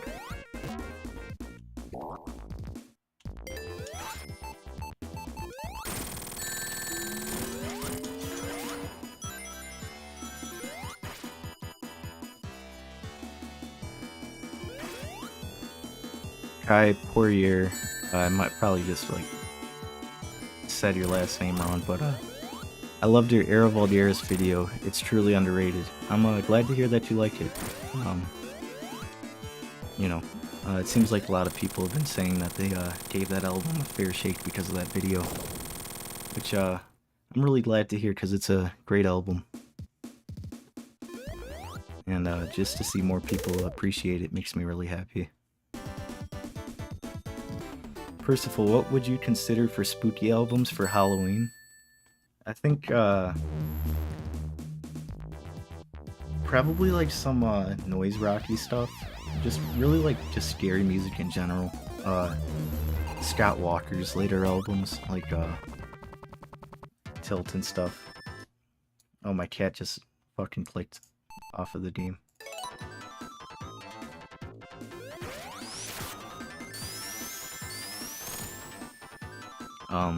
Like definitively though, like the album I know I'm absolutely gonna do first for like a Halloween video is gonna be First Utterance by Coma, which I don't know how well known of an album that is, but dude, my voice is cracking like crazy right now. I'm sorry, guys. But it's a really like spooky, you know, dark album. And I feel like it's like really fitting for Halloween. I feel like that video would be fun to make.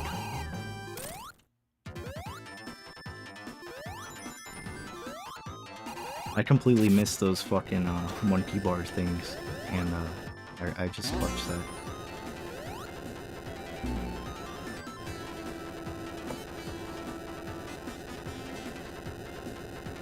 Vader Boy, I made a whole Halloween playlist. It had like Mosquito Song and Climbing Up the Walls. Those are two very good picks for a Halloween playlist. Both very spooky songs.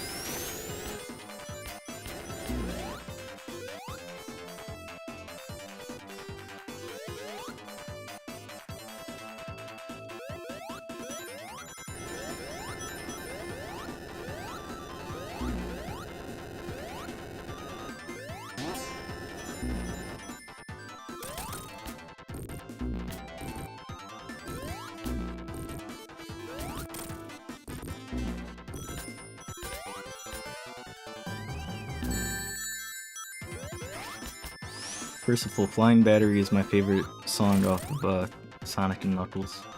Yeah, it's a good ass song. I wouldn't say it's my favorite. It might be Lava Reef, you know, Acts 1 and 2. Or probably the Doomsday Zone and Final Boss themes. But in general, this whole soundtrack is really good. You know, even without Michael Jackson.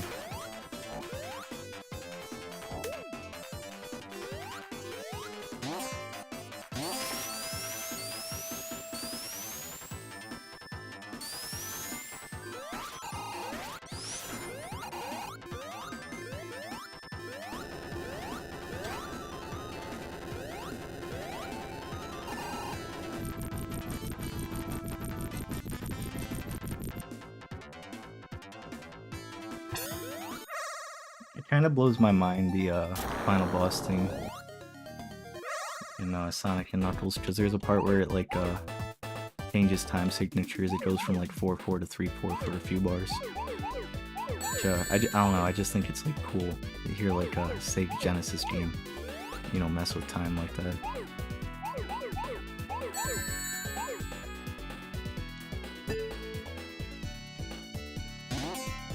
And the bass line in Doomsday Zone is also like fucking nuts.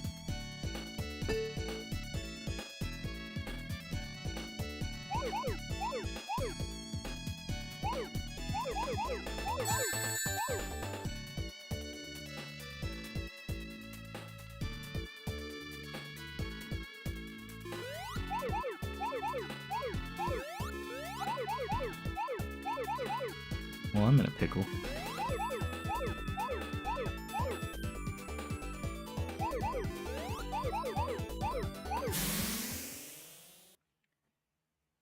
It's great for imposing uneasy music too. Yeah, definitely.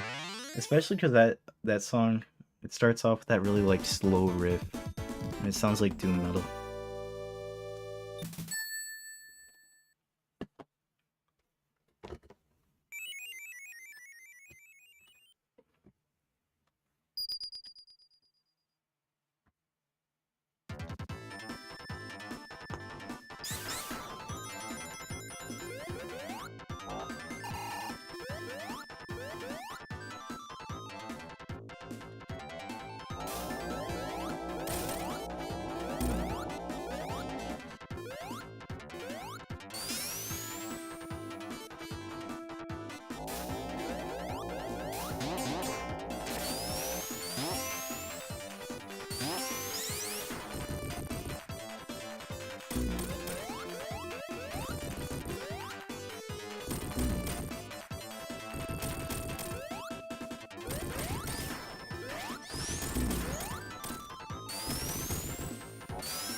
Ooh, time for the hardest boss fight in the entire world.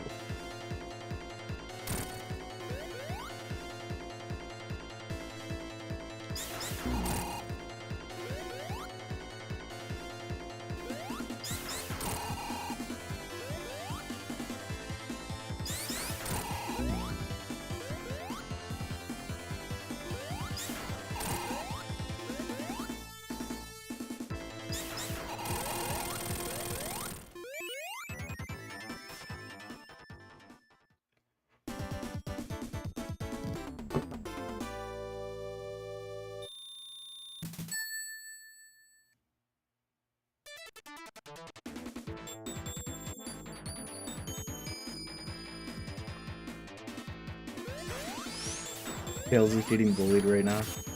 Yeah, I don't know if I'm just a sadist or what, but I do like finding ways to abuse Tails in this game.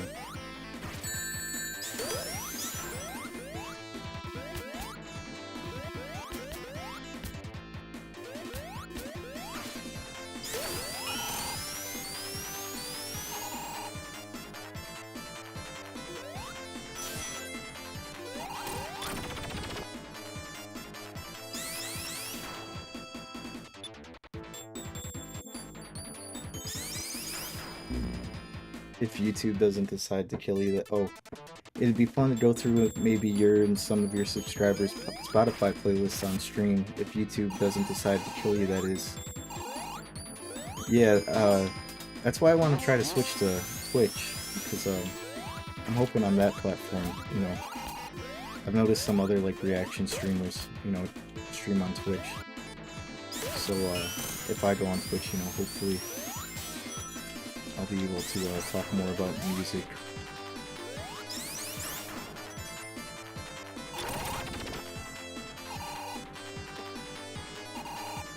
The stream doesn't end till Robotnik is a pile of ass. You can guarantee that we'll be fucking him up real good.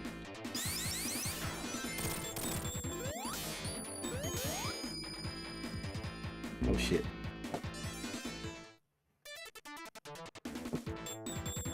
What's up, Unlucky Fix? Welcome back. Did you end up getting some sleep? Gator Boy, I don't like Spotify that much. Mostly because I don't pay for it, but damn, the free version sucks. Yeah, you definitely need a ad blocker if you're not doing premium. Streaming services in general, like even outside of that stuff, I'm not the, I don't know. I don't like using them as like a main source of music listening. I've like just recently like gone through and downloaded, like re-downloaded most of my library. Because I kind of got sick of wanting to listen to an album and just seeing that it's not there anymore. Like 1.5 hours of sleep, time for my exam, oh well, it's better than nothing. I wish you the best on your exam. You got this, man.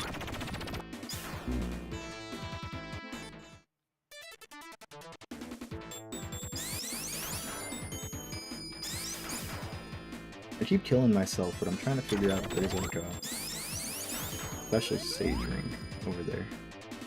But I guess not.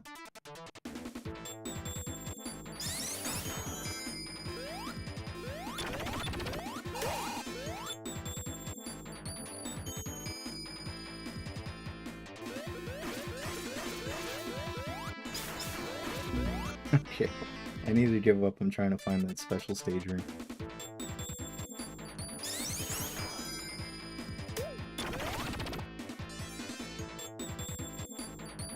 Lucky Fix, thank you, man. Thanks, guys. Yeah, no problem. Hoping you do good.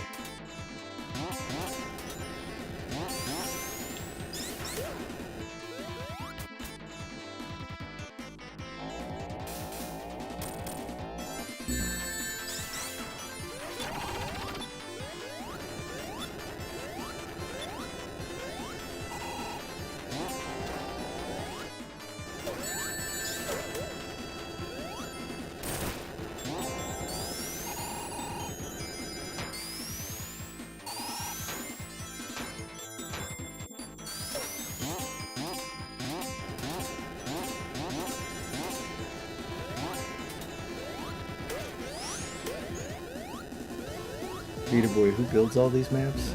Well, Eggman kind of does. This is like his secret flying sky thing. And I don't know why he designs it like this. I guess he wants Sonic to have a, you know, fun time when he goes through it. For an evil dictator, he's an awfully considerate guy.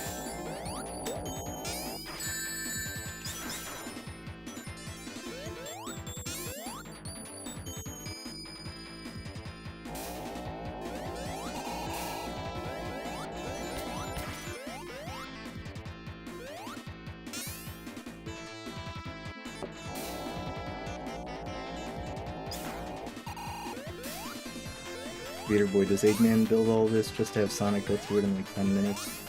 I guess so.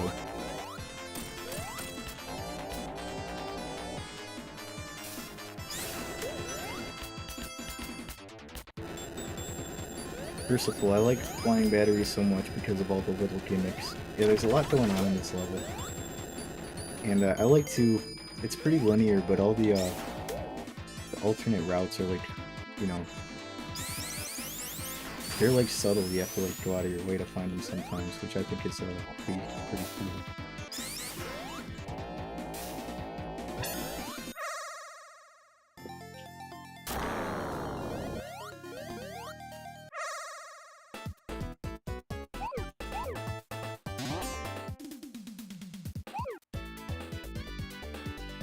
Oh god, I can't remember how to do this special stage.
Well, this one's gonna be a pain in the ass.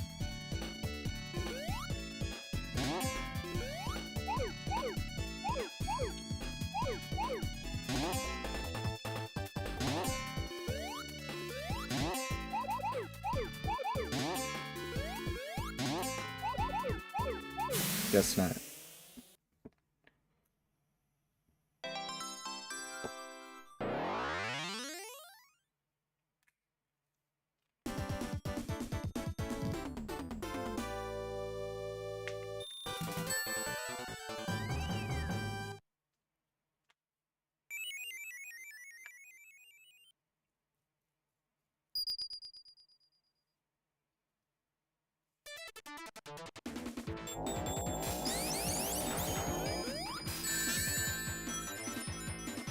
Alright, let's not rush Sonic again.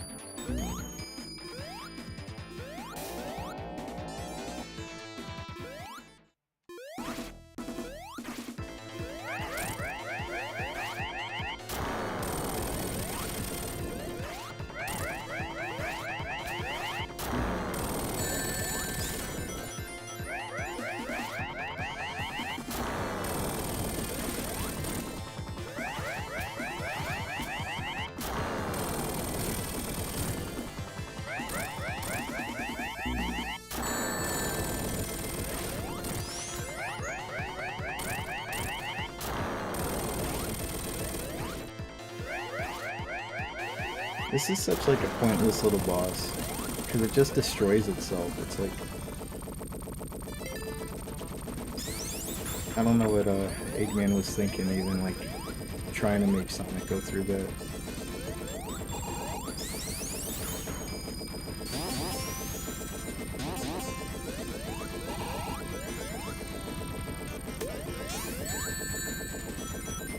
Hey, what's up in shallow places? That's just Eggman exploiting Knuckles as free labor. Yeah, he's a real manipulator in this game, isn't he?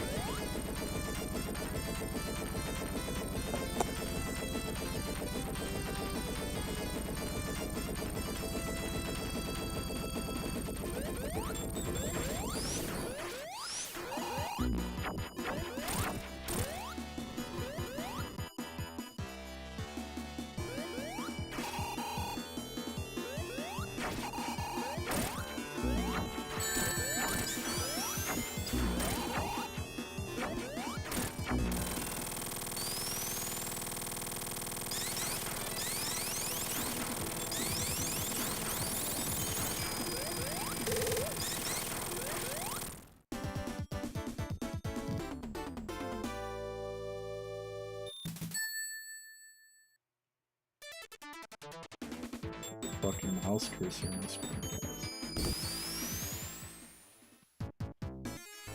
I'm trying to move it out of the way, but the way my cat's laying on my desk, he keeps like pushing it back there.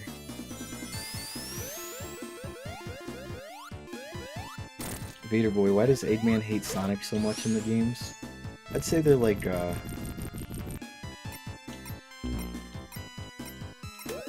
they're kinda... They have a decent relationship when they're not at each other's throats, you know?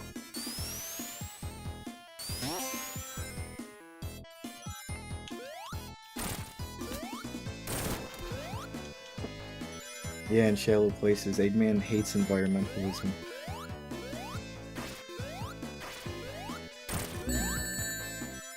Eggman really just, his end goal with all of this is just to make, like, build amusement parks. Which is, like, kind of bizarre. I don't know why he has to, like, destroy the planet to do that, but,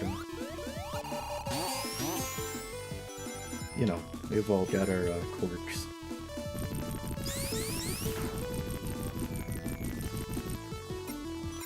Sandopolis, so... My fucking, apartment feels like Sandopolis, so... It's been so hot these past couple of days. I have like a weird memory though as a kid of like playing this level for the first time in like my living room with the air conditioning on and feeling so nice, which is like kind of like the polar opposite of this level.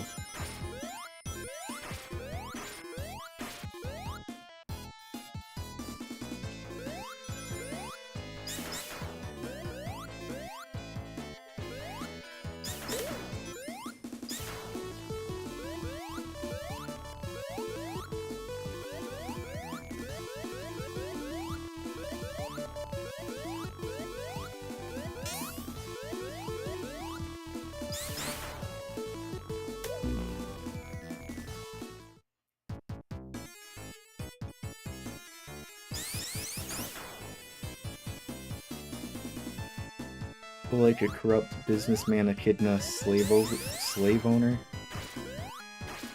Yeah, kind of like that. Damn, I spelt echidna terribly. Well, I mean, in a way, you did spell it the way it's pronounced. Like, I remember as a kid, like, reading Knuckles' name for the first time and saying echidna. Because I was like a stupid kid.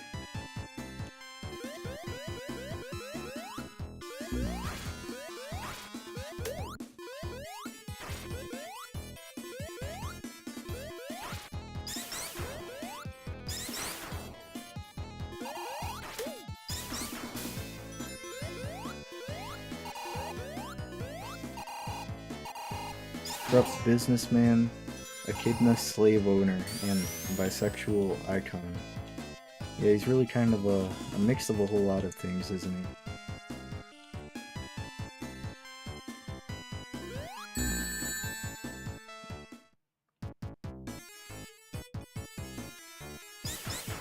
I'm crushing Sonic on purpose, by the way. Just to, make that known. Absolutely doing it on purpose.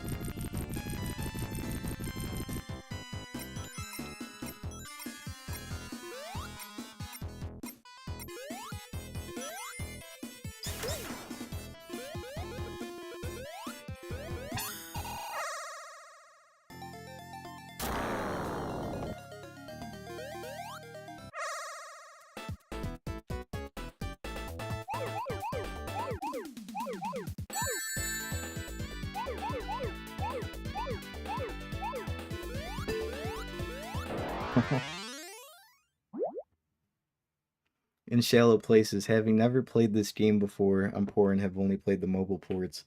This looks like an incredibly frustrating level, just very obtusely designed. It isn't the highlight of 3 and Knuckles, that's for certain. But it's not that bad. I'd say Act 2 is probably a little bit worse than Act 1 even. But I don't know, I've played this game so many times it doesn't really bother me.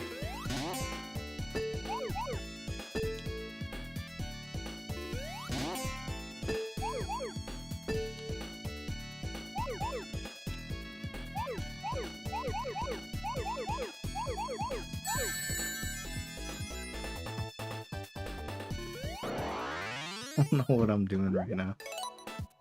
I think it doesn't help that I'm almost 5 hours into just playing straight Sonic. And I'm starting to lose my grip a little bit.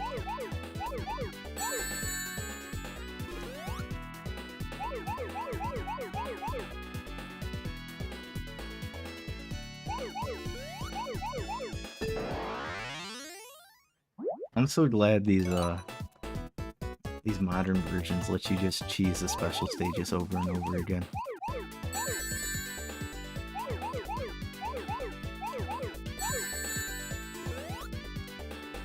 I feel like I've already proved myself as a kid, you know?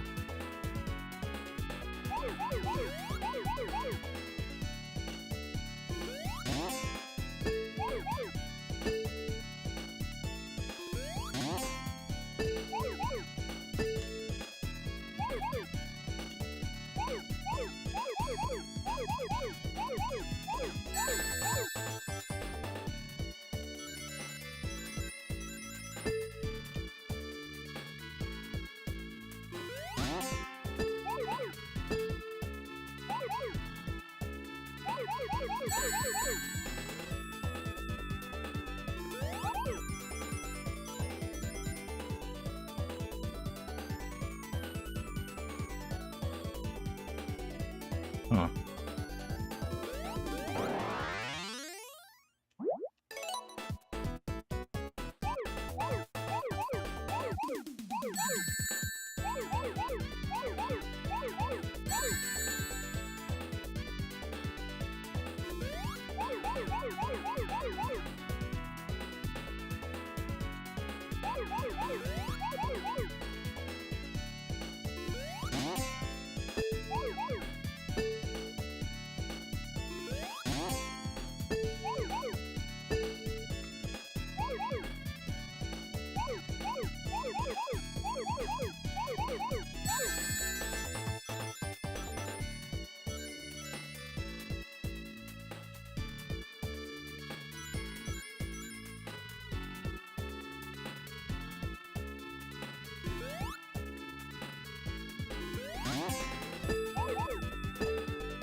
There we go.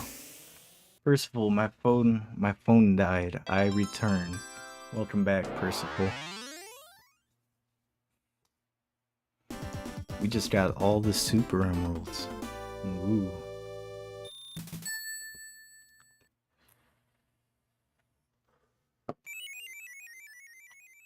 You know, I have a fond memory of like being in high school in my like computer class. And we had like a substitute teacher for a few days. So, you know, obviously everyone in the class just like fucked around. And I found one of those websites with like emulators on them. And I just played through all of 3 and Knuckles in the course of like a couple of days.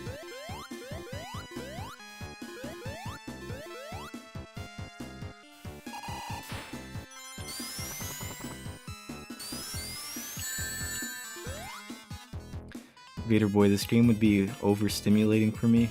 Yeah, I don't really blame you for thinking that. You definitely gotta get used to some of these classic Sonic games.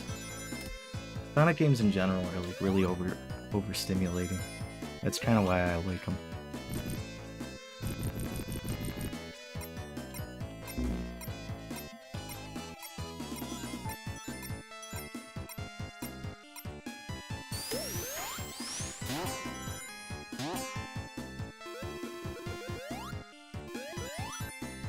I feel like though every time I show like a classic Sonic game to somebody, they get really confused on what to do.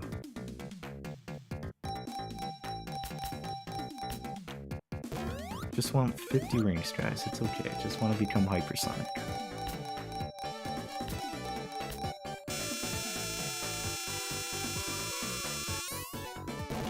Fat bastard.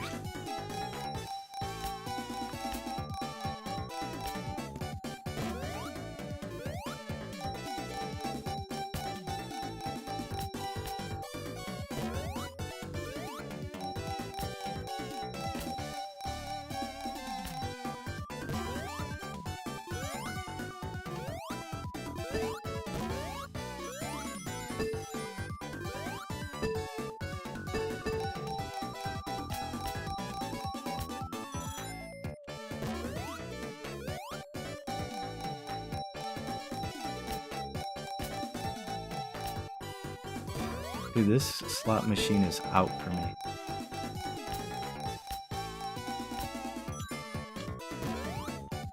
No wins.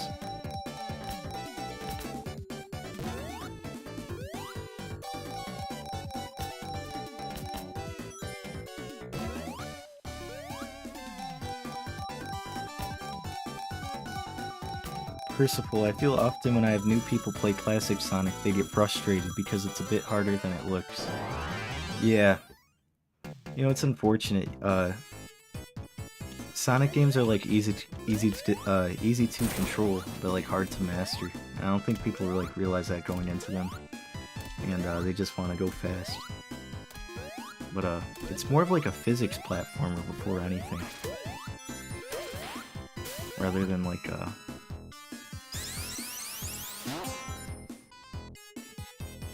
you know, just all about going fast. Fuck it, we're hypersonic, dude.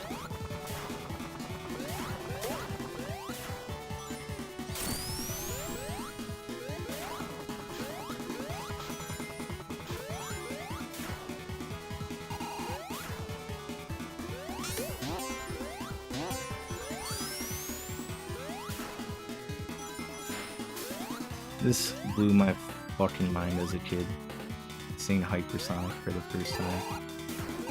And then they never utilized like super variants again because in their words they said they didn't want to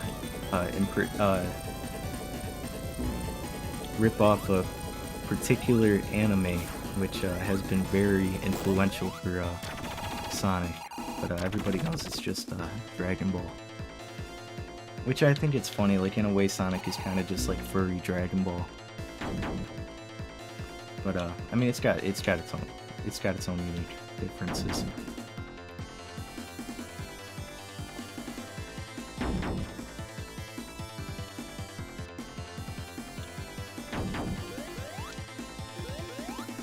But I think what kind of got to explain to people like playing the classic games for the first time is that you really want to spend a lot of time just like getting a feel for Sonic and messing around, you know, seeing how he reacts to the environment, like certain slopes and all that. Just how many variables go into you know, like changing how he controls. Because I think it's a fun ass. Well, obviously I think they're fun ass games, but I just love the premise of it because it's like Sonic's practically like a marble. If you've ever played those marble games, like Sonic's just pretty much like a marble with legs, and I think that's a very fun playstyle.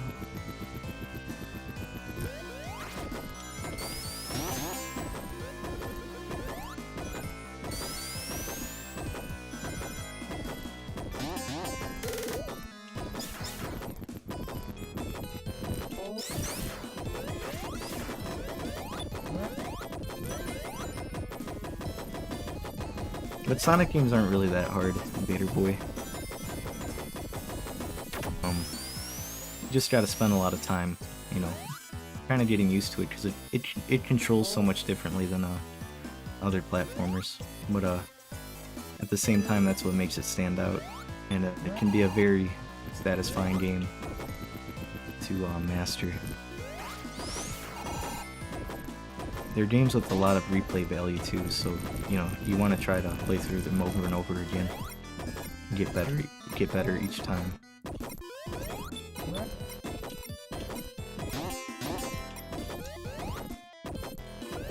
Vader Boy, oh weird, echidnas are egg-laying mammals.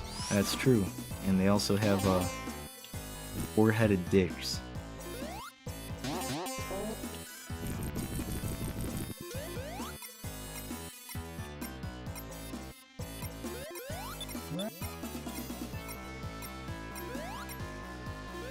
First of all, I've been playing Sonic since Goo Goo Gaga, and I'm still not really good at it.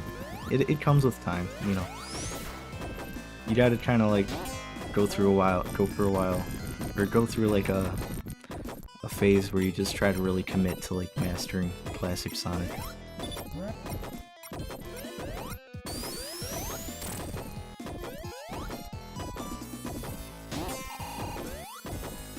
You know, there's a lot of depth to these games.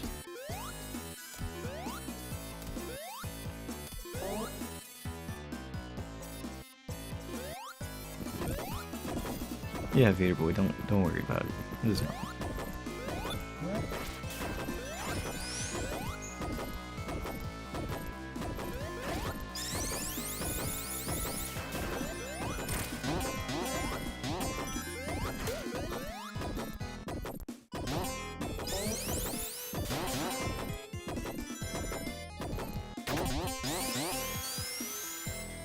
You know, these ghosts used to stress the hell out of me as a kid, but playing through this act again right now, it's really not that bad.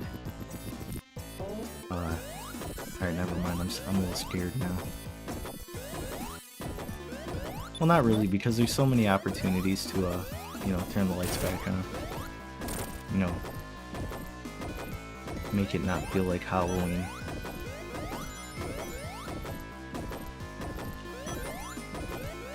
Vader Boy, lactate from pores in the belly? That's an echidna fact I did not know until now.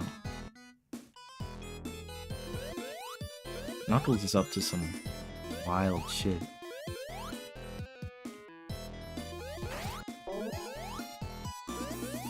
It's starting to feel like Halloween again, guys.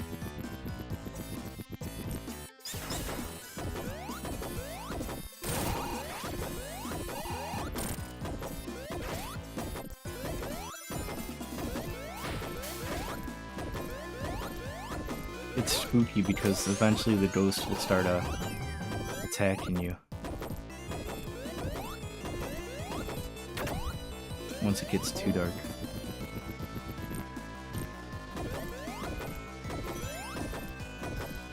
I'm gonna turn into hypersonic before I lose all my rings.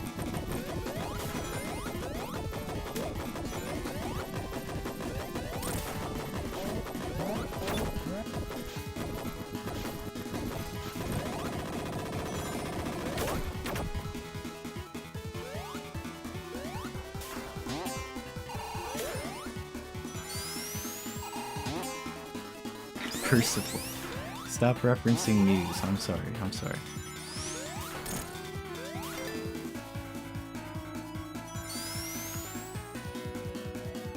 I think it's really interesting. Hypersonic, not only does he like flash different colors, but he has like this homing attack move, or like this power dash move, that would eventually turn into the homing attack. But also when you use it, it like flashes the screen and kills all the enemies. I kind of wish, you know, I could do that sometimes. I could just like double jump and then flash the screen and kill all my enemies.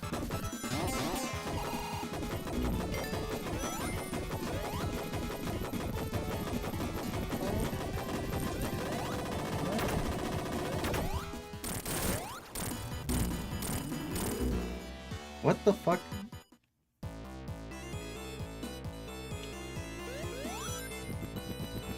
Vader Boys, Muse hate deserved. I like Hysteria, that's all I know.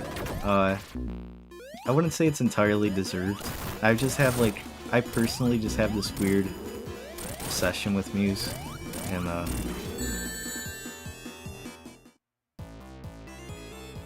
that's Matt Bellamy stopping me from crash talking him. I can't think of any other explanation for that.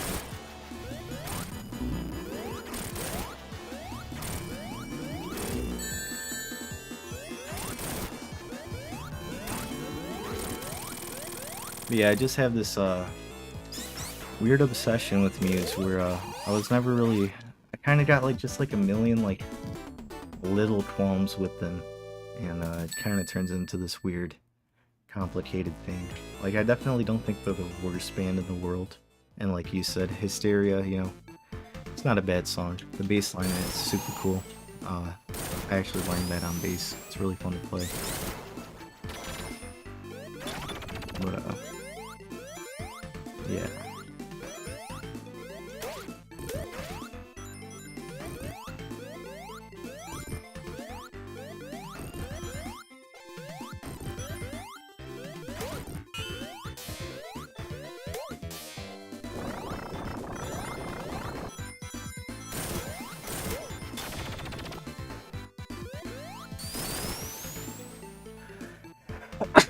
Ah.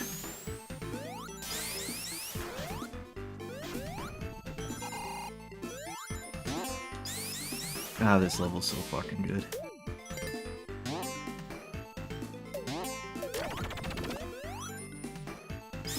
Thank you, In Shallow Places.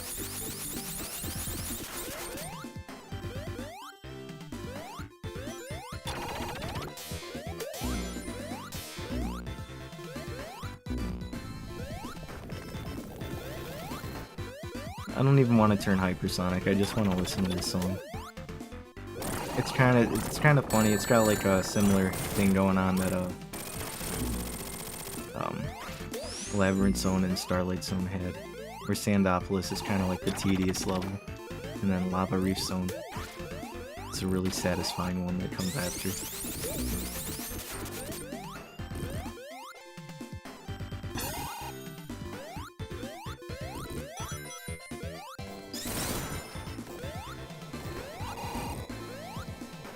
It's funny, there's like 2 special stage rooms back to back.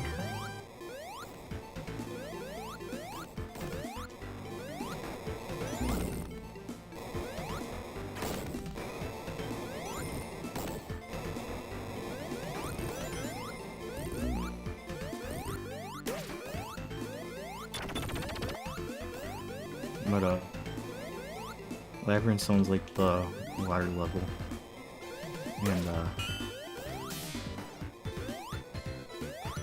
Starlight Zone's like a cool level, but Sandopolis Zone is like a hot level, and Lava Reef Zone is like another hot level. Luca, where are your cats right now? Caius is still laying on the desk in like the exact same position as before, and I think Nico's on the bed. Yep, Nico's on the bed, curled up into a little ball. A little ball.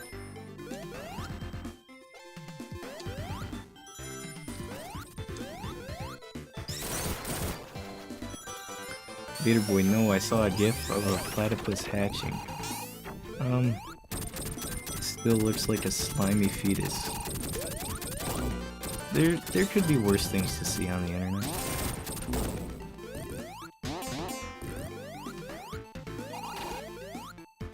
Yeah, that Crisple, that's Perry. Did those new episodes of Phineas and Ferb release yet?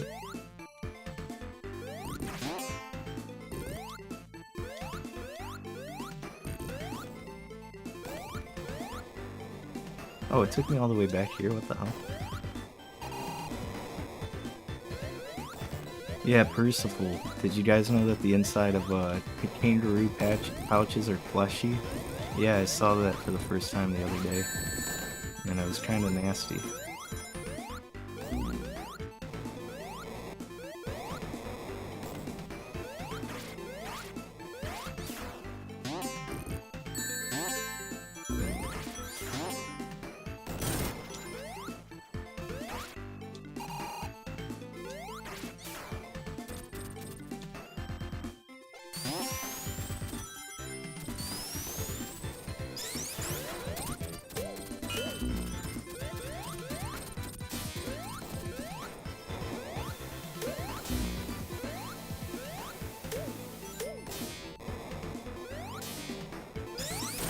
I don't know if the whole thing is, but I watched some of it.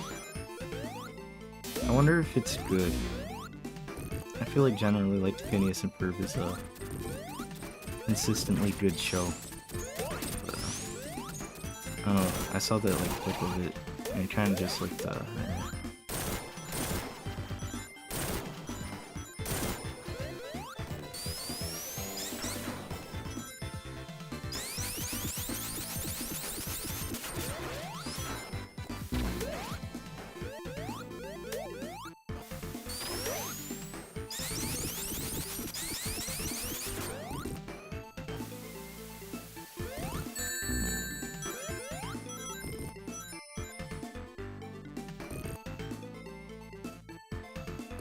when I was in first grade, first of all, when I was in first grade, someone did a report on platypuses, and they asked what we knew about them, and I said they were teal because I watched Phineas and Ferb, and they laughed at me. It's kind of fucked up. They bullied you for watching Phineas and Ferb.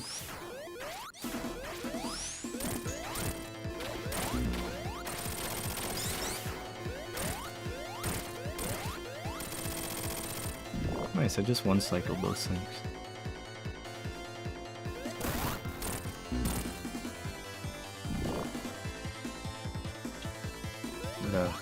That's pretty funny. I was like, the same thing happened to me. Like, I was shocked to find out that platypuses were brown. Like, I don't know why they made them teal on the show, but I guess it helps them stand out more.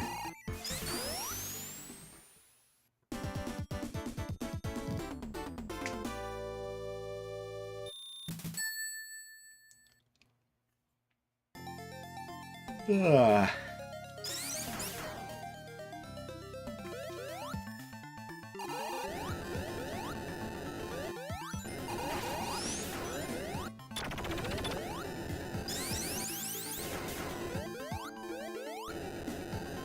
Vader Boy, next you find out that you can't naturally get green hair. In shallow places, I wasn't expecting marsupial discourse. Well, you know, Luka Pika streams.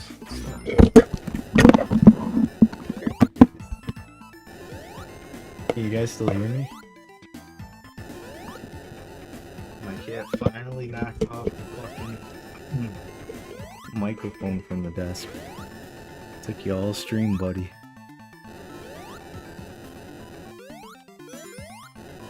I knew it was gonna happen eventually, but I kind of forgot about it. I got my microphone propped up on a McDonald's cup because I lost like some pieces from my mic arm, and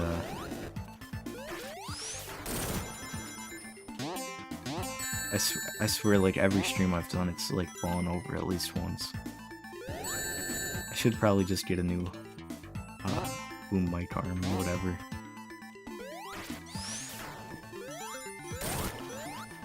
But like the McDonald's cup works like half the time, or most of the time. Most of the time.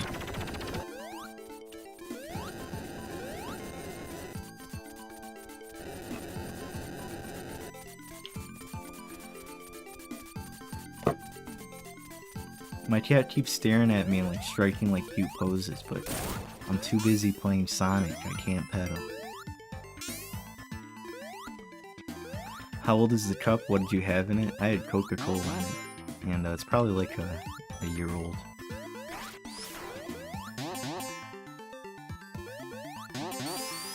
He's reaching his paw out to the keyboard now. I'm afraid he's gonna start pressing shit. Can I pause and pet him? Yeah, I'll do that. He just wants belly rubs. He just wants attention. That's the whole reason he got up here. He's been waiting for this like all stream.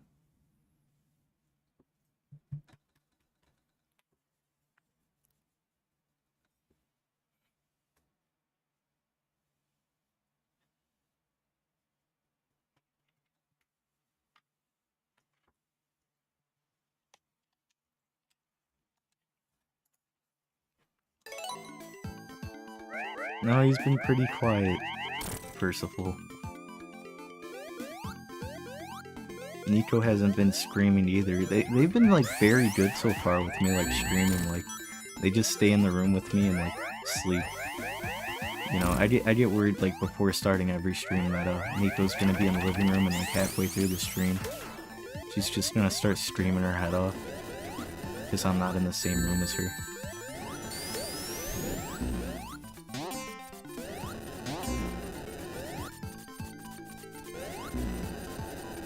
Yeah, Percival, a rap would be pretty nice.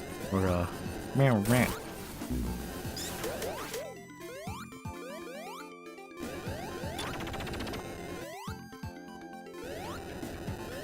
Vader boy, I see a platypus newborn hatching, and I immediately think that it could be in my house, and it's so small I wouldn't know if I step on it and left a little squishy gut puddle. That'd kind of be a really depressing thing to clean up. In shallow places, games like this released close to the end of the Mega Drive lifespan make me slightly sad, because they're so visually beautiful, and developers could have continued to push the boundaries of the console. Yeah, it is pretty, it's interesting to think what they could have done, what else they could have done with the system. I know Rystar 2 is like a really like gorgeous like Sega Genesis game, or Mega Drive, or, you know, wherever you're from. And it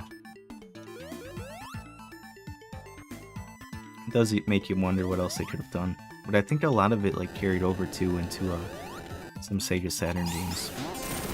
Like I know Stall, I think is like a really beautiful like 2D Sega Saturn platformer, sprite platformer. That's one example from the top of my head.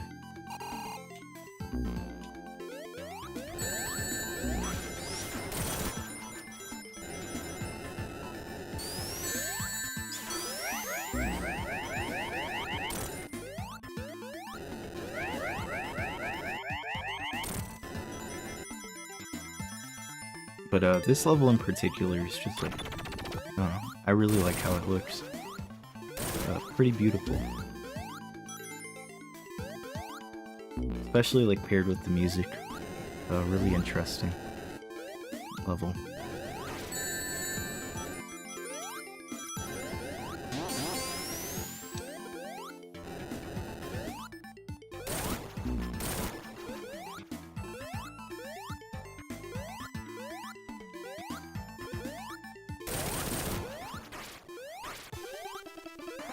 Hey, what's up, Knuckles? You fucking asshole. You fucking prick.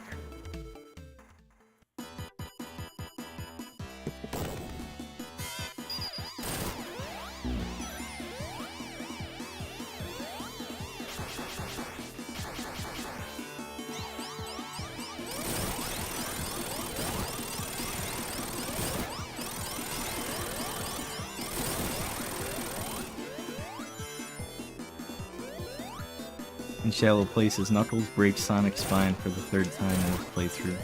Yeah, he was really out to get him, wasn't he? I don't know if you just heard it, but my cat did like make a little like sniffing noise.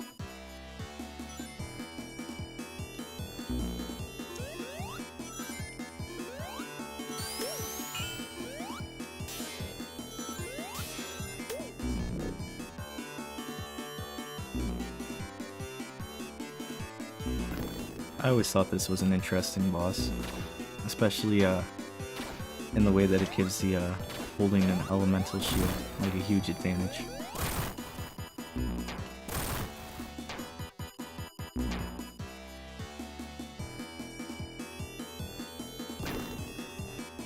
Vader boy, the inside of a kangaroo pouch just looks like a womb. It's a little weird.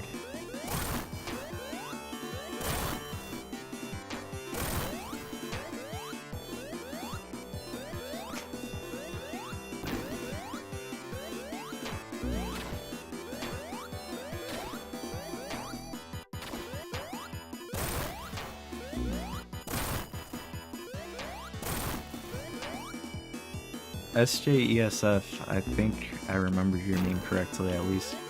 Is that you doing the emojis in chat still?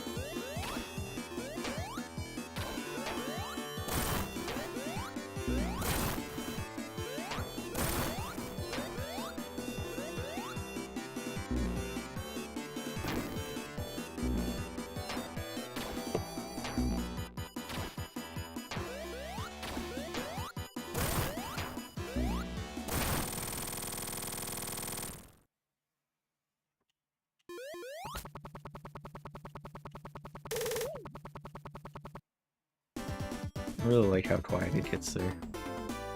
Yeah. Alright, I was just wondering. It's cool to see you still sticking around.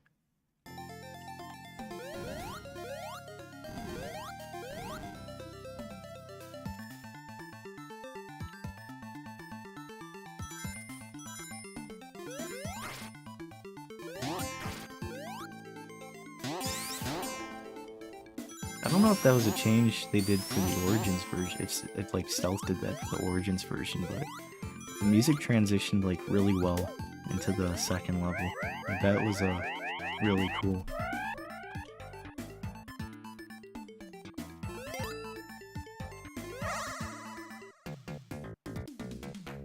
Let's try to get 50 rings. I really want to fuck Knuckles up.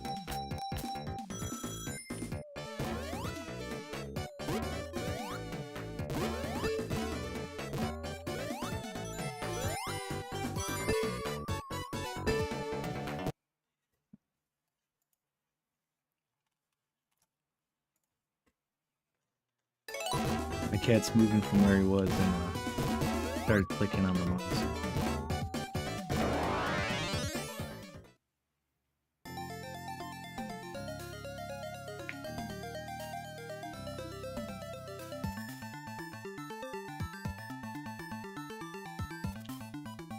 We're gonna fuck Knuckles up.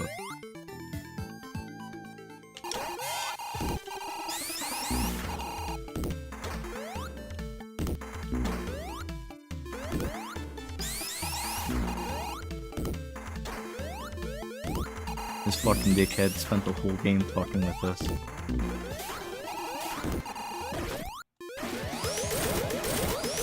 Oh, what the hell?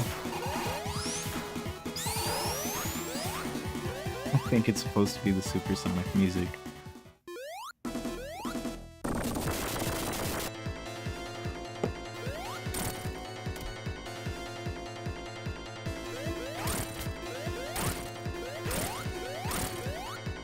I always found this fascinating. He just zaps the shit out of Knuckles and you can see his skeleton.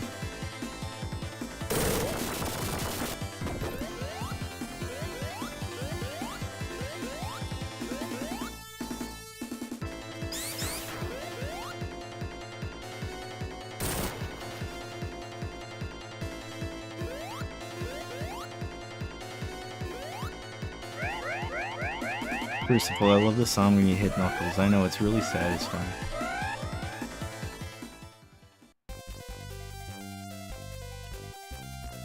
Vader boys, so they're born a little underdeveloped, so they just keep getting nutrients in the pouch. I didn't know that about kangaroos. Or joeys, I guess. That's pretty interesting that they there's like health benefits to staying in the pouch.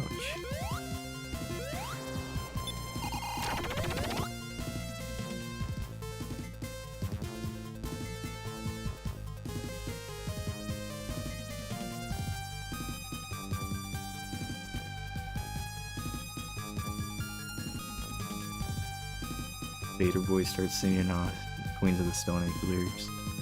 Yeah. Whenever I hear Womb, I think of that too.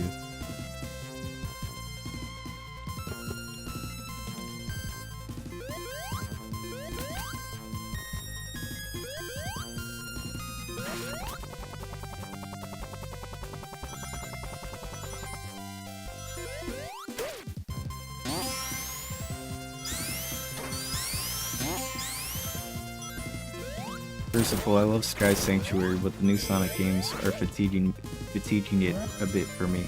Yeah, it's definitely becoming a bit overused, but it's still such like an iconic level. It's such like a great just like level after you know, Sandopolis and Lava Reef. Good way to like brighten up the tone. I always thought it was cool too how they had the callbacks to the first and second game with this like Metal Sonic.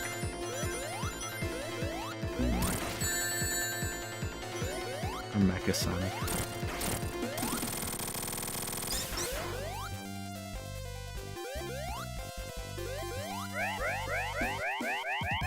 I will say though, the Generation Sky Sanctuary, both X and 1 are very good. Well shit.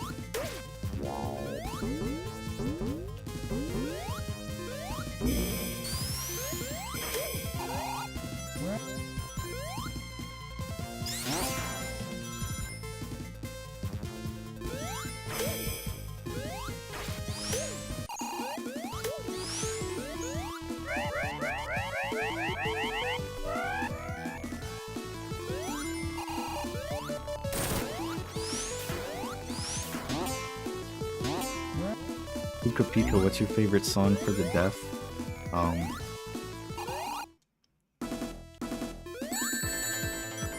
It's hard to pick a favorite from that album. Like, it's so, like, consistently, like, fantastic. I think a song for the dead, though, if I had to pick one. Or, go with the flow.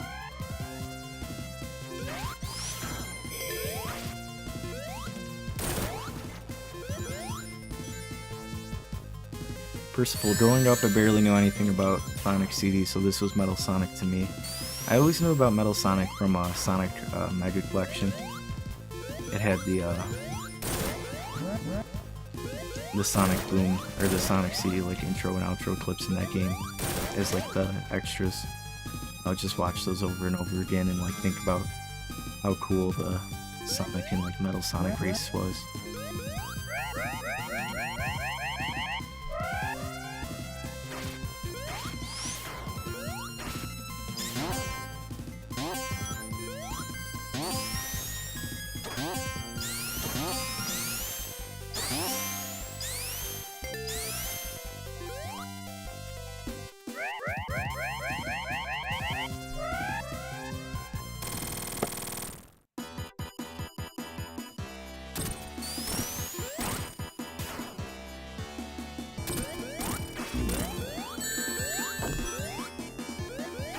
I remember thinking this was the coolest shit as a kid, fighting Robot Sonic in this game. Especially the Knuckles version.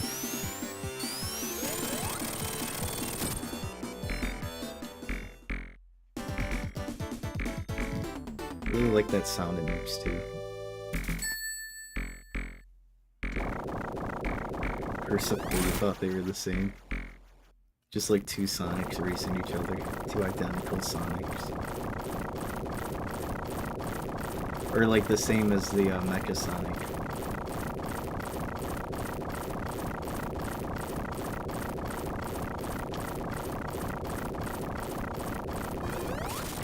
And Shallow Places might sample that Mecha Sonic sound actually. It's pretty sick, you know, it'd make a cool sample.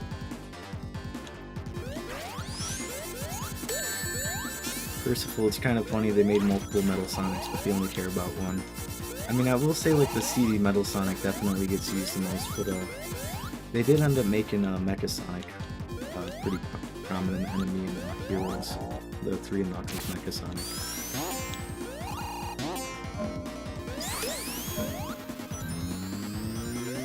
I'd probably say it's a bit more of a recent thing that they started overusing, like, CD Metal Sonic. Since, like, Generations and Sonic 4, Episode 2 and stuff. I think, at least.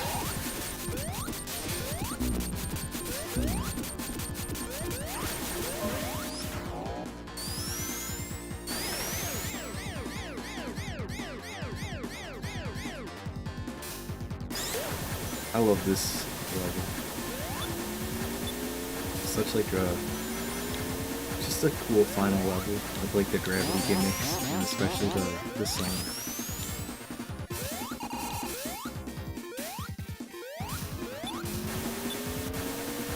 I'm a little quiet compared to game audio. I was a little far away from my mic. I was leaning back in my chair. Yeah, there's a lot of like fucking white noise and stuff. Here, I'll turn it down a bit. Hopefully that's better.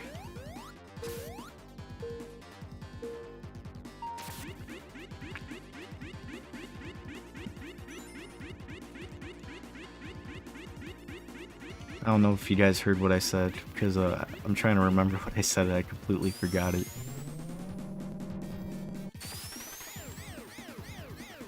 I think I was just talking about how cool this level is. Say egg on there? Something like that. Egg. I love, I don't know, it's a weird thing to really like, but I really like when the Sonic levels like reference themselves. Like Casino Night Zone having like pictures of like the words like Sonic and Tails on it, or like Sega. Like as a kid I just thought it was so cool. I was like, whoa, that's the game I'm playing.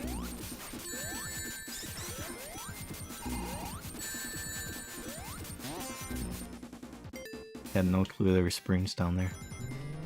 And Shallow Place is still absolutely mystified as to how they accomplished those light bridges on the Mega Drive. Yeah, it's pretty fascinating, some of the things they were able to do with this hardware.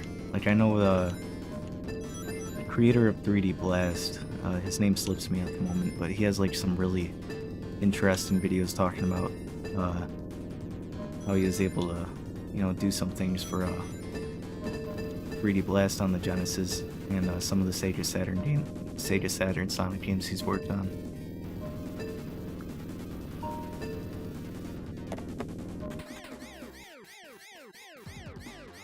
Oh, okay, you've seen them. Yeah, they are really fantastic videos. Game Hut, I remember that's his channel name. Gator Boy, I'm gonna take a short break. BRB. Alrighty. Merciful bless those springs. Yeah, seriously.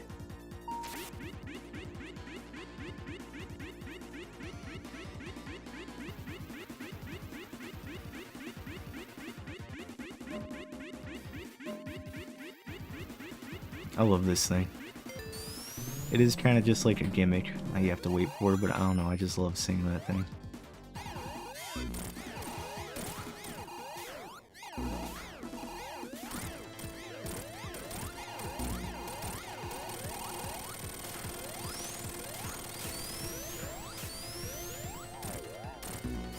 I always love how they gave this mini boss like 2 phases. Really interesting way to shake things up after the whole game. This game really does just have like one of the best, you know, final acts like ever.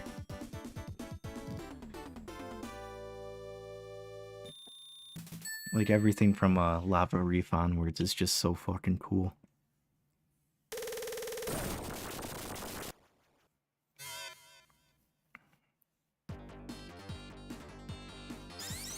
First of all, the color palettes of these levels are insane. Yeah, it's really neat stuff.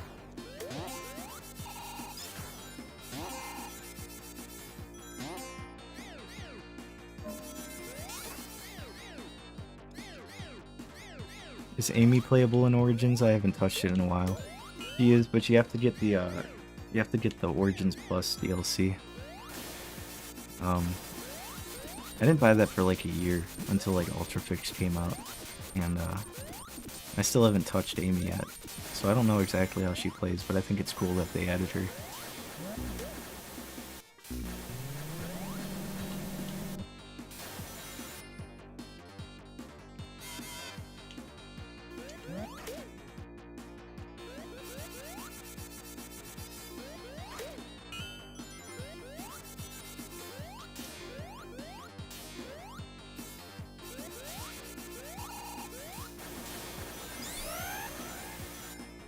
I especially think it's cool that when you have the electric shield, these you know, zapper things don't hurt you.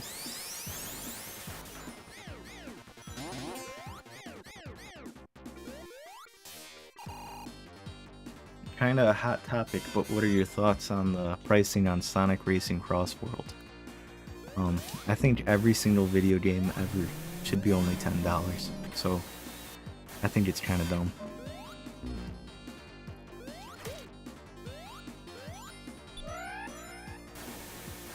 Like, I think Racing Cross Worlds looks really cool. I probably will, like, pick it up. I don't know if I'll do it, you know, when it comes out or not.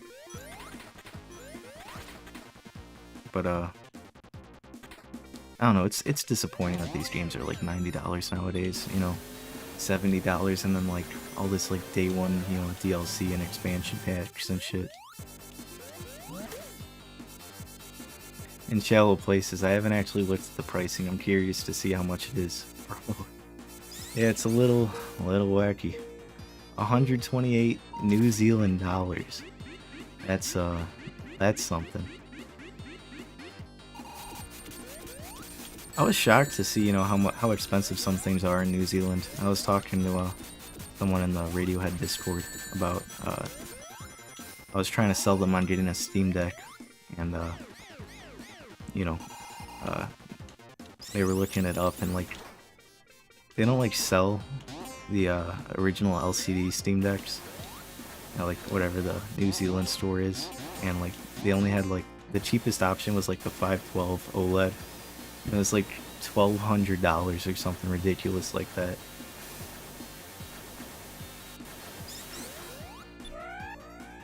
Unfortunately, you guys seem to get burned a lot, price-wise.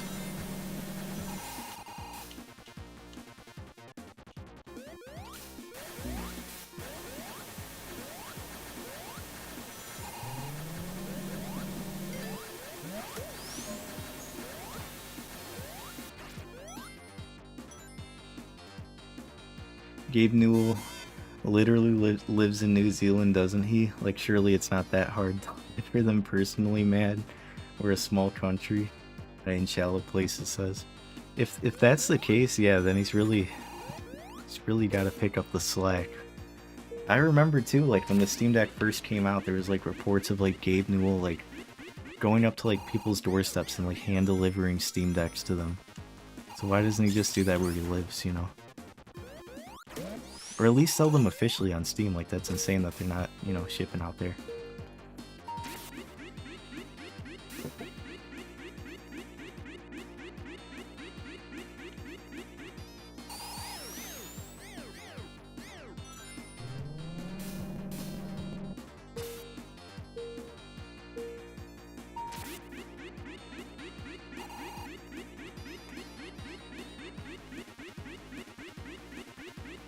I wonder if they're planning on making it more commercial when they do the Steam Deck 2 or whatever.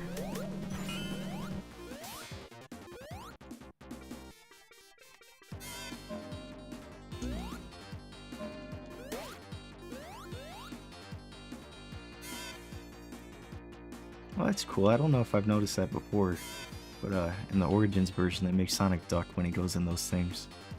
He can't handle the gravity change. There's so many neat little, just like neat little changes self-made for the 3&Knuckles version of for Origins, and it's such a disappointment that Sega kind of burned him, you know, in terms of like rushing the game out. Yeah, it's moving a freaking mouse again. You know, I feel like he was completely justified with that rant he did on Twitter.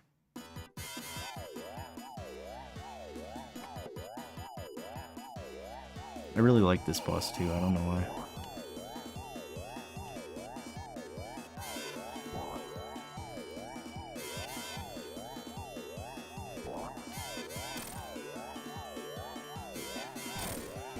I think it's fun to mess with the gravity gimmick.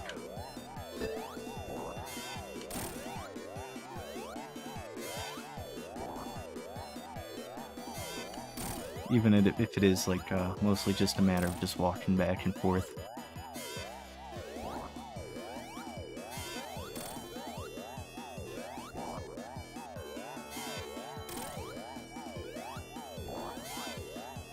It has creepypasta eyes? Yeah, it does.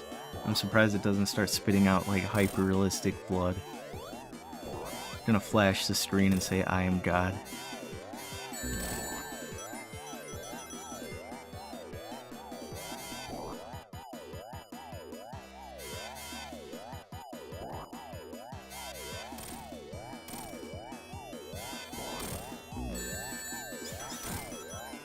Oh, I forgot you can spin dash those things.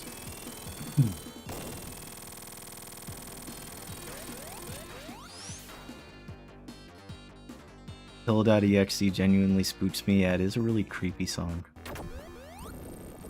I love this fucking boss.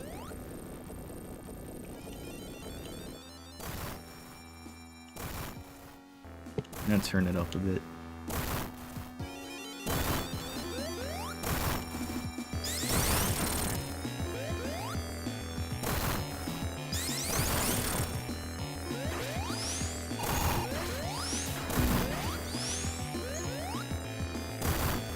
Yeah, for most of it's in 4/4.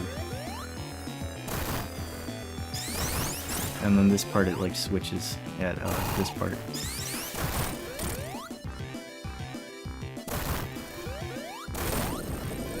like 6'8".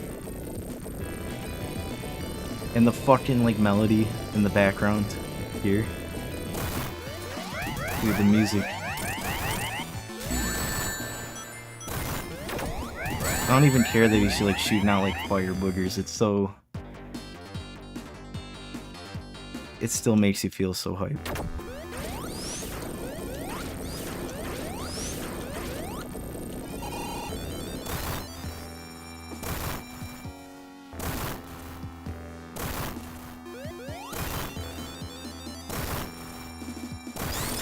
They're so good at making these songs sound like they're rushing you. Yeah, there's like a lot of tension here.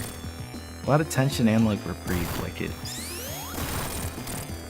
Like the first part is really menacing, but you know, the second part, like from here onwards, kind of hints at like, you know, opportunity, I guess. And it sounds really epic.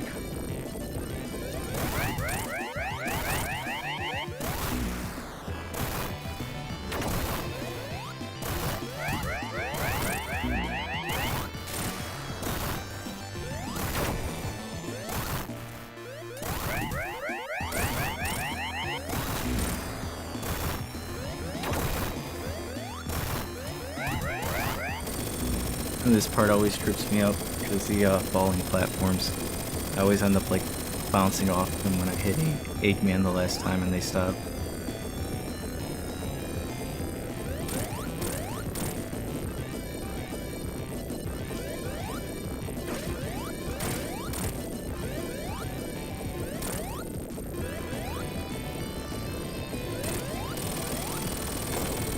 I'm glad Tails hit him.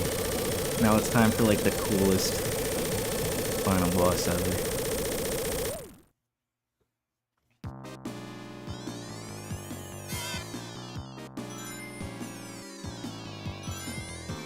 Blew my fucking mind as a kid.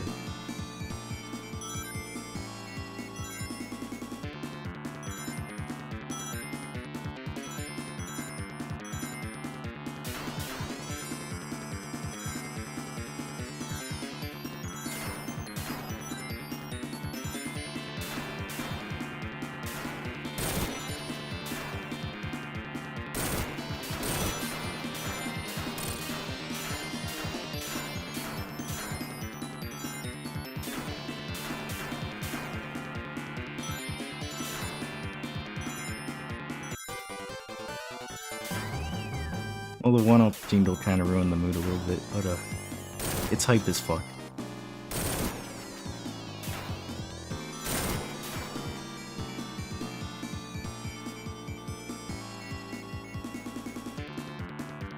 Has Alex Yard done this song yet? Talking about the last song.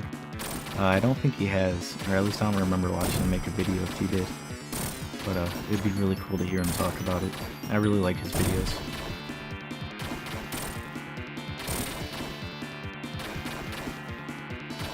In Shallow Places, only final boss song I've heard that not only conveys the gravity of the situation, but also the desperation of the boss. He's really throwing everything at you.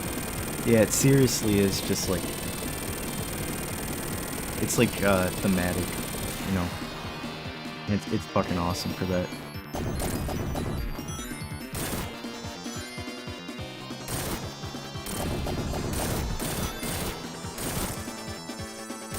Like, it really just does sound like a flying hedgehog in space trying to kill a fat guy in a robot.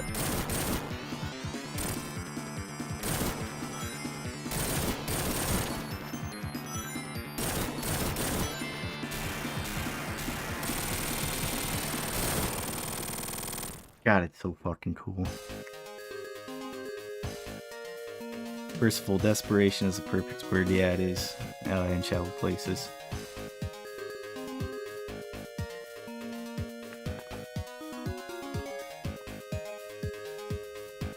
Well, holy shit, I just played through all 3 Sonic games in one sitting.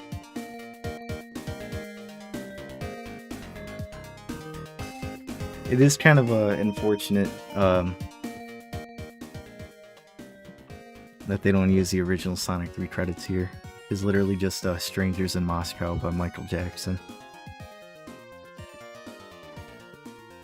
But Yeah. Just on the basis that I was playing through all the Genesis Sonic games, this was a fun stream. But I also had a great time talking to you guys. It was pretty chill. It wasn't a super big stream or nothing, but we had some people here who were sticking around for a couple hours just chatting, and I really appreciate that. I'll let the credits roll before I end it, but just wanted to give out, my thoughts. Percival, happy birthday, Sonic. Yeah. Well, it's not his birthday anymore, but it was a couple of hours ago. Whole reason I did this stream, by the way. Wanted to do something to celebrate, this fictional cartoon character's birthday. In Shallow Places, for what I caught of it, it was super fun. You at least made it to the final act of 3&Knuckles, which is really the peak of it, honestly.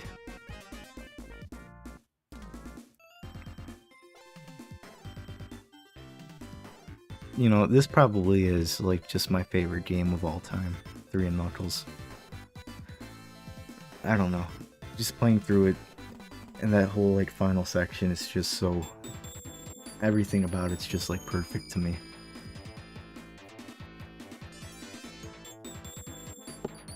Are there better games out there? Yeah, but I don't care. This is my favorite game of all time.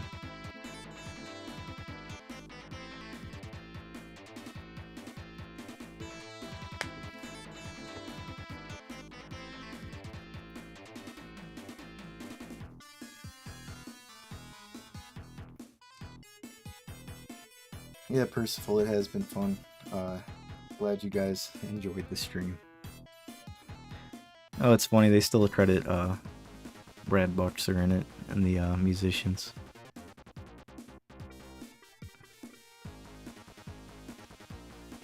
We even got Milpo on the sound design. Let's go, Milpo. Yeah, the dolphins are really cute.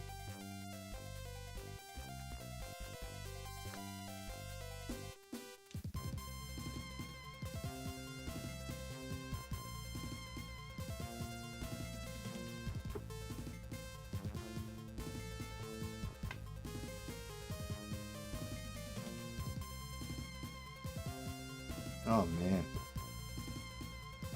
I feel fucking great right now.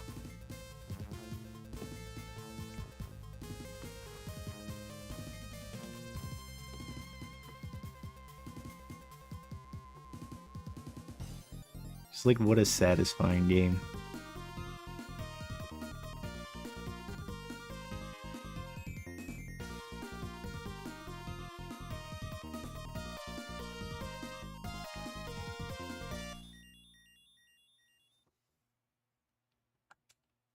Probably got some post-credits thing here for the Origins cutscenes, yeah.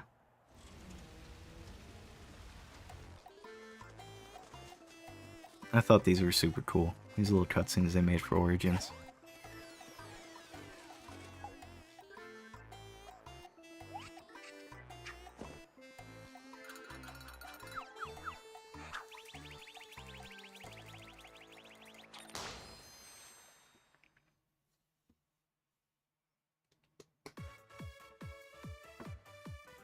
Yeah.